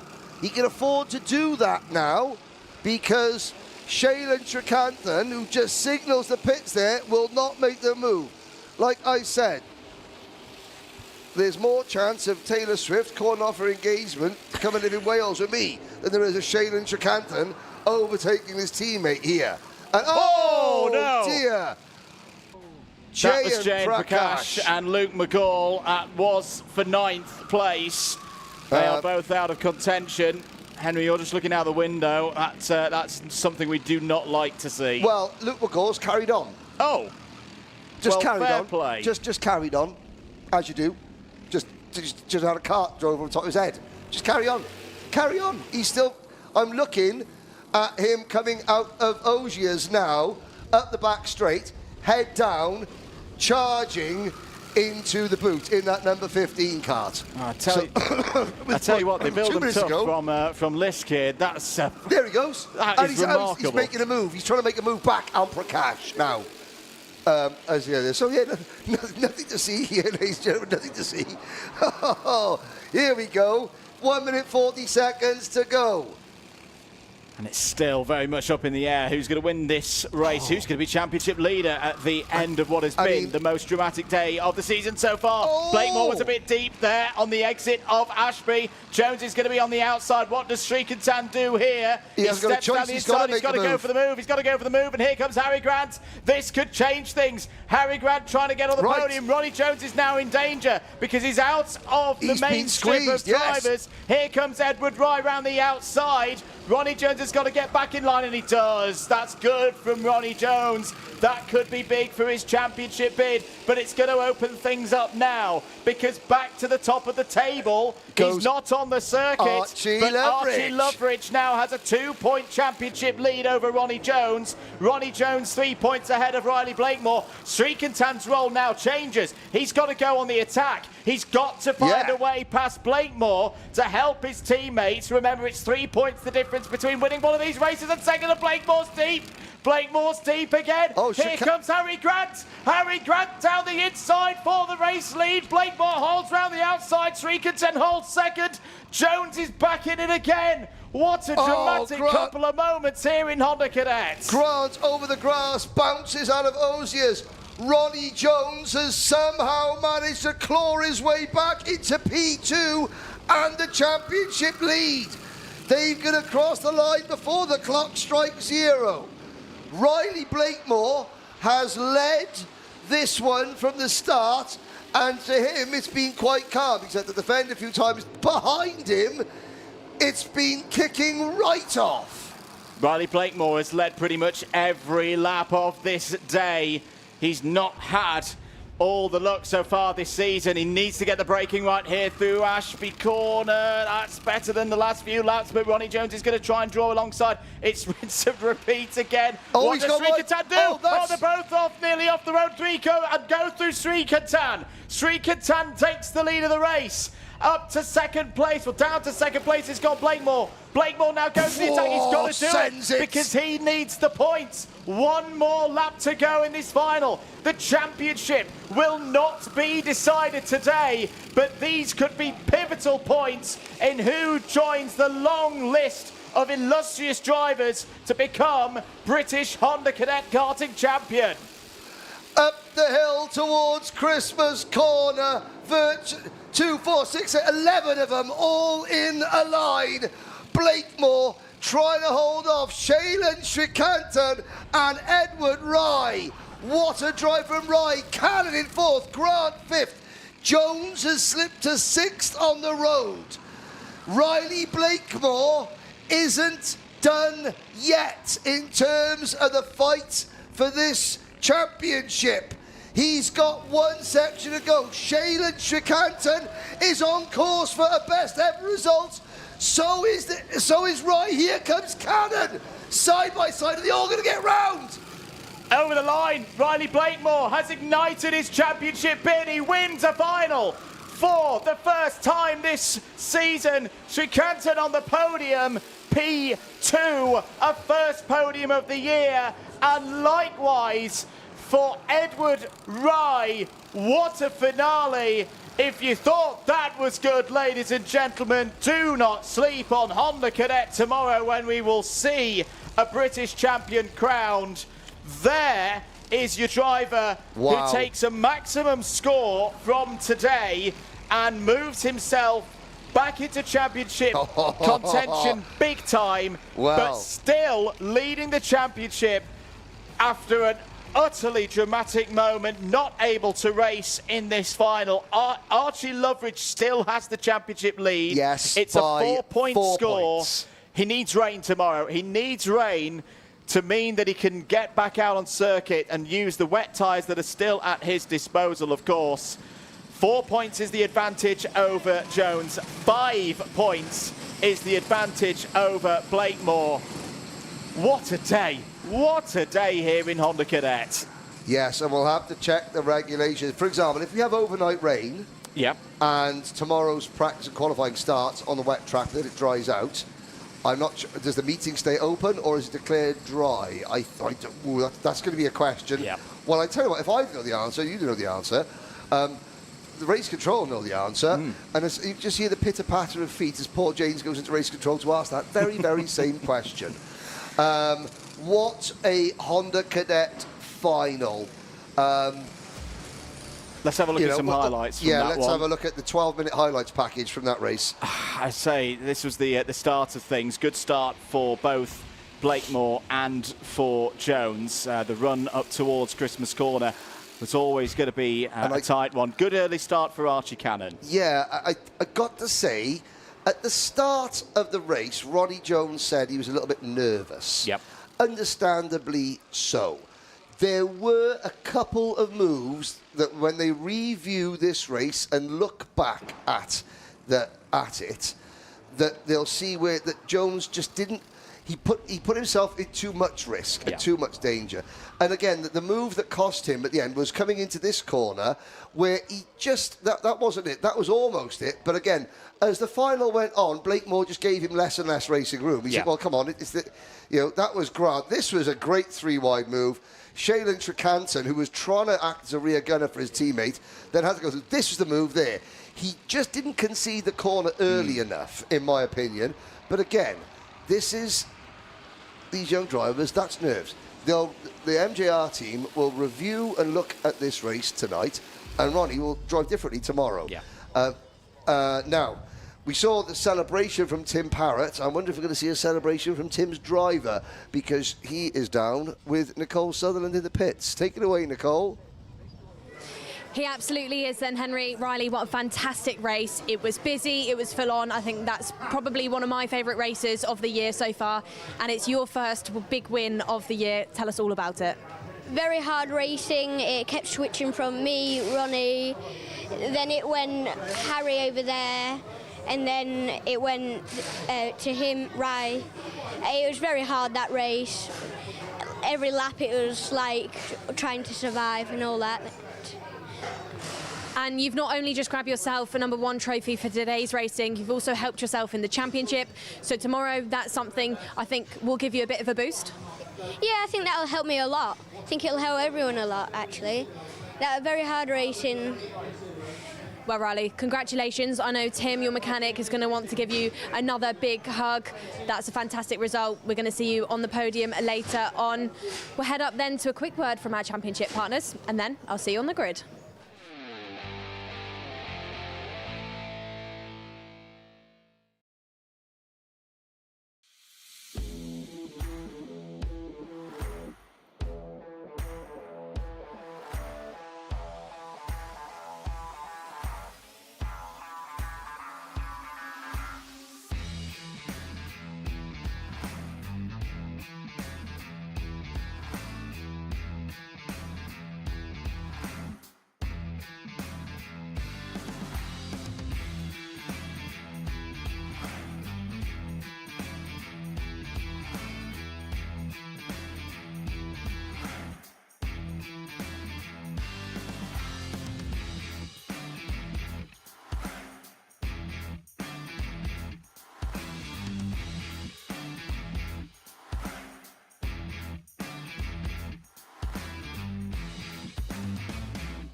Back on the grid then, but this time with our Waterswift restricteds for their first final of this weekend.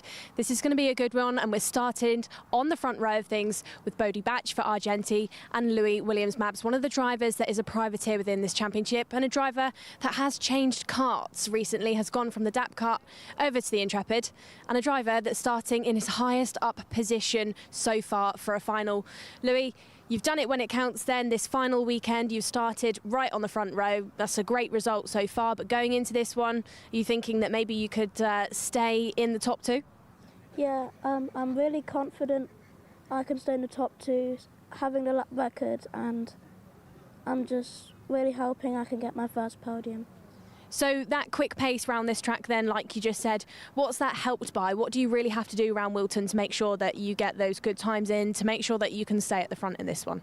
You just have to be consistent and try not to make any mistakes. Well, Louis, good luck to you. I know this could be a good moment for you for this race. And Ricky, you know, you're a dad and lad team, you're a privateer effort. You've changed karts for this weekend. Tell us about, you know, that setup, and tell us, are you a bit nervous for this one? Well, I'm a bit nervous for this one. It's the first time up the sharp end here. Louis won the championship at Kimbolt on the chassis last year, so we brought it out of retirement, and hopefully he'll go well, you know, so fingers crossed. And, you know, that confidence from, like Louis just said, he's got good pace round here. Are you confident that, you know, he could pull something really good off? Yes, I am confident now. He's grown in confidence, basically. So we'll see how it goes. And the best of luck to him, really, you know. I'm just happy we're up the sharp end for once, you know. Well, so it was great. Ricky, good luck to both of you. Time to clear the grid then, ladies and gentlemen. We'll see if Louis can keep it on the sharp end of the field. Over to you in the box, boys.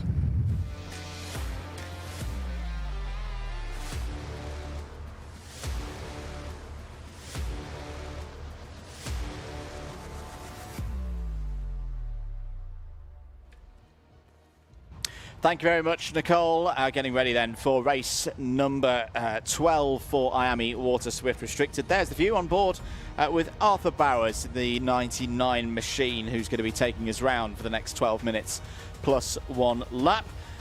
Very dramatic final, of course, for Honda Cadet that we've just seen. What are we going to see here in IAME Waterswift Restricted? Let's take you through the grid for this penultimate final of the season for our youngest drivers in the full championship for the IAME categories. On pole position, it's Bodie Batch. It's an Excel Motorsport lockout, or would be. LBJ Stubbs does not race. This is because he has already secured the championship. Yep. He does not need to do any more. He does not need to risk any untoward, loss of points, so he's not racing in this one.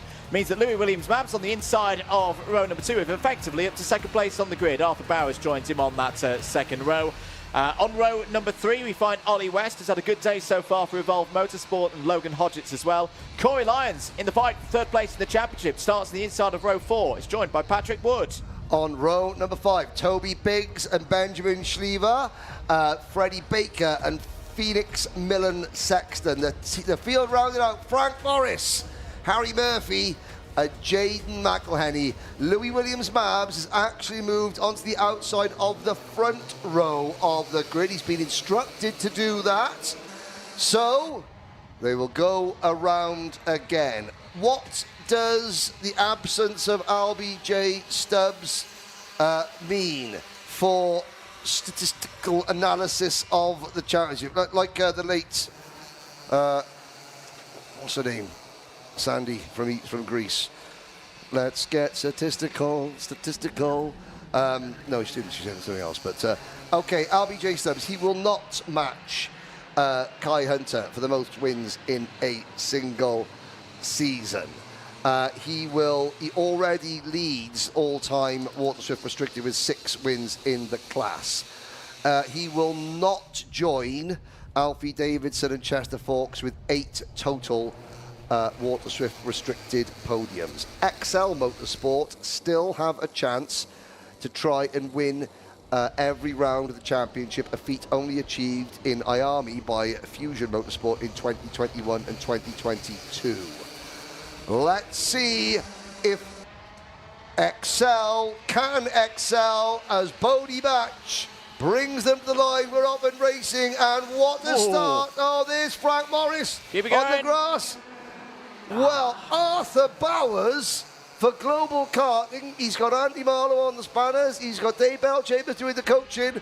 And that kart has absolutely lit up. Outstanding from young Arthur Bowers, who look, he's got, I'm glad he's got white race boots on, because you can see how far back he is, because he literally is about 3 foot tall, and someone's off at the background. Frank Morris, yeah, Frank's not been able to get going again, and well, there's always tomorrow for Frank Morris. But that's a real shame. I don't think there's much that he could have done there with the melee that was going on through the first corner. Yellow flags out, of course, through the first couple of turns. It's a wider part of the circuit, but the speed is so high through there, so you've got to be careful when there's a bit of incident recovery going on. Here's a move, Jane McElhenney, who's not had a good day so far, but that was a move past Toby Biggs for 7th place. Now, where is Corey Lyons? Corey Lyons is in 4th place. Corey Lyons actually losing 4th place in the championship right now to Ollie West. Ollie West up to 3rd. Yeah, Ollie by West, 2 points. And Ollie West was superb. Yeah, Ollie West won the Wera Tools Driver of the Weekend award right at the start of the season from Warden Law. Now, he was nominated mainly because of it's very clean driving, very no penalties, nothing of that nature, and consistently up in the top 5. And it's not had a podium so far this year. It's Ollie West, so this could be a bit of a moment to break through for the Evolve Motorsport number 24. And I've got to say, Ollie West, he might be a new-ish name to this paddock, but again, in the Kart Championship, in the last 2 years of the Motorsport UK Bambino Series, Ollie, 2 wins in Bambino C50, 2 second places in Might E Bambino, and that was last year. Now he's obviously moved up out of Bambino into the main Wera Tools Championship, and the results, okay, it's taken a season, but now we're beginning to see the results of a hard season of work. I mean, Arthur Bowers, I cannot speak highly for Arthur and his uptick in performance. because again, he's tiny and he's only just, I want to say 8. Yeah, he's only. I don't think he's the youngest in the class. I think he's the second. Schlievar's the youngest. Bowers is second youngest. He's second, and he's sitting on the rear bumper of Bodie Batch. And more importantly, it looks effortless. It looks. He's driving. I mean, yeah, you could see this. You know, I spoke to him a lot. He was. I spoke to his family. His family, and RBJ Stubbs' family were together at Le Mans for the Road Tax International Trophy, and and Arthur's mum was walking around, and she had like one of the little trolleys behind you, a 4-wheel trolley with sides on it that you take to the beach or you take to the park with you to put kids' toys in. He was having a nap in it. That's how short that's how small he is. He was just like, where's Arthur? Oh, he's having a nap in the trolley. And he was just there, just flaked out, curled up. That, you know, brilliant. That's how, you know, but then he goes on circuit and drives like this. Incredible. I was going to say, if Kimi Räikkönen can have a nap before his first ever Formula One race, I think Arthur Bowers can have a nap in a trolley. In a crate. In a crate, yeah. 8 minutes of this race to go. Batch leading this one from Bowers. Who's our biggest mover so far in this race? Jaden McElhenney takes that plaudit. Up 7 spots at the moment to 8th. Also moving forward, Freddie Baker, we saw him have that unfortunate spin in heat number 2. Wasn't really much that Freddie could have done, it wasn't his fault at all. Well, he's bounced back well here, up 4 places to 7th place. Battle for 3rd, Corey Lyons ahead of Ollie West. These 2 drivers closing in on 3rd place in the championship as well. So at the moment, McElhenney on a live 806, West 797 and Lyons also 797. But the tiebreaker is always done based on the results of the last race of the year. Yes, it is, yes. And very good point. As this is currently the last race of the year, Ollie West would take that tiebreaker by virtue of... Well, no, actually, what am I talking about? I'm chatting bare nonsense, bruv. Because Corey Lyons is ahead of Ollie West. Why, then, is Ollie West ahead of Corey Lyons? I don't know. I'll ask Ian Rogers. That's got me stumped as well. Yeah, we'll both be going to Rogers later. Like, hang on, explain this. Anyway, 6 minutes and 48 seconds of the race to go. Lyons and West are breaking away from Louis Williams Mabs, who Ricky's going to not be happy with me because I'm going to say it. Ricky! He's on for a best final result of the year so far, is Louis.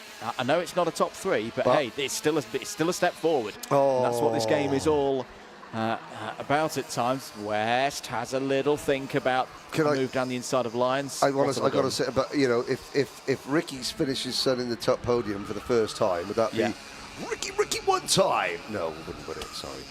Should mention, whilst we're talking, Ricky, Wera Tools Wheel Change Challenge, everybody, yes, around please. the paddock. If you want to be part of that one, and you haven't done it already, what you need to do after the last competitive session of the day, so after M1 Bambino qualifying, that's when we'll start our paddock show recording for tonight, and we'll start with Wera Tools Wheel Change Challenge. Okay. Still Rocco Shenton top of the order from Here we go. Bolton. 1 lap on board with Arthur Bowers into oblivion, around Crook, using all the curb through Fine Lady, just clipping the inside, head down, trying to stay in the slipstream, leave your braking late, your turning point late as possible for Christmas Corner, over the curb at Inkermans, off camber, but that nasty curb throws you to the outside of the run down towards Ashby, turn in as late as you can, run out wide over the grass, the curbing there, bumpy for the run into Wilkins, use the exit road, then get a late apex, nice exit from Osiers, over that big curb again,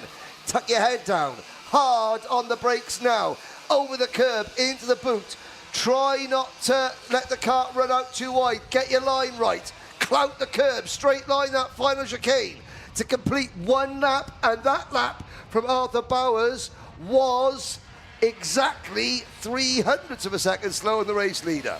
It's a busy circuit for the drivers here at Whilton Mill. Here's your fight for 3rd place again. It's out of the race. It's Harry Murphy. Meanwhile, Ollie West's looking down the inside, looking up the inside, into Christmas Corner and through past Corey Lyons for 3rd place. That will be worth another championship point for West. A point less now for Corey Lyons at this pivotal stage of the season. How is Jaden McElhinney getting on? Well, he's up to 6th place. He's continuing the progress. There's a nice group there. Baker, McElhinney, Schlivar. They've all got race. As Corey Lyons is off. Just clipped the back bumper of Ollie West. That's a mistake from Corey Lyons, who will rejoin the road in, just beyond the toe of the boots. Louis Williams-Mabs comes across him. I have, unfortunately, I think cursed Louis Williams-Mabs because he's fallen out of the top 5, but it's still a good effort nonetheless. Now, that's going to change things out. Unfortunately, I think that may be Corey Lyons of hopes of 3rd place in the championship, not fully extinguished, but fading now. He's going to be 5 points behind West as things stand, 16 points behind McElhinney as it is on the road. Yes, you know, you have to say that Ollie West, it would take a dramatic downturn of pace from Ollie West. Jaden McElhinney's had good pace, but no luck coming up to Freddie Baker. Up at the front, Batch and Bowers still nose to tail. God, you know, if Arthur Bowers has probably another 2 years in this class, if he's doing it this year, what's he going to be like next year? What's he going to be like next year and the year after? You know, obviously they're looking at age. You know, they'll be looking to try and move him up as early as he can legally before you get into, you know, height and weight rules and stuff like that. But yeah, I mean, he's what I have noticed is ultra impressive. Look at him. He is not deviated from the rear bumper of both. He hasn't gone for a move. And this is the first time that Arthur Bowers has been this close to a race lead in the British Car Championship. You know, now, you can imagine, it's a final. Oh, Batch makes a mistake going into the... Oh, you saw Batch's kart step very wide going into the final chicane there. Now, is this going to give Bowers a chance? Batch looks over his shoulder. Is he going to go for a move? No. No, not at this stage. I think it's too early. It's too early in the race to go for that big move. 2 minutes remaining on the clock. There's still going to be a good number of opportunities for Arthur to do this. But also, you know, has he been... There's the courage aspect of it.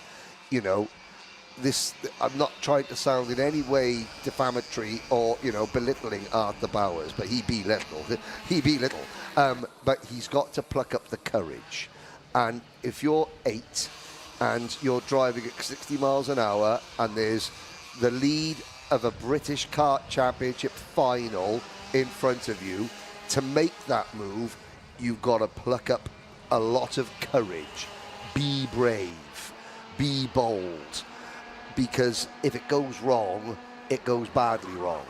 And not just that, but up against a driver who's a very well-known commodity in terms of being in this position, being in the top 2. And for a lot of this season, it's been Batch in Bowers' position, racing with Albie J. Stubbs. But Batch did take a race win, of course, earlier on in the season at Glanny Gores, and he's trying to keep this perfect record for Excel Motorsport up in this IAME Waterswift restricted category. If you're just joining us, 40 seconds to go here in the final on Saturday for the Saturday round in IAME Waterswift restricted.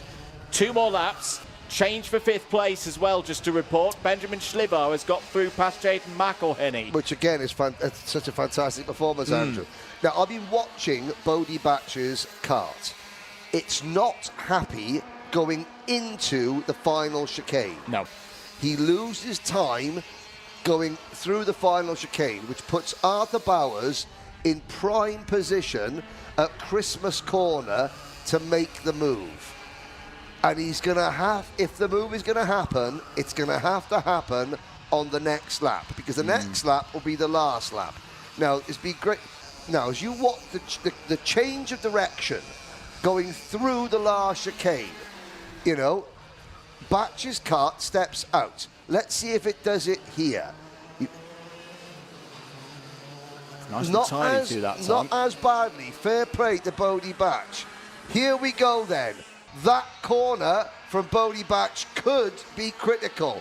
I'm not sure if Arthur Bowers is close enough. Right, Batch zigs. Bowers zags up the hill. Down the hill now, they're going to come into Ashby Corner. Still not done for Bodie Batch. Bowers looks to the inside. Oh, it's just a bit too far back. And that was good braking from Bodie Batch to hit the apex. And I think the moment may be gone for Arthur Bowers. But what a run this has been. This is going to be a first podium, you would think, for Arthur Bowers. For Bodie Batch, he's secured second place in the championship. He's about to secure his second finals victory of the season.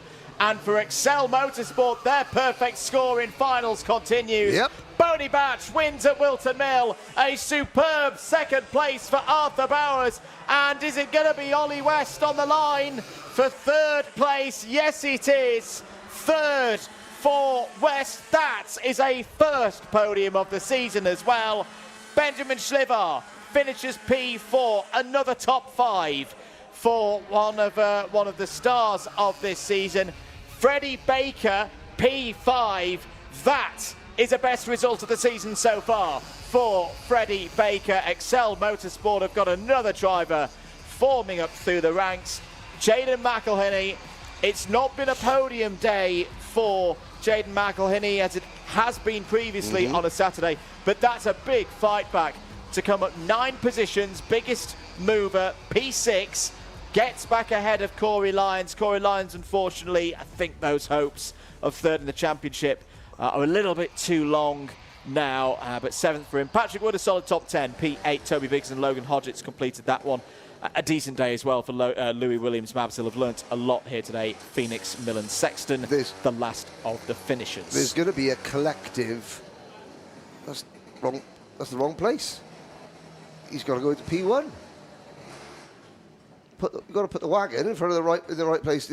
There's going to be, for those of the viewers that haven't seen Arthur Bowers before, there's going to be a collective across YouTube land very shortly. There we go. Just about. Yeah, I'm going to put my car in front of P1. There we go. the actual sign that's got 1 on it is taller than him. There's a Andy Marlowe, again, who's been helping him. And I've got to say that that podium for Arthur Bowers continues, or it keeps privateers ahead of everyone else in terms of the most Waterswift restricted podiums in class history. But you know what I liked about that drive? We'll go and have a look at some highlights. Nice gold fuel tank for Bodie Batch. Oh, yes, please. Let's have a look at some highlights. Indeed, let's go back to the race start. Bodie Batch got a bit of an assist there from Bowers. They took the race lead. That was the moment where Frank Morris, unfortunately, I said there was nothing Frank could have done there, and unfortunately was not able to get back out into the circuit. Benjamin Schlivar's done a lot of overtaking today. Yep. Here's a bit of is the Schlivar section of overtakes. This was a key move as well for Ollie West en route to his first podium of the season. Yep. That was the moment Corey Lyons will look back on. Was running in 4th place at that time, did recover back to P7. But a win for Bodie Batch, 2nd time this season, 1st time since Saturday at Glannygores, all the way back on the middle weekend of June. And good value for that win as well. Continues a run of championship scoring, Henry, where he has never been lower than 4th in any of the championship awarding stages this year. Yeah, absolutely.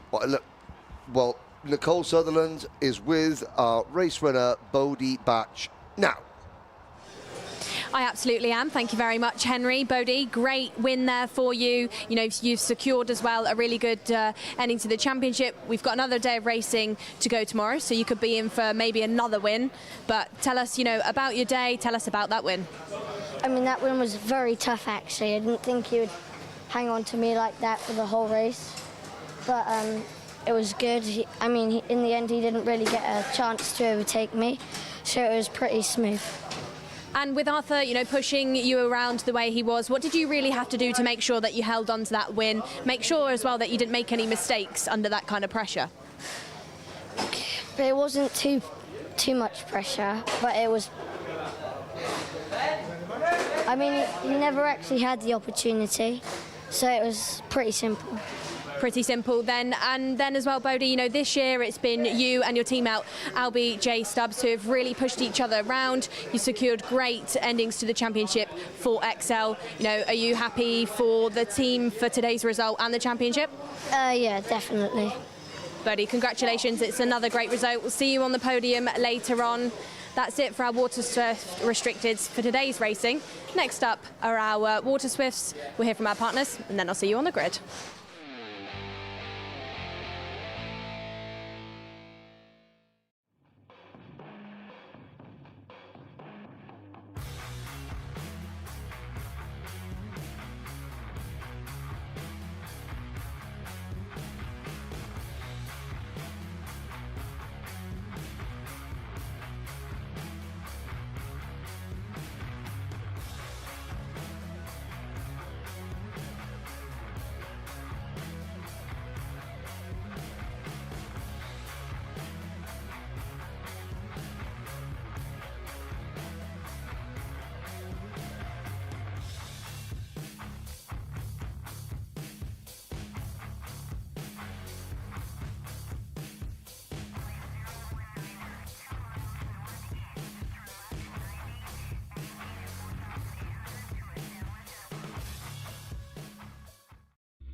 Back on the grid then, but this time with our Waterswifts, and this time with Austin Newstead.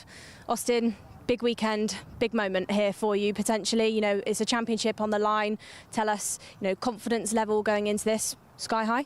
Yeah, obviously it's really good. I've been able to win the heats, managed to get away, but obviously there's always that championship, but hopefully I'm just going to try to put that out of my mind and just focus on the race. And throughout this year, you know, in this championship, you've had some great results. You've been racing, you know, across the UK and also in Europe. We've got a European champion in the field of George House, but he's starting further back. So, you know, those competitors that are around you that have, you know, really pushed you not only in this country, but in Europe this year, are they playing in the back of your mind as you head into this race? No, not really. Not really, most of them. The only people really, Austin Gibson or maybe even Kobe Patterson, so in my championship, but I'm just going to try put that out of my mind and just take this race as is. Well, we'll see you do that then, Austin. Good luck. We'll see how it plays out. Further back down the grid then, we've got the likes of Luca Narroway, who's joined us again in the grid after being a little bit unwell during, you know, school holidays, but is fighting fit and is fighting at the sharp end of this field. Second row of things for Luca. Luca, good to have you in the grid. You know, you look really, really strong today. Tell us about the mindset as you head into this one. Hoping for my first podium of the British, you know.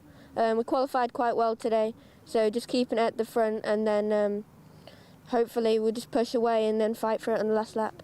And, you know, when we saw you out at Kimbolton sporting the Bluebird graphics, you had some good pace there as well. Tell us, Luca, in this grid where you've got some really strong drivers, what does it take to be quick? What does it take to make sure that you're as high up on the field as you are? Well, you know, it's a support from your team, obviously doing the best you can against everyone else. Yeah, just putting in the best laps you can. And tell us then, Luca, for the audience at home that might not know about the graphics kit that you're sporting, can you maybe give us a bit of insight? It's a tribute to Donald Campbell. I was inspired by him when I first came to see him in 2018. So we got the plaque on the steering wheel and just supporting him till tomorrow. Well then, Luca, congratulations on a good day so far. We'll clear the grid. We'll let Luca get concentrated because our Waterswifts are about to get racing.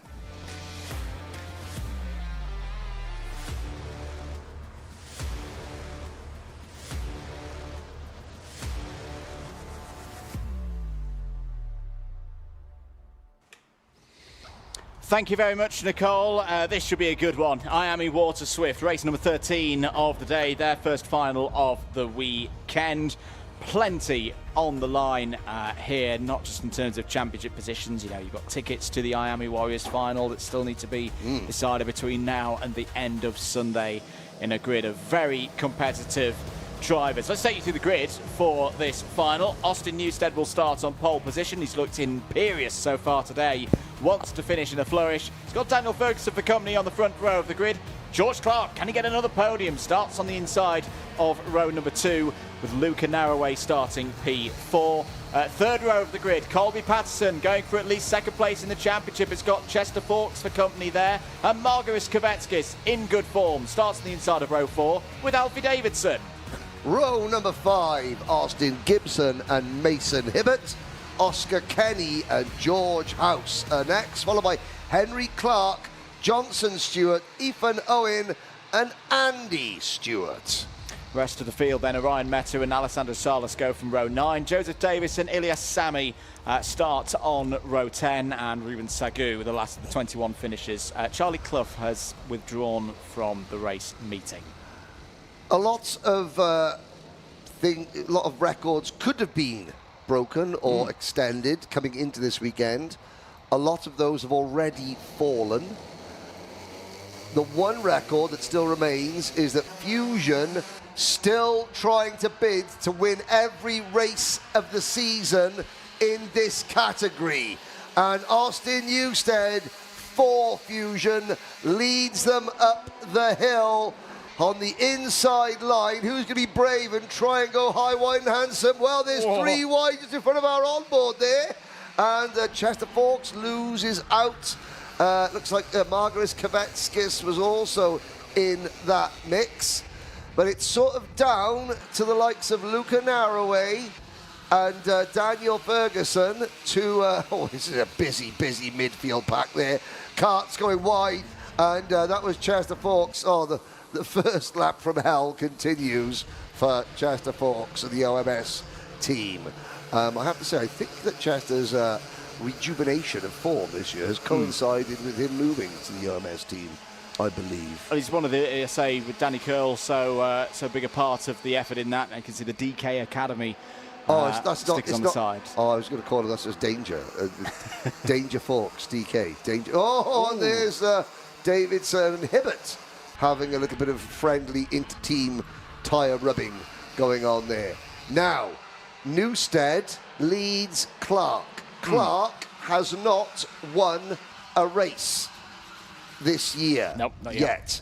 Will Newstead, confirmed as provisional champion, go easy on George Clark or not? I would say not. It's not in the Babyface Assassin's DNA or any racing driver's DNA to just give a win to somebody else. And to be fair to George Clark doesn't want to win because his teammate gave it to him. He wants to win because he beat the newly crowned British champion in a head-to-head fight. But don't count out the Bluebird Special and then Ferguson in 4th. It's a good solid start for both Newstead and Clark in this one. Clark will have been taught, will have been given the tactics for this race. I wouldn't be surprised to see them work together for the first few laps or this next few laps, just to get that gap out to Daniel Ferguson out and change for 3rd place. Oh, sorry, it's Luca Narroway still in 3rd place. Apologies for the little issue there on timing. I think I've just had Andrew Mather and the audience, I believe I've just had a stroke of genius. Again? Well, I mean, it's not about this go-kart race. You know, you mentioned the Wera Tools tyre changing challenge. Yeah, the wheel change challenge, yeah. Later today, get down to the race centre. Well, no. Don't get down to the race centre unless your name is Louis Diamond and Sam Fugit. Why? Because they're the mechanics of Riley Cranham and Albie J. Stubbs, who have not gone out for the final. They haven't got a kart to prepare, so they can't moan. It's on the loudspeaker. Stroke. You can thank me later. Yeah. But let's have 2 mechanics do it. Let's have 2 championship-winning mechanics in the Wera Tools Championship do the Wera Tools Tyre Challenge. In fact, I will go and my next little sojourn around the paddock. No. I won't accost them. I'll get Claudia Short in race control to accost them. Because Boys, you got no chance. No chance. So there it is. It's official. I think we can make that official. Louis Diamond, Riley Cranham's mechanic, and Sam Fugit, Albie J. Stubbs is a mechanic, who they will do the Vera Tours challenge.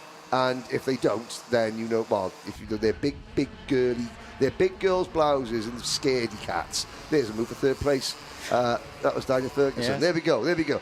Sometimes, Andrew, I even surprise myself. Yeah. Ferguson there up to third place. It was a good move from Mason Hibbert as well to push himself into the top 5. Keep an eye on probably the top 6 because it was past. Oh, it wasn't the top 5. It's just got past Alfie Davidson, his teammate out there. So good stuff here in IAME Waterswift. George House making progress, up a few positions. Henry last Clark weekend still winning down the in 15th. Sorry, our onboard camera meanwhile. House last weekend won the IAME Euro Series title. As there is a change, and through goes Alfie Davidson. So Davidson back up to 5th, now to 4th place, ahead of Narroway. There is Hibbert. So that must have changed in the early stages of this lap, that Hibbert now down to 6th. It's all changing once again. There's a quick shot of Austin Gibson. He's had a quiet day, but again, we remember back to the last doubleheader at PF International as Hibbert goes in on Narroway. That was move for 5th place, but Austin Gibson, it took him a while to get going, times back at PF International, and he ended up as a double round winner at the end of that weekend. So don't count him out just yet. At the moment, he's trying to deal with Margus Kvetskis back at the front of the order. Newstead, Clark holding station, and with good reason. Their advantage over Ferguson is only 1 second at the moment. We've got a bit of a resumption of the battle from last year's IAME Waterswift restricted title fight going on. Ferguson, of course, was second in that championship to Alfie Davidson. Alfie Davidson, no fastest lap of the final so far. Looking good there, the Kim Bolton winner, a 50.77 last time around. Yeah, Austin Newstead, he last won a round on the Sunday of Glenagors, which was round 4. But again, has only been off the podium once this year. That was at the opening round of the championship at Warden Law on the Saturday. Now, what can Luca Narroway do? He's coming back and trying to attack the 133 of Mason Hibbert, coming up the hill towards Christmas Corner. The Bluebird Special, you can see it at the top of our screen there. And here's another move into Christmas Corner. That's Henry Clark for OMS Racing, gets the job done. And that's what you've got to do, because you've got to make the move and then you've got to wipe the driver's nose you've just passed and get that curb at Inkermans to force the passee, to back off. So therefore the passer has a better chance of holding on to that position down into Ashby's. So into the second half of time in this race. Plenty to be decided. Andy Stewart's having a good race, just to note. Yeah, she's a Northern Irish lady. Northern Irish driver is up 5 places, just outside the top 10 at the moment as things stand. Clark continuing to hold in second place. Why? If you're just joining us, as Patterson looks down the inside of Narroway, that's a nice move. That's Colby Patterson up to P6. Ferguson's got pace here for me, Henry. 50.78 last time around. Took a 10th out of the 2 race leaders. So it's too early. It's too tight a gap for them to start squabbling over that race lead, because in the form that Daniel Ferguson is in, and it's been a tricky season to describe for Daniel Ferguson. The pace has always been there. He's had some decent results. He's never quite had the look in a final here, but we shouldn't forget it's a podium finisher in IAME Euro Series. Look at that. Earlier this year. Absolute artwork, ladies and gentlemen. Now, Luca Narroway, fading a little bit. Now, he said he hasn't been very well over the summer. This is fitness coming into it. This is race fitness as he goes back in for a move. No, it's not, Henry. Yeah, shut up, Henry. What are you talking about, you absolute buffoon? But, I'm sure that it will come... joking about 2 days of racing, plus testing yesterday, here at Wilton Mill. That is a lot harder on the body than 2 days of racing plus a day of testing at most other tracks in the country. No, yeah. So race fitness, or lack thereof, for Luca Narroway, it will play a part at some point in the weekend. I'm sure it's just natural. With your body gets used to the rigors of this muscle memory. These youngsters are very, very fit young individuals. As we look at them coming up the hill, but Narroway seems to be coming back. The Evolve Motorsport, Evolve Motorsport. At the moment, Narroway is on course for P9 in the British Championship. The last time, I'm just going to have a look up there, have Evolve ever had a driver nationally ranked in this category? The answer is... I think you've already passed no, because they've only been around for a handful of years. Yeah. In Waterswift Restricted, they have... Yes, with Henry Algar and James Roots last year. So they're the only two, and Joshua Cook, but he was not the year before. So Evolve have only ever placed 3 drivers in the national rankings. All of them in Waterswift Restricted. This is the main class, and Luca Narroway is on course to become the first driver to get a national ranking for Evolve in this class. Good few laps are being turned at the moment by George House. I've just been following this group 6th, 7th, 8th, trying to close in on Mason Hibbert. George House, a bit further back in the standings, would be holding his top 5 position in the championship overnight. And the championship for everyone. But Austin Newstead is going to be a bit out of reach. Here comes a move. Alfie Davidson trying to make it a 1-2-3. Oh, and Davidson is coming through whether Ferguson likes it or not. As has there been a change? No, there hasn't been a change for the race lead. Davidson, that's good for the top 2 now. This is a very good team position for Fusion Motorsport, of course, because Davidson will spend the next lap or so solidifying this 3rd place. But may start to become a bit of a blockade for Ferguson and stop his progress of being able to close in on the top 2. They may still work together, of course. Trying to close in on Clark and Austin Newstead, but again, not long to go on the stopwatch. Yeah, you've got to say, that was cutthroat from Alfie Davidson. However, that is the same Alfie Davidson who at Sheddington last year, after being beaten on track fair and square by Daniel Ferguson, only for Ferguson and every other driver on a KR chassis getting excluded temporarily on a technicality, eventually got the win back weeks later. But that was the same Alfie Davidson who turned round and gave his winner's trophy to Daniel Ferguson because he said he deserved it. So, Narroway, sideways, Patterson, also House getting delayed. I think Kobe Patterson also. And who's this? Marcus Kvetskis up in the P6. So, I finish my point. Alfie Davidson, he gives a gesture like that of total sportsmanship of failure, but on track, cutthroat. But do you know what? They wouldn't want any other way. Ferguson wouldn't want any other way. That is what we're trying to get all these young drivers. We talk about driving with respect and and things like that. That type of thing. Respect off track, respect on it, but no quarter asked and none given on it either. Time is up. I think the leaders just got over the line before it expired, so we're not on final lap yet. Henry Clark. How's he getting on? P12 at the moment. That's Johnston Stewart just ahead of us. You can always tell the difference between the Stewarts. Johnston wears the blue version of that helmet design. Andy wears the red, as here's Hibbert trying to go around the outside. This is for a spot on the podium, and Hibbert's got it. Hibbert takes 3rd place away from Ferguson. Not done. Now we're on the final lap of the race.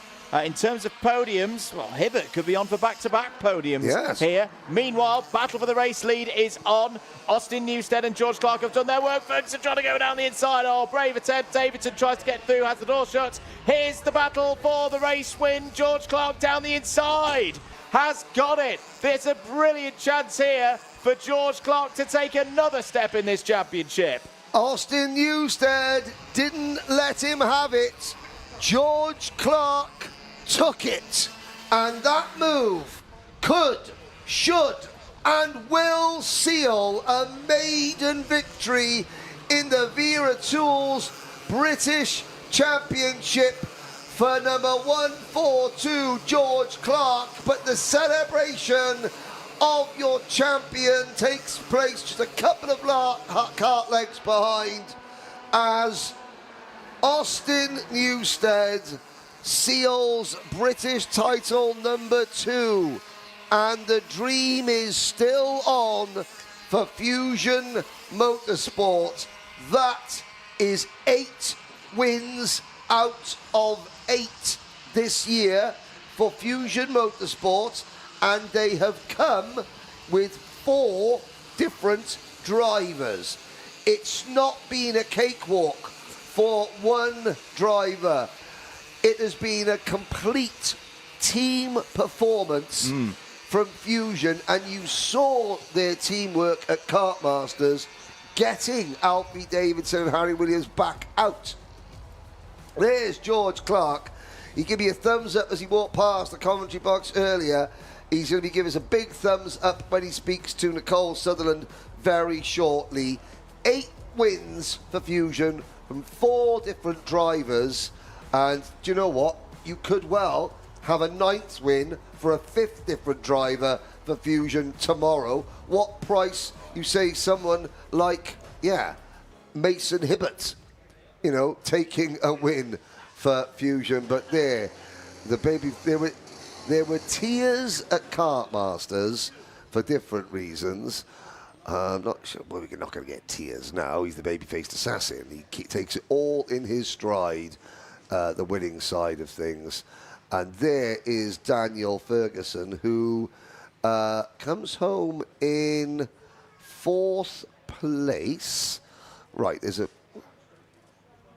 so we got the top 5 drivers in there as well. So as they come over the weigh scales, let's have a look back at that one. And to be fair, Newstead did part of the job. We thought he might have did the whole job there early on into turn number 1. That was the start of Chester Fork's bad day, which got worse. Davidson and Hibbert swapping stickers, even though they're teammates. You think to yourself, how have the drivers got room to look up and notice the mechanic signalling and then decipher what does that signal mean? You know, again. Narroway was strong early on. He finishes down in 9th place. Good onboard camera work there from George Henry Clark as well. But as Narroway, a couple of great moves, but eventually faded back to 9th. And then, Davidson and Ferguson took over. But you know what? Ferguson absolutely, close the door, slam in Davidson's face. There we go, again. And this was the move. But very similar to Kim Bolton in a way, where Austin Newstead and Alfie Davidson went wheel to wheel. They had a really good scrap, but it never overstepped the mark. Nope. So great stuff from George Clark. Started, back at GYG, he'd never been on the podium, had a double break, a double podium that weekend. He's now a race winner in the Wera Tools British Kart Championships, and he's now speaking to Nicole Sutherland. He absolutely is then, Andrew. Thank you very much. George, that was a good race. I think you bided your time, not only during that final, but all year. We've seen you on the podium. We've seen you consistently get better, especially since jumping over to Fusion this year. Tell us about that race, and I want to hear about how you pulled that move off as well, because, teammate Austin did not give that one to you. The race went good. Had Austin in my favour to push away from the whole pack. He did really good, really quick for Austin. And then I just went for the move. I saw that he went tight and then he was going deep, so I just opened it up, got the cut back, and then it was quite tight, but then I got the move done, and then we won it. And this year we've seen you on the podium a couple of times. You had good success at GYG, and I think, in Europe as well, you've had great pace. You've always been pushed by your mechanic Alicia and driver coach Teddy. Tell us about the partnership between you three. Would you say they're, 2 big people and who's helped you to collect some trophies this year? Yeah, they've definitely helped me this year to collect some trophies, boosting my confidence to actually get in the battle. And you know, George, now that you've sort of got older through this class, you know, you might be looking to graduate out of it soon. Coming off a big win here at the last round. Of course, we've got another day tomorrow, but what sort of comes next, George? Junior, really. We're just going to go junior, and yeah, we're going to see what happens there.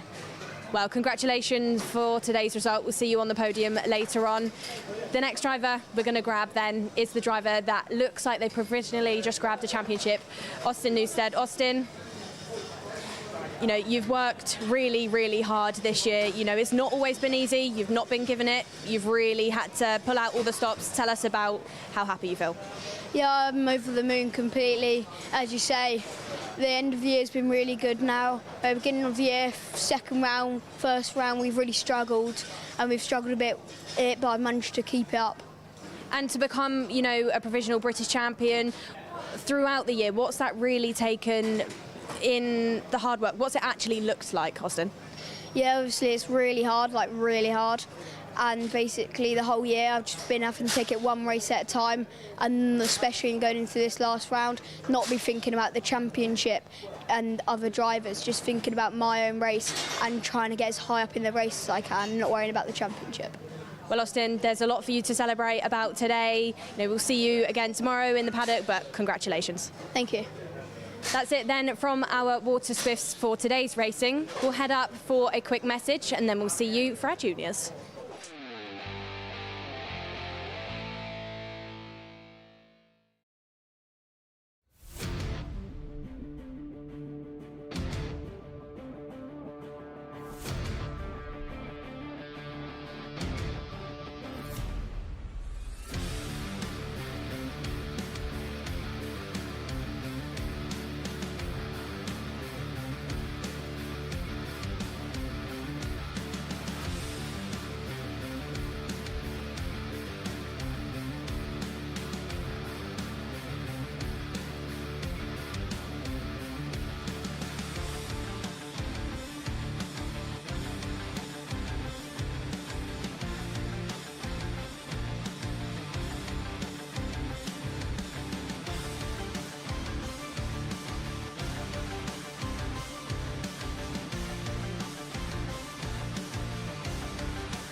Welcome back, everybody, to Whilton Mill. If you're just tuning in, it's event 9 of the Wera Tools Motorsport UK British Kart Championships. Andrew Mather, Henry Burdett and Nicole Sutherland with you today for your Alpha Live production of all the racing here in just outside Daventry. Getting ready for Junior X30. This should be a really, really entertaining one. Let's head down to the grid and over to Nicole Sutherland. Thank you very much then, Andrew. Like you said, back down on the grid and alongside George Edgar, who's fighting for a good one within this year.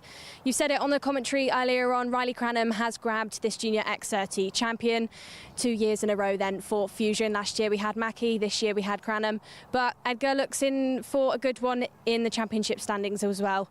Top 2 for George, it could look like. George, you know, good race for you, good racing for you this weekend, this final, on for a win? Yeah, hopefully. We've been missing a tiny bit of pace so far this weekend, but we've managed to put it on the front row of the grid, so hopefully we can go forward from there and take the win. And in the previous heat, you had a bit of drama out on the track. When you have drama like that and with a competitor that you're really fighting hard against, how do you go into your next race and not let it put you off too much?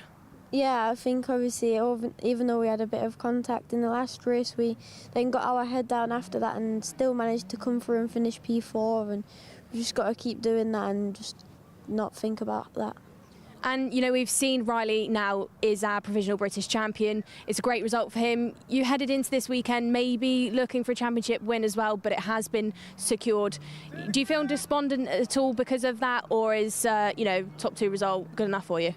No, I think top 3 results really good this year. Obviously, this is Riley's 3rd year, only my 2nd, so we've still got next year to go and try and win it. Well, fighting talk, George. I like it. Good luck for this one. It's time to clear the grid then. It's our Junior X30s that are about to go racing.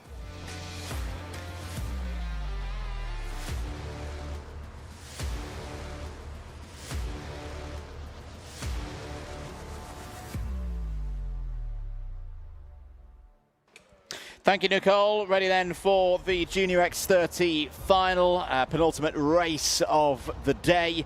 There is the site on board with Freddie Wood, who's going to take us round for this 12-minute plus 1 lap race, starting from the inside the outside of row number 5. There on your screens is George Edgar. 3 wins so far this season. In finals, can he make it 4? It's going to be a big ask today because he's not quite on pole position. Mayan Patel starts at the very front of the field. The E-plate holder, the English champion, has been in good form here today. George Edgar P2 on the grid. Keep an eye on Archie Owen. Brilliant start to heat number 2. Can he do it again from the inside of row 2? Nat Johnston completes that part of the grid. Row number 3, Max Ewell. And Riley Cranham will not take part in this race. He's done his job. He's got his points. He can watch this one with us at the start of the track. Max Endicott and Aaron Richardson, they're on row 4. Then you have Freddie Wood and Harley Musk, Oliver Meek and Sukmani Kira, Zach McDonald and Rocco Leon Shenton. And on row number 8, it's Isaac Sayer and Archie Rogers Tyler. Rest of the field, then Finley Lines, Jacob Backler and Ethan Woodward. He's had a really tough day so far. Yeah. So what have you learned, Henry? Well, I learned that Riley Cranham is standing directly above us where the commentary position is, next to his mechanic Louis Diamond, who is, in his nice sunglasses, probably waiting to what tactics he's going to use in the Wera tyre change challenge, yes, later on in the paddock show, which he is doing. Good Louis. lad. Good. Here we go then, 12 minutes plus 1 lap. We're away and racing at the first time of asking. Big chop across the front of Edgar's nose cone there by Mayan Patel. Inch perfect, leads through the first couple of corners. Here comes Archie Owen again. It's not going to be for the race lead this time, but he's up the inside of Edgar. Edgar closes the door down. Oh, that's all getting a little bit mizzy in the middle part of the field. And Edgar's off. Well, Edgar has been off. Yeah. So Owen through to second place. That Ethan Woodward running wide out of Inkermans. Now be interested to see what happened there on corner exit between Archie Owen and George Edgar. Both of them going for it, and Edgar definitely coming off second best. I mean, there was more loading going on up at Christmas Corner than the general than an Amazon warehouse. Than an Amazon warehouse. I was about to say. I was going to say exactly the same thing, which is you don't see that as much anymore. Here we go. Let's have a little look back at. Here's the run up the hill. Owens runs wide. Edgar runs out of track. Could Archie have given him a little bit more racing room, possibly, but it's a final, so... Slap one. Oh, there's Privateer in the Privateer! And they're all going to miss Rocco Shenton. Zach McDonald just misjudged that, and the front alignment of one wagon is out, and the rear bumper of the other wagon is also somewhat skewed. I wouldn't be surprised if that results in a technical flag for Rocco Leon Shenton, who came into today. Let's have a little look. He came into today 10th in the point standings, but he has to count the exclusion that he had from Kim Bolton. 10 minutes of this race to go. Nick Barrett racing squabble going on there, and that's a nice move from Nat Johnston. It's, at the moment, puts him back into a potential podium position. Which let's have another look at a replay from earlier on in this race. This is down. Right. So, McDonald just gets in deep, way too deep on Shenton. Good camera work there from Freddie Wood. Thanks very much, Freddie. The tenor will be in the post. And through he went. That'll be the easiest 2 positions that Freddie Wood has gained this season. You've got to say that the fact that after impact, the rear of McDonald's cart was clear 6 inches off the ground. You know, if you're going to misjudge it, do it properly, like that. You know, no half measures from the Sky Sports F1 Kids commentator. Max Endicott. And here's Finley Lines. Right, where has Finley got to? Because he's got to push up the field up to 12th at the moment. I think that's 13th. There are issues with transponders and loops out on the circuit. There he is. There's Louis Diamond with the sunglasses on. watching to see how quickly he's going to change a tyre in the Wera Tools tyre changing contest later. There's your champion, Riley Cranham, next to him.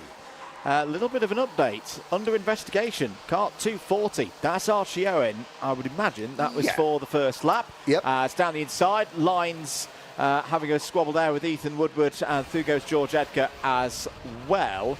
Where's Aaron Richardson? Oh, good to see Aaron Richardson. We should mention he's running in this race. We saw him, was in a little bit of discomfort at the end of heat number 2. He's holding 8th place at the moment. Yes, I have, obviously I think there was a bereavement in the Richardson family lately. Archie's granddad, Sam, has passed away recently, so I know that the family are, trying to encourage Aaron, saying that, still being watched, but maybe not from the banking. Here's the battle for 5th place. Sukmani Kira and Max Ewell. Sukmani Kira, particularly in finals recently, has been showing some really, really good turns of speed. He's got to keep a head down now to catch up to Nat Johnston ahead and Archie Owen. Sorry, no apologies. This is for 4th place. So Kira up to 4th place now. Looking really good at this stage of the race. Nat Johnston very quick through the first sector. That's good news. Now, can he find a way through past Archie Owen up the hill to Christmas Corner? That was a good exit out of the final turn. Down the home straight, through Oblivion, through the crook. This is where Nat Johnston will try and get the speed right. He checks over his shoulder, but elects not to go for a move on Archie Owen at this stage. How about the job, though, by Mayan Patel? We've not spoken much about him since the first lap. Here goes the move. I felt it coming. There down the inside. Nat Johnston, good stuff, up to P2, Henry. I've got to say, Sukmani's doing it a day early. She only gets on podiums either at round 1 or the last round. This is the penultimate round. She had 2023 third place in IAME Waterswift at PF International. 2024 third place in IAME at round 1, and then second place, career best result to date in the last round of IAME Waterswift on Sunday at Three Sisters last year with a puncture. Yes. Oh, Owen fighting back, gets back down the inside, takes second place once again. That's good news if you're a supporter of Mayan Patel, because he's extending his lead. Here goes Kira down the inside. Johnston switch back, brilliantly dealt with. Felt the attack coming in, holds on to 3rd. This is good news for Ewell. Good news for Max Endicott as well. Max Endicott's had a few good finals so far in 2025, both on a national and continental front. We're into the second half of time on this one. If these 3 drivers want to win this race, they've got to get themselves organised, because not only are they losing time to the race leader, Mayan Patel, but there's drivers closing in. And I tell you what, Aaron Richardson's one to keep an eye on in the second half of this race. Remember that amazing comeback drive to regain championship points at PF International that he did a few rounds ago? Another one could be on here, and with George Edgar a little bit further down the order, this is a big, big chance for Richardson to re-establish himself in the fight for second place in X30 Junior for 2025. 5 minutes on the clock. Archie Owen has really turned up the pace again. I feared when he lost the position as Kira goes down the inside. She takes 3rd place away from Nat Johnston. It's a circuit that Sukmani Kira knows very well. Did a lot of her early days club racing here, back in her cadet days. She's had a sterling first. We've got to remember, she's one of the drivers who is still in her first year in X30 Junior, but she's been on form ever since the IAME Winter Cup, right at the start of the season. This could be her best result in the in this particular division to date. And what I have liked that I've been seeing is that there's been no shenanigans around Sukmani Kira. If you think back to Kart Masters, there were several drivers who will remain nameless, that every time Sukmani passed them, their next course of action was to put her on the grass. Unceremoniously.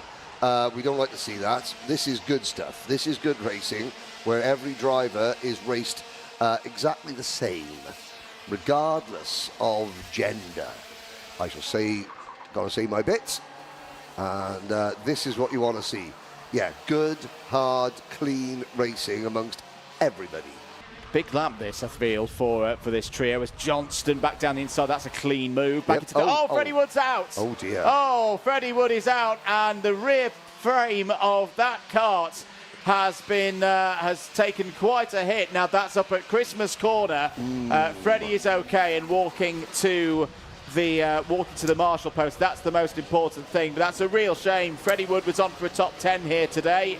And that is lost now, and it's going to be a fair amount of work overnight. I wonder if we're going to see, well, the replay won't tell us anything about that, because I have a feeling that it'll just be a case of a replay of Freddie Wood going up the hill, suddenly the kart turning round and him going into the barriers. The assailant, you will not see from the onboard, put it this way. Sukmani Kira under investigation. Not quite sure what that would be for, as Aaron Richardson now passes Uncle Max Endicott. Coming out of Ozier's, 2 3/4 minutes to go. There is Isaac Sayer, who for the Jamie Green Racing team, and again, one Jamie Green kart's exit stage left with a rather crumpled rear appendature, and another one takes its place in 8th position. Rocco Shenton is still out there. Finley Lyons is down in 16th. Archie Rogers, Tyler 15th. Ethan Woodward 14th. Jacob Bachelor 13th. Oliver Meek 12th. George Edgar 11th. Harley Musk 10th. Zach McDonald 9th. Isaac Sayer 8th. Max Endicott 7th. Richardson is 6th. Ewell is 5th. Sukmani Kira is 4th. Nat Stappen runs 3rd. Archie Owen 2nd. Maya Patel well out front, 2.5 seconds up the road, on course for his replay, on course for another win. So this is going to be the Freddie Wood incident, is what happens here for Freddie. So everything looking normal into Christmas corner. Oh, and I think it's broken. Well, that just seems it's conked out. What's confusing me is well, how can we got that much damage to the rear of it? Unless the damage was the primary incident, and then what we're seeing there is the secondary. That is a strange visual from that angle. Or maybe the engine broke going up the straight, and there's a go-kart out there with a very, very damaged front fairing. But can't see that one. 60 seconds remaining on the clock then. Mayan Patel, I think, has got this race won. 2.5 seconds clear of Nat Johnston. This result would move Patel ahead of Ty Buckley. Ty Buckley not racing here this weekend. Yeah, it's a strange one. A few of the Irish contingents, I think, have got other plans, obviously. Other plans. Yeah, not here. Isaac Sayer go down the inside of Archie Owen. Archie Owen, this race, I think, for Archie Owen, this will be a little bit of work for overnight. This race was 4 minutes too long for Archie Owen. His pace is really good over 8. Needs to find something perhaps over 12. But it's still on for a good haul of points. Richardson trying to find a way through there. And I just wonder, Andrew, obviously he's under investigation. Yeah. Now, that goes out on the digital display board. Number invest. Yeah. The drivers can see that. I'm almost wondering, is it his pace has dropped off a little bit since he went under investigation. Yes, you could be right about kart setup. Yeah. You just wonder if that is, put him in on a bit of a downer. Yeah. He goes, well, I make the move, and then I'm going to get penalised for it, and then he takes his mind. I don't know. I'm playing devil's advocate there, or the other option is, they got the pressures wrong. One or t'other. I'm just having another thought on Freddie Wood, with it maybe being primary and then secondary. Primary, just the rear bumper coming loose, and then the secondary being it locking up with the rear axle, perhaps, and just flicking up onto the rear axle and locking everything up. We'll find out later on today. Final lap board is about to be out. Mayan Patel, well, when we saw him take his first win of the season at PF International, it was a battling victory. He had to fend off all comers on that day. This has been very different for the MDL Motorsport team today.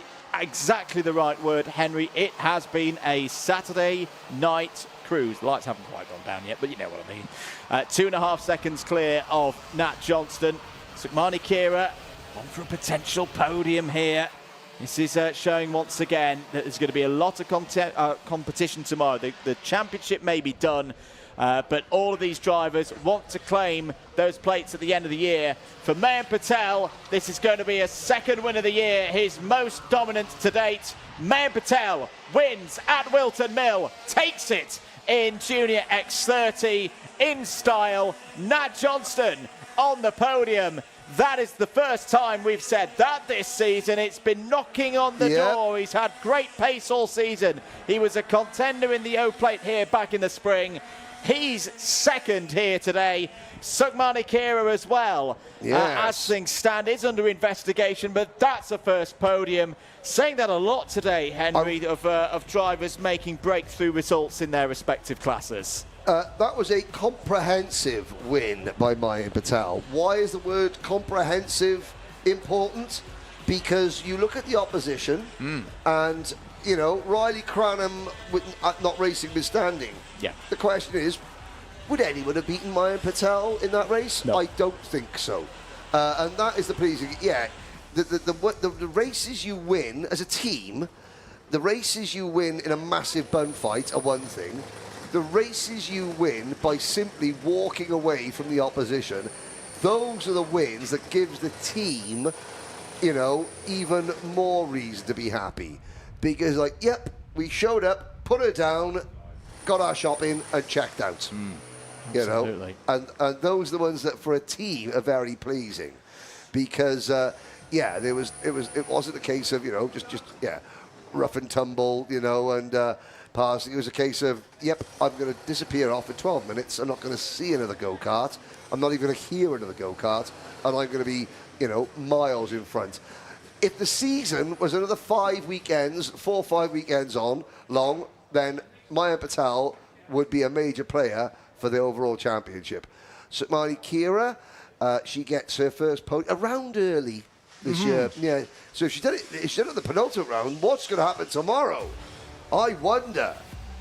Let's have a look at some of the highlights of this one. This was the race start. Mayan Patel, that was the most challenged I think he really was in the whole this race. This was the moment between Archie Owen and George Edgar, and deep there into the first braking zone.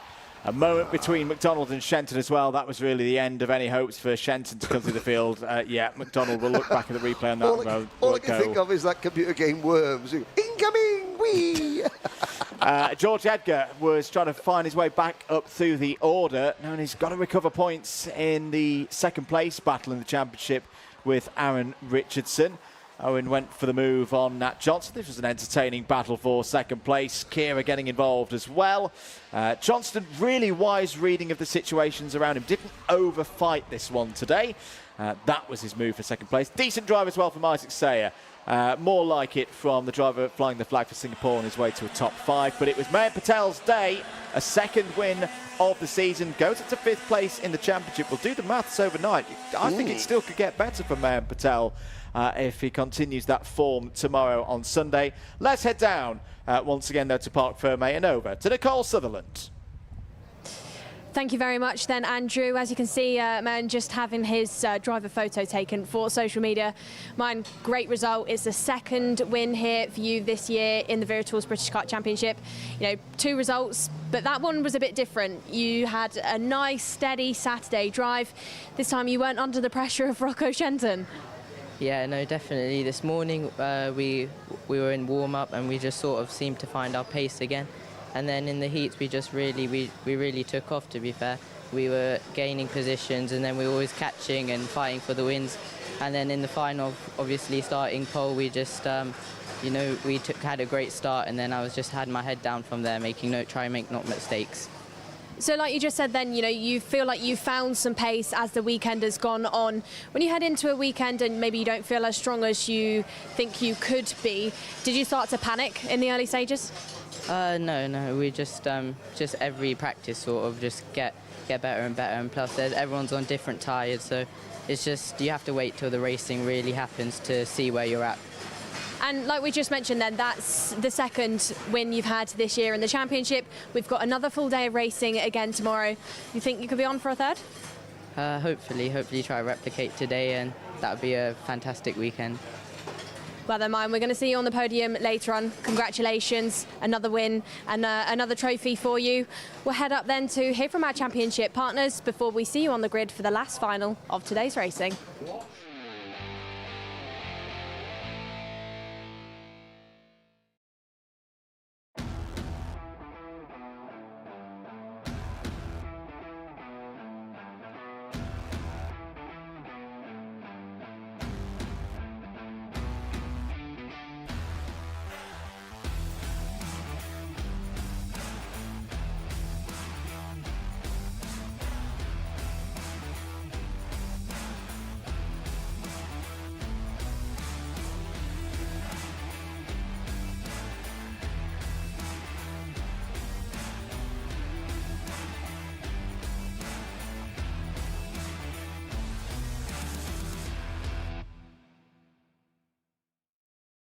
Motorsport is naturally a fast-paced and dynamic environment. Dealing with a specialist insurance advisor helps to ensure that your specific needs are covered. We have access to a complete portfolio of products including personal accident, on-track damage, property and event liabilities and cancellation. We can help drivers, teams and manufacturers, event organisers and circuit owners and venues. Visit marshsport.co.uk/motorsport to find out more.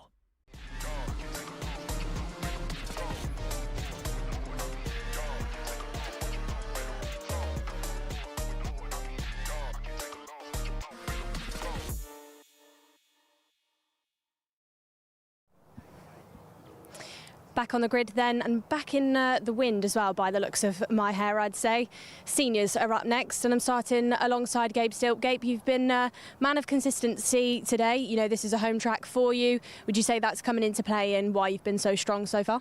Yeah, I think, well, back when I was racing, more like 2022, 23, I was, here quite a lot, but I've not been here since O-Plate. But, it's not really slowed us down at all so far. And, you know, in the heats, actually, you've sort of ran away with things. You've not been challenged too much. To do that around a track that is, you know, quite difficult, it's quite bumpy as well, how do you pull that off? It's definitely not been, like, easy, just managing the gap to Gus each heat. But, still having to push, and then just sort of slow down towards the end when I saw he was sort of half a second behind, and then, just managed it the whole race. And we all know that we've kind of headed into this weekend then, in the senior grid especially, a very undecided championship. You're not within that fight, but you could end up sort of unintentionally getting in the way for some people. How are you managing that? Are you just sort of thinking about your own race? Are you trying to stay out of anybody's way? What's going on, Gabe? Not really staying out of anyone's way, just mind my own business, just try and clean sweep it, hopefully. Here to win? Yeah, definitely. Good to hear from you then, Gabe. Go and speak to Gus then, one of the drivers that is in that championship fight, one of the drivers that could make history this weekend with being one of the biggest winners within this championship in its modern era. Gus will pull you over very quickly, so just sort of slot in here. Gus, big things are on the line this weekend, but, you know, as always, you're confident, you're relaxed. Mindset is what? Obviously, this very close to the championship. We just need to have a solid result. Obviously, winning is the main game, and see how it plays out. And, you know, to potentially pull off, you know, 4 wins in the same class, nobody's ever done that before. What does it actually mean, not just for you, but for Paul Fletcher, for your family, for your mechanic as well? No, like when you talk to Paul, this is what he cares about, the British Championship. Like, even all the other one-off races, he would rather win this than anything else. So we just, it's quite close at the front. Obviously, the racing's spread out a bit today, but I'm sure it won't in the final. So 12 minutes long, and see how we get on. See how you get on indeed then, Gus. Good luck for that one. Right behind Gus then, we've got Harrison Whitcomb. Harrison is a driver in the senior that's represented the UK this year in the FIA Academy Trophy out in Europe, jumping back into the IAME grid this weekend as always, and headed into this weekend in that championship fight. Harrison, maybe a bit of an up and down weekend so far for you, but you know, the pressure of being in the top 3, how's that playing out? It's great that I'm in the top 3 of my first year in senior. We struggled a little bit today, but I think we might have found the issue. Time will only tell. Well, time will only tell then, Harrison. Good luck for this one. First final of the weekend for these seniors. Let's see how they get on. Let's see how these points play out. Time for me to clear the grid. Boys in the commentary box, it's your turn.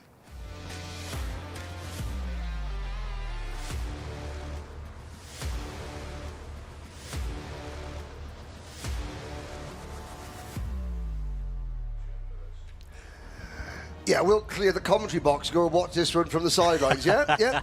No, here we go. This is going to be a good one, Andrew Mather. It is indeed. It's not a race that will necessarily decide the championship, but it's definitely going to be an important and pivotal one. 9 points is the difference at the moment between Freddie Lloyd there in the number 2, even Gus Lawrence in the number 1, and then Harrison Whitcomb there, the 366. Even the grass is quivering with excitement. Yeah, even the grass is quivering with excitement ahead of this one. Let's take you through the grid for this one. On pole, though, it's not one of the championship contenders. It's Gabriel Stilp, and he could be the biggest thorn in the side of all 3 immediately behind him. Gus Lawrence at the start of the heats from grid 3. For the final, he's grid 2. That could actually be a bit of a difficulty for him in the run through the first 3 corners. Why? Because Freddie Lloyd is there on the inside of row number 2. He's going to be right on the rear bumper of the Croc Promotion 342, looking to take an early advantage. Harrison Whitcomb starts P4, has to attack this race, in my opinion, Henry. Tristan Powell, William Antrobus, that's your row 3. Lewis Bird as well is a driver to keep an eye on in this race. He starts alongside Aaron Brown on row 4. Row number 5, Samuel Branston for the Croc Promotion team and CJ Bennett. Sam Lewis and Morgan Moore are up next, then Theola Strange, Laith Khan, Dylan Patel, Luca Mann, and starting shotgun on the field, Joao Castro. This could be interesting. As I say, it's not the last final of the year, but all 3 contenders in the championship are at the front of the field with Gabriel Stilp taking us round Pitts Bend into the tram lines. 12 minutes plus 1 lap. X30 Senior is going. It's a good start for those on the pole side of the grid. Lloyd immediately up to P2. Lawrence has held 3rd. That is okay. That's okay for Gus Lawrence. He would have expected that. I would not be surprised if Gabriel Stilp disappears off in the early stages of this race. Tristan Powell's had a good start, up to P4. Harrison Whitcomb's fallen a couple of positions, is attacking William Antrobus for P5 into Ashby Corner. Out of Ashby Corner, they're all still running. Perfect stuff off the lights. Yet again, Henry, from Gabriel Stilp, he leads this race. I've got to say, you know, you're not going to decide a British title in this race. You are, this could have a big bearing on how the 3 title contenders manage their day tomorrow. Yep. So, you know, at the end of the next 11 minutes and 1 lap, one of the 3, you know, they're going to have different approaches. There's Harrison Whitcomb at the moment. Harrison is the one who has to do that. He's got to do that, yeah. He has to make the moves so that he doesn't enter tomorrow as a rank outsider. He's going to be the outsider anyway, but you want to be a rank outsider. You want to be at least able to, you know, maybe have some sort of impact on the championship standings, you know, and not totally rely on the misfortune of others. There is a good move from number 358, Sam Branston on the Croc Kart. And it's all going on. There's Morgan Moore, William Antrobus, and up at the front, Lawrence, now sitting behind. You asked the question earlier, Andrew, how much has Gus Lawrence saved his equipment, saved his tyres by just sitting in second place, sitting in third place, and just allowing Gabriel Stilp to go off and do his thing at the front and not attack and challenge? We're going to get the answer to that question, Andrew, very shortly as Lawrence stalks our Freddie Lloyd. Championship standings at the moment. At the moment, Freddie Lloyd up to 865 on race points. All of these drivers have, of course, taken the 20 attendance bonus points, so that's not really coming to play in this category. Gus Lawrence in P2, 853. They are closing in on Gabriel Stilp. Harrison Whittaker, at least on my maths at the moment, I've got him as leaving the championship fight tonight with 5th place in this race. But the fact that Freddie Lloyd is continuing to improve his score, Lloyd and Lawrence have both got rid of their scores outside of the top 10 from earlier rounds, so they're trying to improve on 5ths and 6ths and 7ths earlier on in the year now. The margins are getting finer and finer as the season goes on. Gabriel Stilp is now starting to come under a bit of pressure. How much pace has he got? Because Freddie Lloyd has just put in a new fastest lap of the race, a 46.11. But he's bringing Gus Lawrence with him and at this stage. Kart looked very, very good. It did. Through that final chicane, I've got to say. It was like a minimal effort for maximum directional change. People like that. Absolutely. And I was going to say, this is like 4D chess at 55, 60, 65 miles an hour for these drivers right now. I would guess the tactics from Gus Lawrence, he's going to wait. He's not going to throw it in there. He needs to keep the pressure on Freddie Lloyd. Yeah. Try and see if Freddie Lloyd goes in on Gabriel Stilp, has a little bit of a contrast on between the top two, and see if that's his opportunity to get through. Sam Burt's having a decent race as well, Henry. Just saw him there in the number 5 machine, up to 6th place. He's got a bit of support in the shape of Sam Branston. This is Harrison Whittaker. He's nice got to close. get through. He's got to get up the road. The trouble is, even if he does get past Tristan Powell, I think the pace for Lloyd, Lawrence and Stilp is simply too high at the moment. There he goes down the inside, so he's got the track position. Excellent move. That's another championship point. Moves him up to 4th place. But right now, Henry, I've got him as, in terms of the max score that he could do with a clean sweep tomorrow, I've got him as 4 points short of what Lloyd is going to be on at the end of today. Still could change, of course. Lawrence could get through past Lloyd, lose Lloyd a couple of points. Whitcomb could come back into this race, but this is going to be a big 7.25 minutes now for the battle in the British Kart Championships. Up the hill once again. It feels like Gabriel Stilp is giving it a bit of a half kick at the moment. He's not being overawed by Lloyd, by Lawrence. Big things as well, even though he was overtaking on that lap. Harrison Whitcomb did the fastest lap of the race, on board now with Sam Lewis down, unfortunately, in 13th place. But this next lap or so could be really telling for Harrison Whittaker, because he is driving away now from Tristan Powell. Yes, I mean, Harrison Whittaker is banking on Lloyd making a move on Stilp. And I've got to say, that's not a bad shout, because, of course, Lloyd might make a move on Stilp, not for the win, not necessarily because he wants to win, just because he wants to just get another point or two. Here we go. Because this might happen. There we go. What a way to react. Defend, attack, pass, new leader, Freddie Lloyd. Here comes Gus Lawrence. Don't count Gabriel Stilp out, like he said in his pre-race interview. He doesn't care about championships or who's in them. Easier to win a race. Well, that was all triggered by Freddie Lloyd not actually having the best of runs through Oblivion and through the Crook. Gus Lawrence went on the attack, saw his opportunity, and Lloyd knew, well, the best form of defence is attack on Gabriel Stilp, and he took the race lead. Now, what does that do in terms of championship? Will have improve both Lloyd and Lawrence's scores.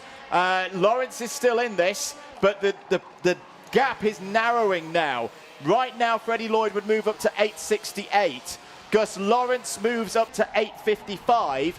I have the max possible for race points. Just move the 20 bonus points out for a second. In terms of what they can do out on track, I've got Lawrence's best possible score now as 869. So really, Lawrence, in terms of giving him, as you said, Henry, setting up for tomorrow. What do they need to do tomorrow? How much do they need to attack tomorrow? For me, Gus Lawrence has got to find a way past Freddie Lloyd to give himself some wiggle room for Sunday. And it'd also be nice if he could get someone else to take a point or a place off Freddie Lloyd whilst doing so.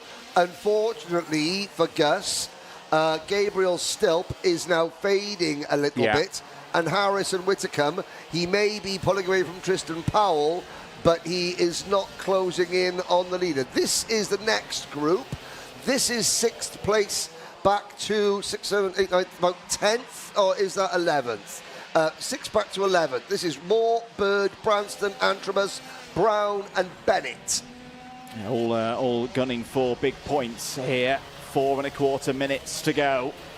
What are the sector times looking like? Oh, Lawrence has just set the fastest lap of the race. Yes. 45.69.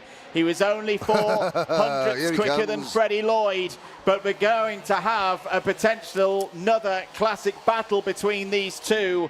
We saw it at PF International earlier on in the summer when Gus Lawrence really got his championship bid back alive with that big round 6 win. He had a decent weekend at GYG as well, but it's all to be decided here. Gus Lawrence just checks over his shoulder, assesses the situation, trying to use all of that experience that's guided him to the last 3 British titles in X30 Senior. Still 3.5 minutes to play in this one as well. There's still quite a lot of racing to do. Lloyd has responded there with a new personal best in this final, 45.70. But look at the speed that Gus Lawrence has got up the hill towards Christmas Corner. He's keeping him right there. That was a purple sector number 1 for Gus Lawrence. Downhill once again into Ashby Corner.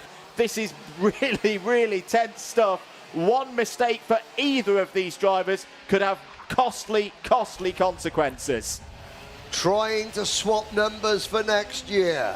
Lloyd wants Lawrence's 1 and he wants to give Lawrence his number 2. But let's take a minute just to talk about the efforts and the success of premium karting this year. Coming into 2025, in the modern era, premium had a total of 2 wins and 11 podiums. They have added this year 5 other wins, all in Senior X30, and 8 other podiums. They are in the midst of, by far and away, their most successful season ever in the British Championship. 1 more podium would put them in a tie, would give them 20 career podiums for that team. But also, they have never had a driver higher than 3rd in any class in the modern era. That was Sam Shaw in Junior X30 in 2021. In Senior X30, Premium Karting have never placed a driver higher than 6th. Sam Shaw again in 2022 and Louis Johnson-Cool in 2023. Whatever plays out, this has been the most successful season ever for Moose Hyam and the turquoise and white team. 1 minute and 20 seconds to go. It's still status quo here between Lloyd and Lawrence. They've left Stilp and the rest of them behind, and unfortunately for Harrison Whittaker, I think this is going to be the end of his mathematical chances of this British title. But what a year for his first campaign at a senior level. There's Gabriel Stilp, still running in 3rd place. Whittaker in 4th, but with Freddie Lloyd winning this one at the moment, it's just making it a bridge too far for Whittaker here today. Morgan Moore's had a decent race in this one. Another good bit of news for premium karting. Morgan was a big part, I think, of their big step forward last year. I think it's testament to, as through goes Branston there on the 335 of CJ Bennett.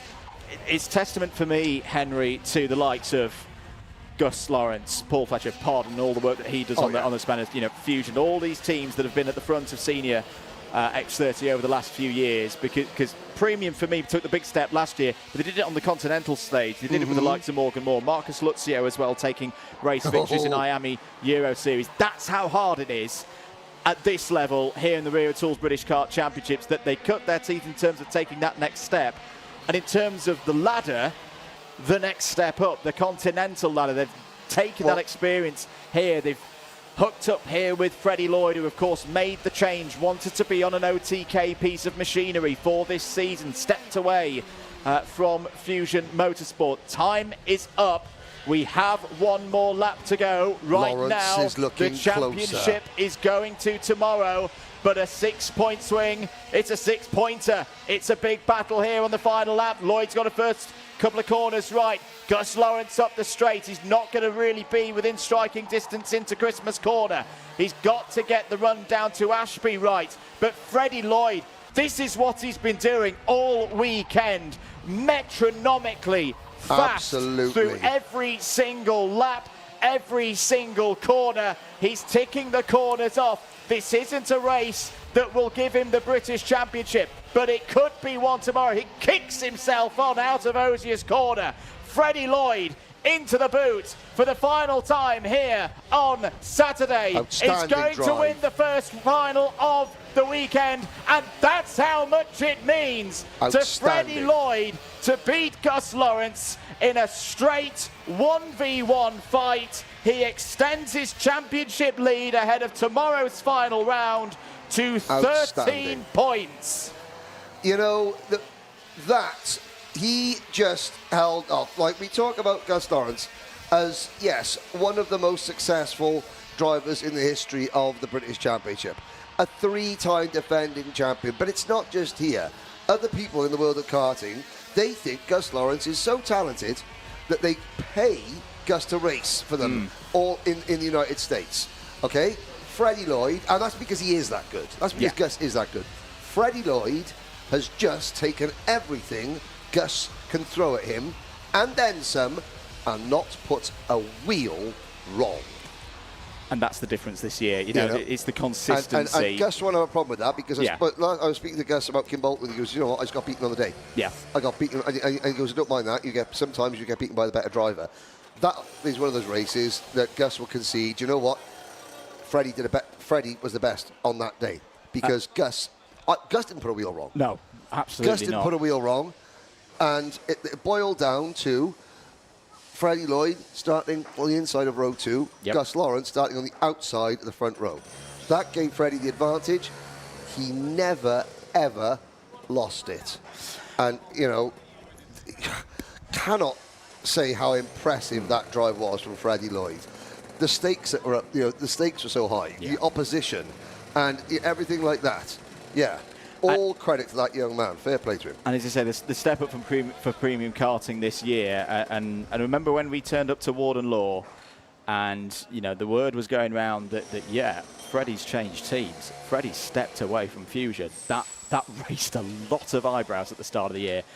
And the championship isn't won yet, of course. There is still a job to be done tomorrow. As things stand with the maths, this could be done in the heats. That, I think, is testament to the job that Freddie Lloyd has done. And we cannot remember today, earlier in the heats, taking that P2 start and having real difficulties, not because he did the wrong thing, just because it's a really difficult spot to start on the grid here at Whilton. Commiserations to Harrison Whitcomb. Won't be this year for him. It won't be this year, but, you know, he has won rounds of this championship. He will be back, I'm sure.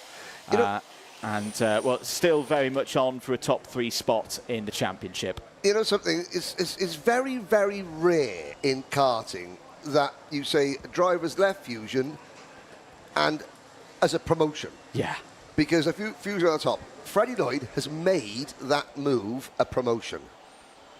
You know, he's made leaving Fusion is very rarely an upgrade because they're so good.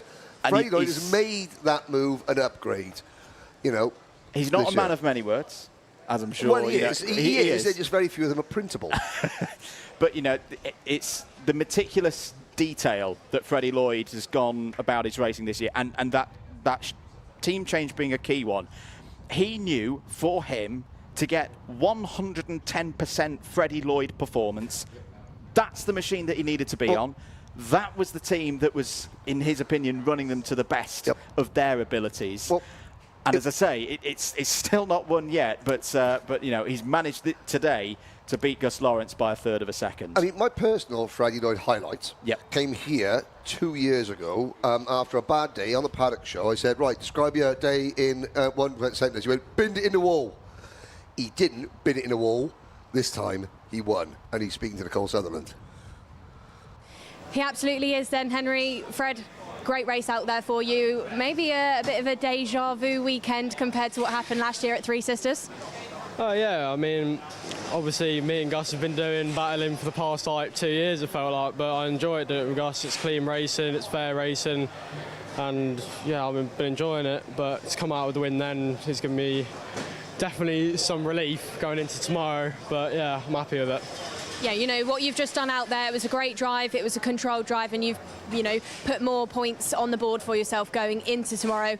How's that going to play out, Fred? You know, we've seen you this year have some really mature laps under your belt. Can you tell us, you know, what maybe a prediction is?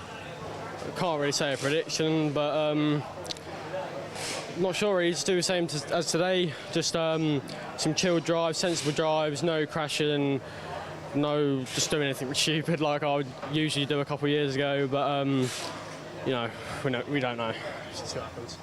Yeah, you know, you're looking like you could be in for a good result this championship, regardless of what happens tomorrow. Fred, congratulations for the job you've just done out there. We'll see you on the podium later on, and maybe we'll see you at the podium as well tomorrow. Hopefully. Thank you. So that's it then for our racing. It's the Bambinos up next for their qualifying. But before we head into that, let's hear from some of our championship partners.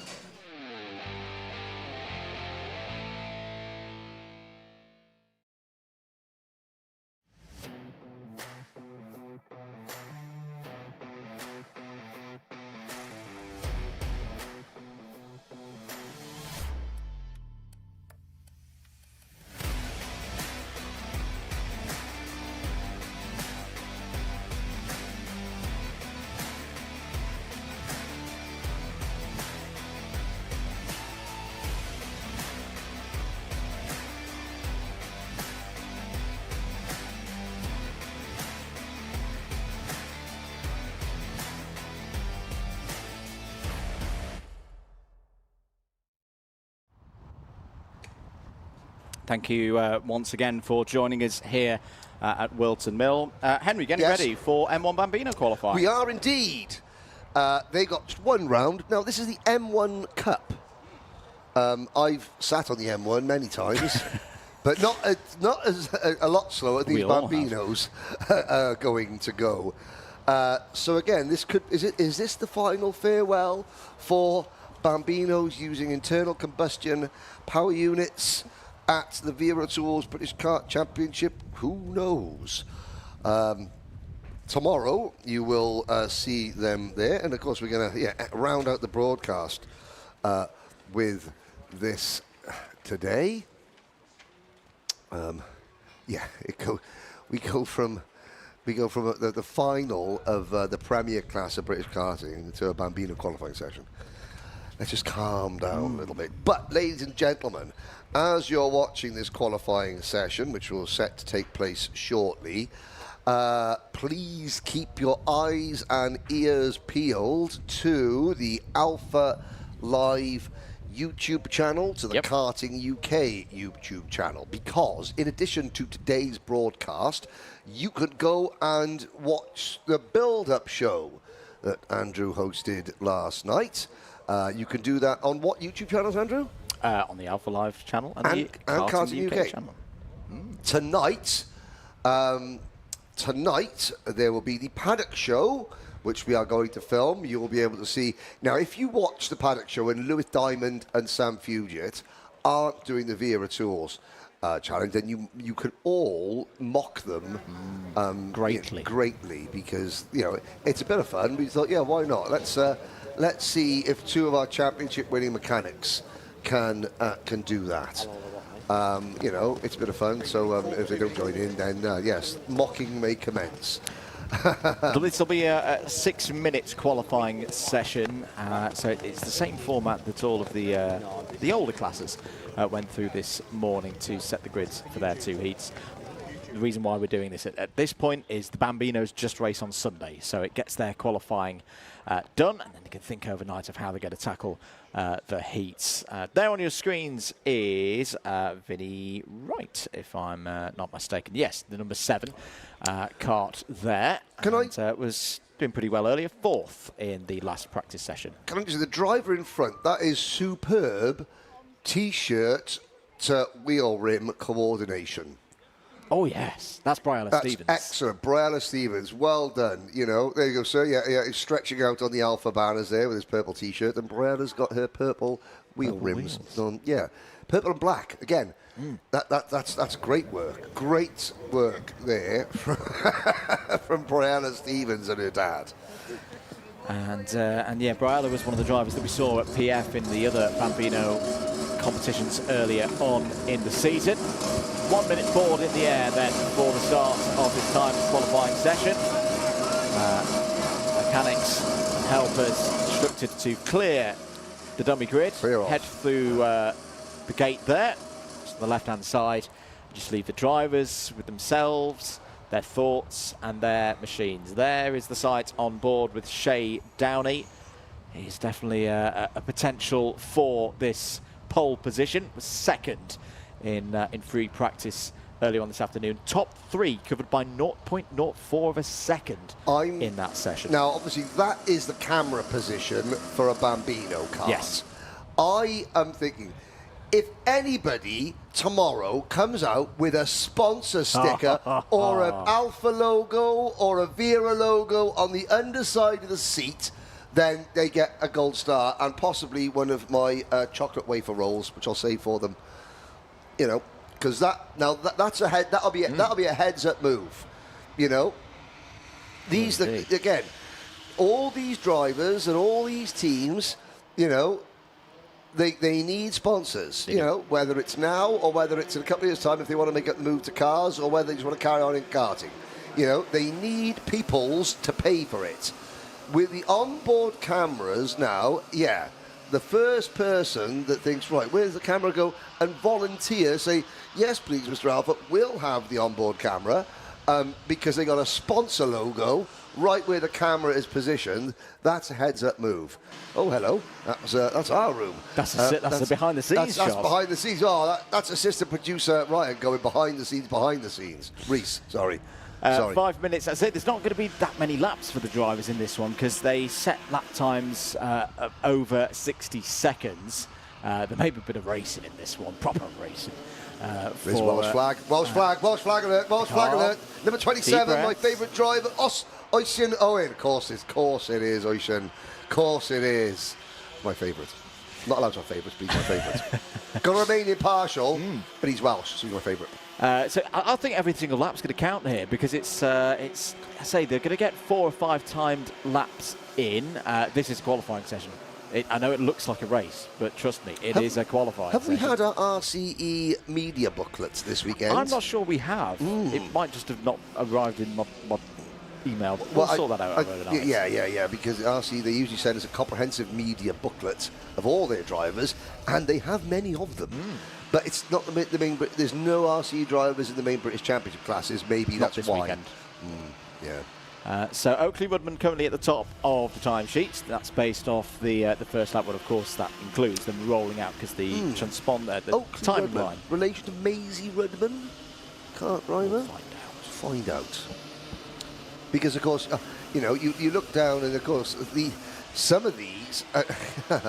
Some of the current generation of Bambino, not second generation racers, they're not even third generation, they're fourth generation drivers. Luckily, luckily, when there has been a fourth generation racer, I wasn't around with the first generation. Or the second, might I add. Oh, there's a spin for Briella Stevens. Oh, and I think Briella's going to be stuck in the grass there. Had a good start to this session. Was in 6th place. May still stay in 6th place, of course. What's that trying to break through from the back of a crash helmet? They look like the little, like the Ribena. You know, the little the berries, the little faces, Ribena berries, trying to poke their heads out the back of a crash helmet there. Oh, that's a shame for Briella. Likes popcorn. Does she? Yeah. Maybe it was blueberry flavoured popcorn. 2 minutes and 50 seconds to go. What are the second lap times looking like? Well, we're going to get third lap times here. Okay, this is going to be more representative of what's going on. Logan Edwards goes to the top of the timesheets. 62.03. So good stuff there from Logan Edwards, who's got experience of winning in this paddock. Here in the orange helmet on the inside. That, I think, is that the number 19 of Teddy Smith? No, it's the 51. Of Shay Downey trying to make the move there on Logan Edwards. Shay at the moment in 4th place. We heard from Shay during the build-up show yesterday. So it's Edwards from Smith, Wright, Downey, Rudman, Stevens, Delaney, Nash, Miller and Owen. That's the 1 through 10 as things stand. 2 minutes to go, so yeah, I think we're going to get at least 2 more laps in here for all of the drivers. Through the new chicane go the main pack. A few of the RCE runners there. On their own at the moment is Oakley Rudman, just staying in 5th place. Shay Downey goes up to 2nd place with that last lap. There, Henry, a 1 minute 2.08, and it's close again, only half a tenth between 1st and 2nd. Yes, there goes the 71 Kart, just of Oakley Rudman. I just want to, you know, in case anybody was scared when I was talking about the last appearance of these, I mean, it's not, even if it's the last appearance in this championship, the class is going to continue next year. Don't panic. I'm not saying the class is ending, oh goodness me, or anything like that. It will still run in other championships, I am sure. It's just that as a motorsport, as an official Motorsport UK championship, the only Bambino class that we recognise as a Motorsport UK British Championship is going to be for the electrics, the electrics, yes. So, you know, just before people get upset and before I get into trouble. You get into trouble? Me into trouble? Perish the thought. Never. So, drivers starting their final laps, 40 seconds and counting on the timer. Logan Edwards still fastest, 1 minute 2.03. Should note though, Teddy Smith just went purple through the first sector, so there's still some pace out there on the circuit. Now the eagle-eyed amongst you will note it. Yes, they are running treaded wet tyres. That is standard in Bambino categories to give them that consistency.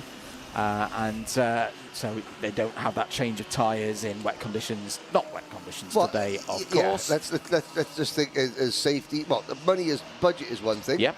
You know, why take all the parents' money off them in Bambinos? Wait till you get to cadet. But no. But obviously, you know, it means that you could get these youngsters could get in their go-kart and just go out without faster changing tyres in any condition. In any race condition whatsoever. They also don't have to worry about warming tyres and all that kind of stuff. And of course, that can all follow. Yeah, when you're 5 years old, 6 years old, and suddenly you're on slicks and you come at the wet track, nobody wants to see, you know, a dozen 6-year-olds pile into a barrier. Hey, we're happy. We're the end of the session. We didn't win, but we're happy. We were 5th fastest, but we're still happy, and that is a spirit that you want to see. You know, I absolutely,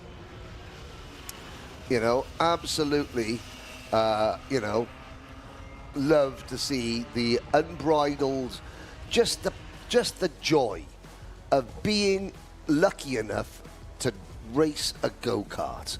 That's what I love. None of these kids take anything for granted. They all know how lucky they are, and they just love driving their go-kart. They'll go back to school on Monday and do colouring because, you know, because they'll do colouring because they're 6 years old.